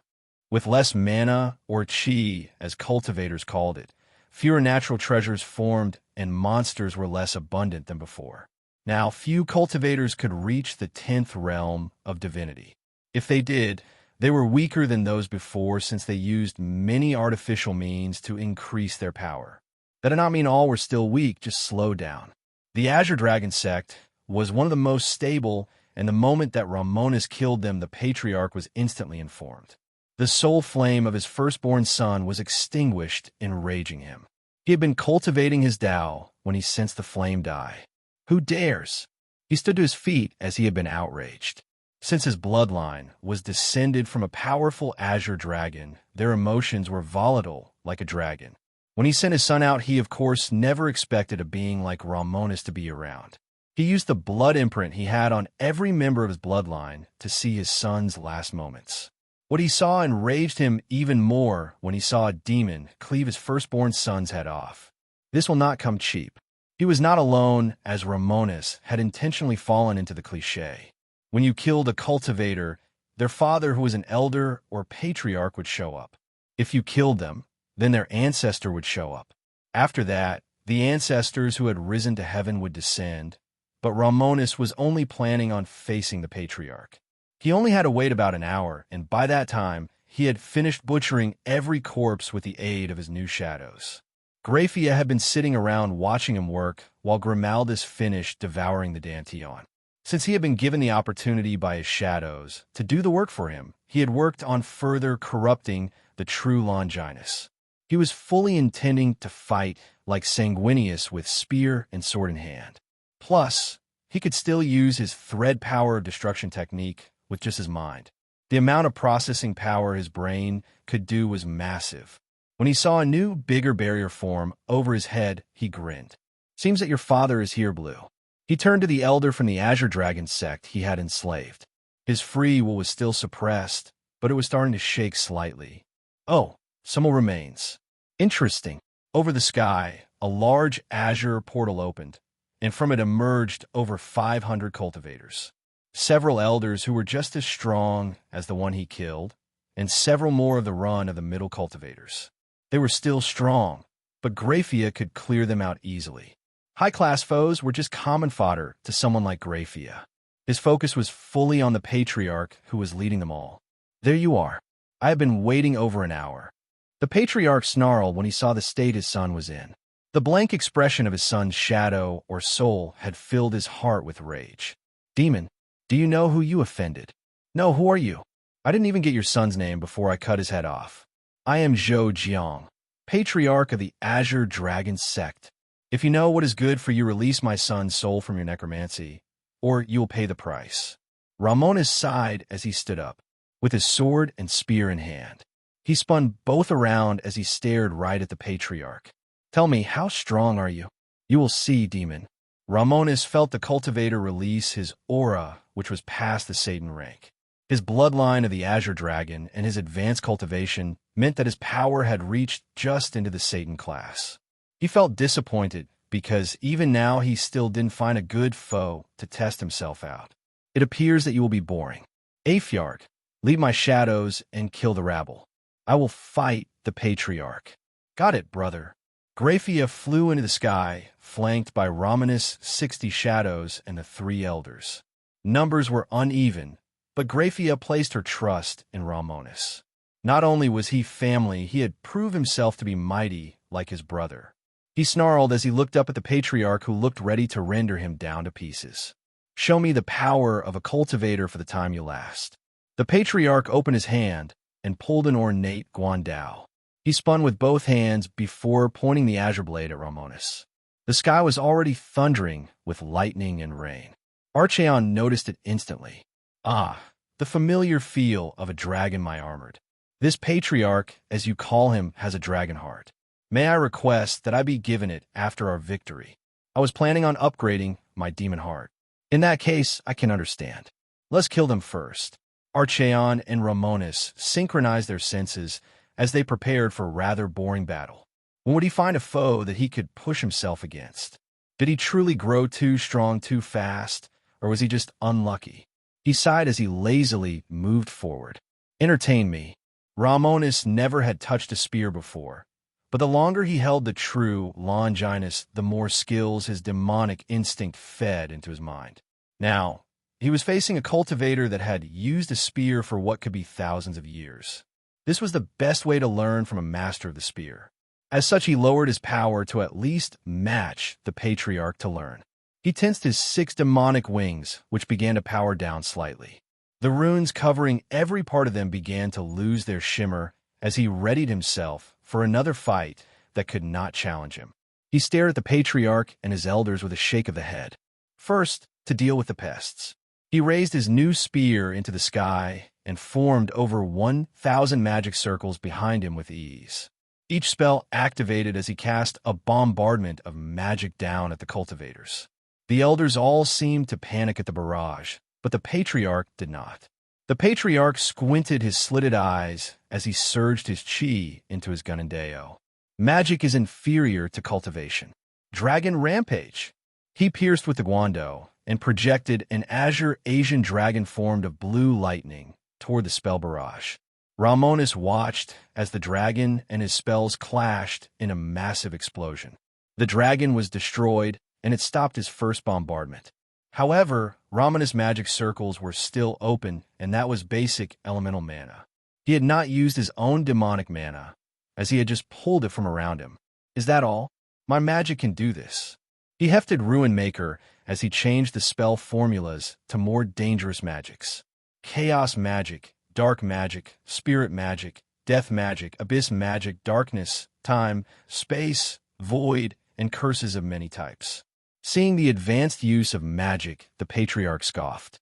No matter the spell, the power of the azure dragon shall prevail. He turned to his 10 elders and motioned with his head. Go, I will handle the demon. Capture his sister and my son's soul. It must be retrieved and saved. At once. At his words, his elders flew down to stop Graphia, who was flying through the army of cultivators alongside the shadows Romonus sent with her. Each one could not be destroyed fully as they healed as long as Romonus had energy. Unless you could destroy souls, which only the mighty could do, they were effectively immortal. The biggest power of his necromancy was the link he shared with Archeon. Archeon made mana, and Romonus converted that into demonic mana. That was drawn by Archeon to make more mana in an infinite loop. As long as Archeon and Romonus fought together, they would not run out of energy. He showed it as he continuously launched a bombardment of advanced magic at the patriarch. The ancient cultivator was forced to call on his spear Dao as he sliced through the thousands of spells launched his way. Seeing how he was enduring made Romonus finally feel a tiny amount of joy. Taste the power of gravity. While his spell barrage was ongoing, he drew on his gravity magic. In front of him, he created over 100 small black holes. He launched them at the patriarch as he did not cease his magic barrage.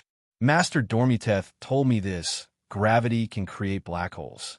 Black holes warp space and time, so use gravity to affect time. He watched on as the horrified patriarch called on every part of his martial might and cultivation techniques to dodge, cut apart, and endure the black holes.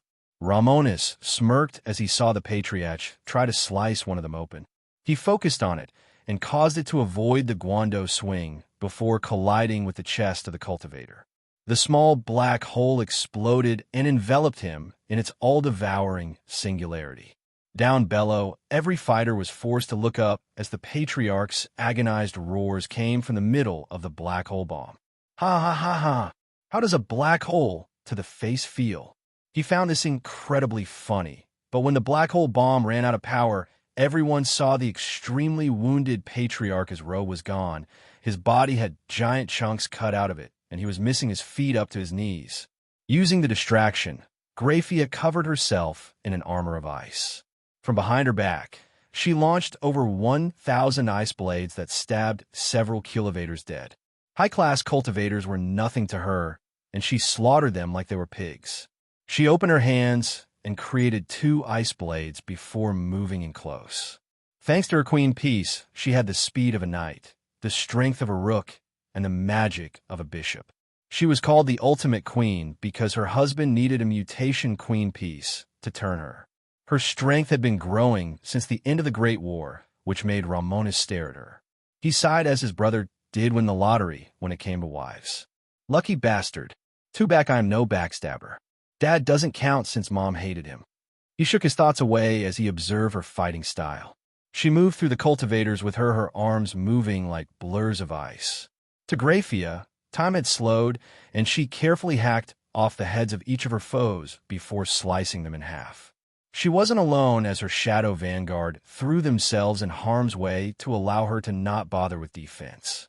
The 3 Satan-class cultivator shadows still used their techniques and brought their own bloody paths. This included the son of the patriarch Romonus hit with a black hole bomb.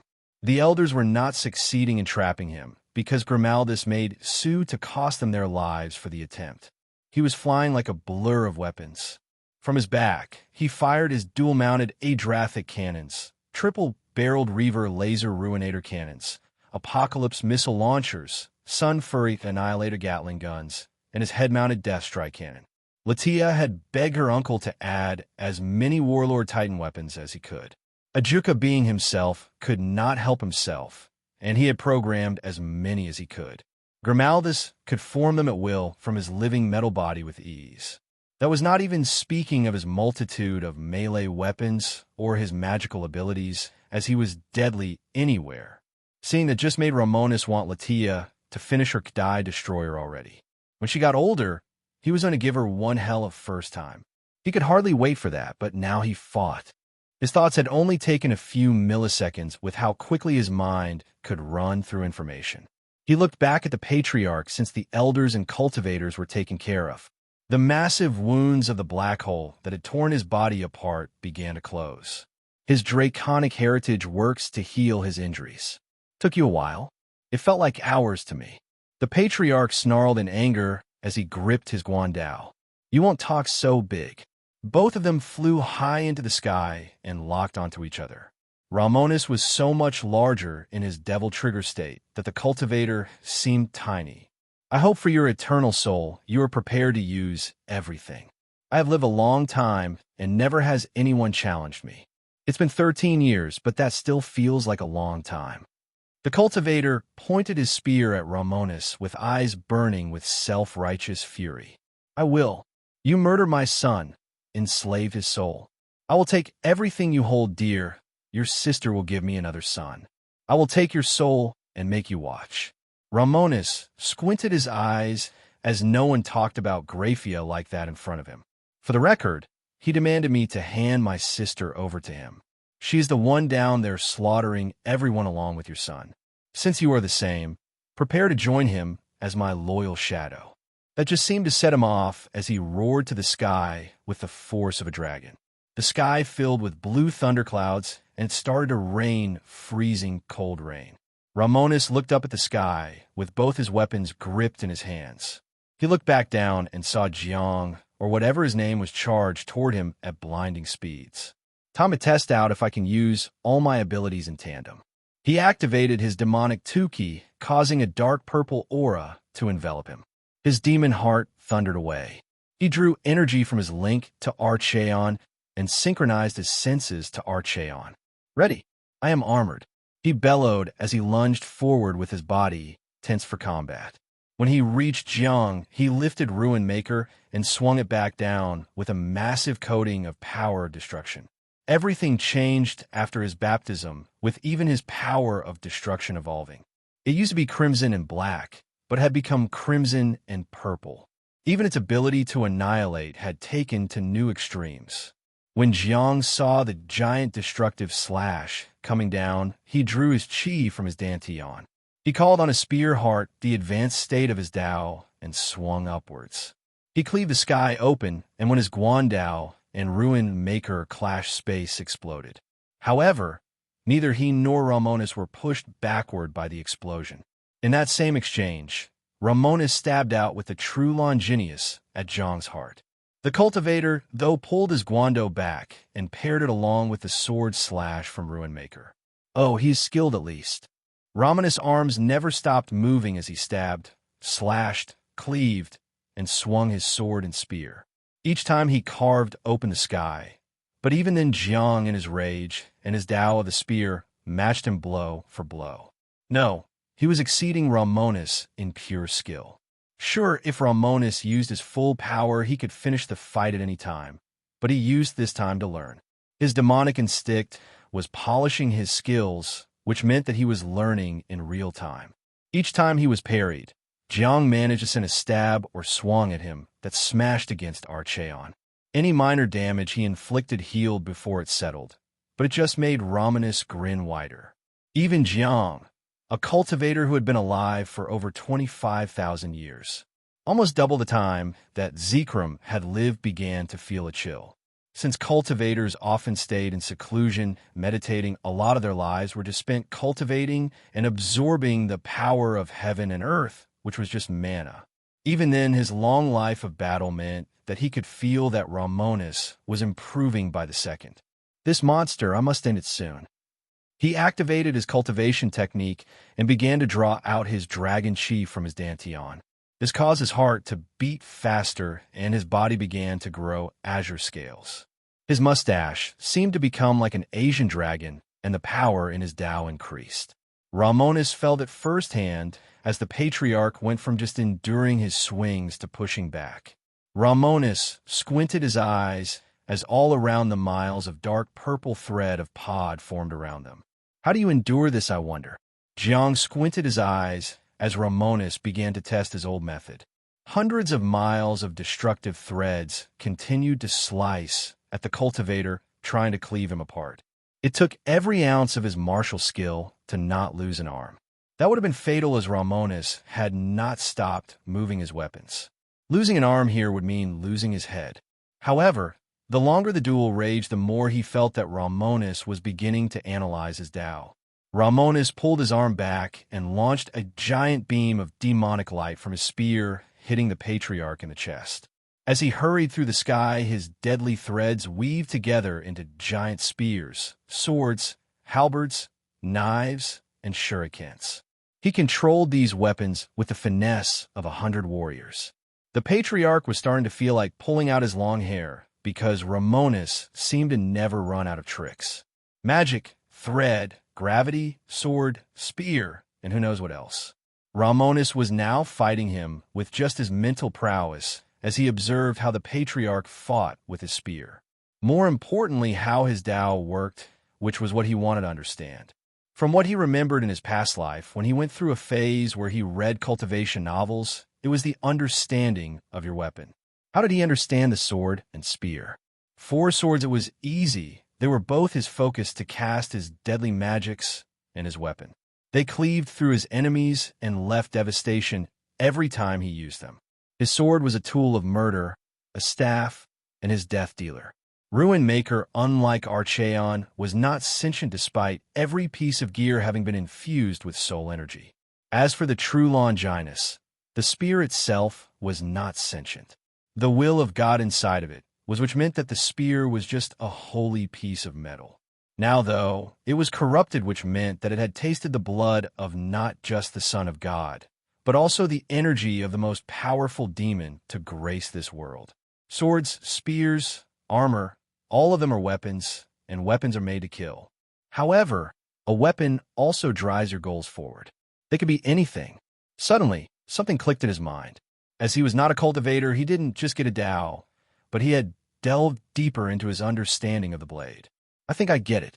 He turned back to the powerful Jiang, who was not only destroying his weapons of threads, but moving closer. Romonus grinned as he charged at the cultivator. He pulled Ruinmaker back and stabbed out as a sword could be a spear. A spear could slash like a sword if you were strong enough. A rudimentary intent formed along his sword, and he drove it into the chest of the patriarch. Intent is just how you understand your weapon given shape. I thank you for the lesson. Jiang grit his teeth and stabs his gun down into Romonus' chest. I don't die easy.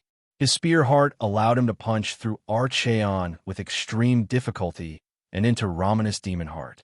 Romonus could feel the lightning and wind of the azure dragon flow into his body, intending to kill him. He felt his demon heart explode, but it was a pointless endeavor as you could not kill him by wounding his body. Not before Valerie modified him, and not after. What makes you think I do? Romonus sliced down and cleaved a giant purple wound in the cultivator's body. The burning wound refused to close as he had activated the chaos element from the flames of Tiamat. I thank you, Patriarch. You taught me something. You are more skilled than most, but your total power is nothing big. Satan class levels of power are just not that great. Jiang felt his rage rise as he used his Azure Dragon Water Chi to douse the flames. He forced his wound to close as he glared at Romonus with murderous hate. You dash. Before he finished Romonus' sword, and spear intent flowed into his weapons. He swung down instantly. Almost horrified, Jiang lost both his arms in that double slash. In that same swing, Romonus cleaved the barrier that had been formed open like a tuna can. When it opened up, Graphia looked up surrounded by numerous corpses. All of them were pierced through with ice, encased in it, and some even had all the blood inside them turn into ice spikes that stabbed out within them. What did he do? As she was distracted, an elder charged at her with his sword. Lightning Tribulation S-.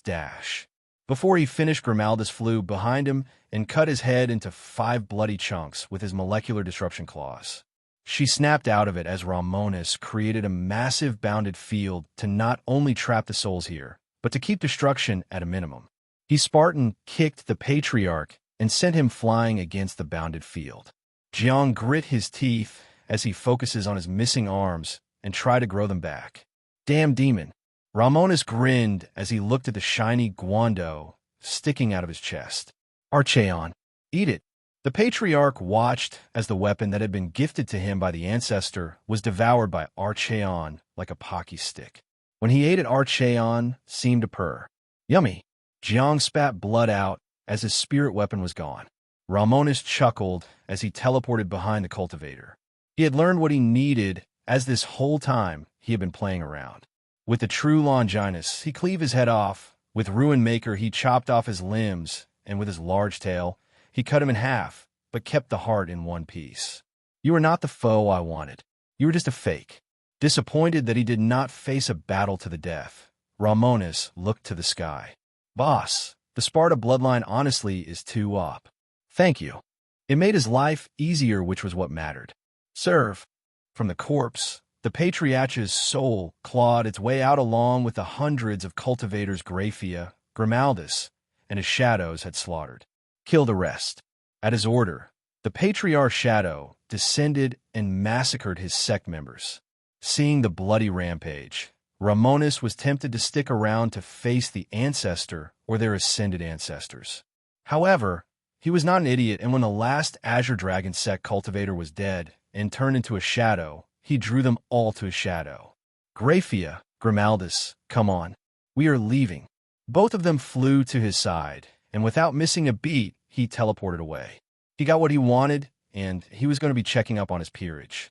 He wanted to see if they got into battles of their own. While he was here, he might as well pay the Twilight Corpse sect a visit. Hello, everyone. As we wrap up this video, I want to share a quick note. I have a Patreon account. If you'd like to support me and enjoy on-demand audiobooks, you can become a Patreon member. Alternatively, you can check out my Google Drive link, which has 500+ novel audiobooks available through my Ko-fi or Patreon shop. I appreciate your support.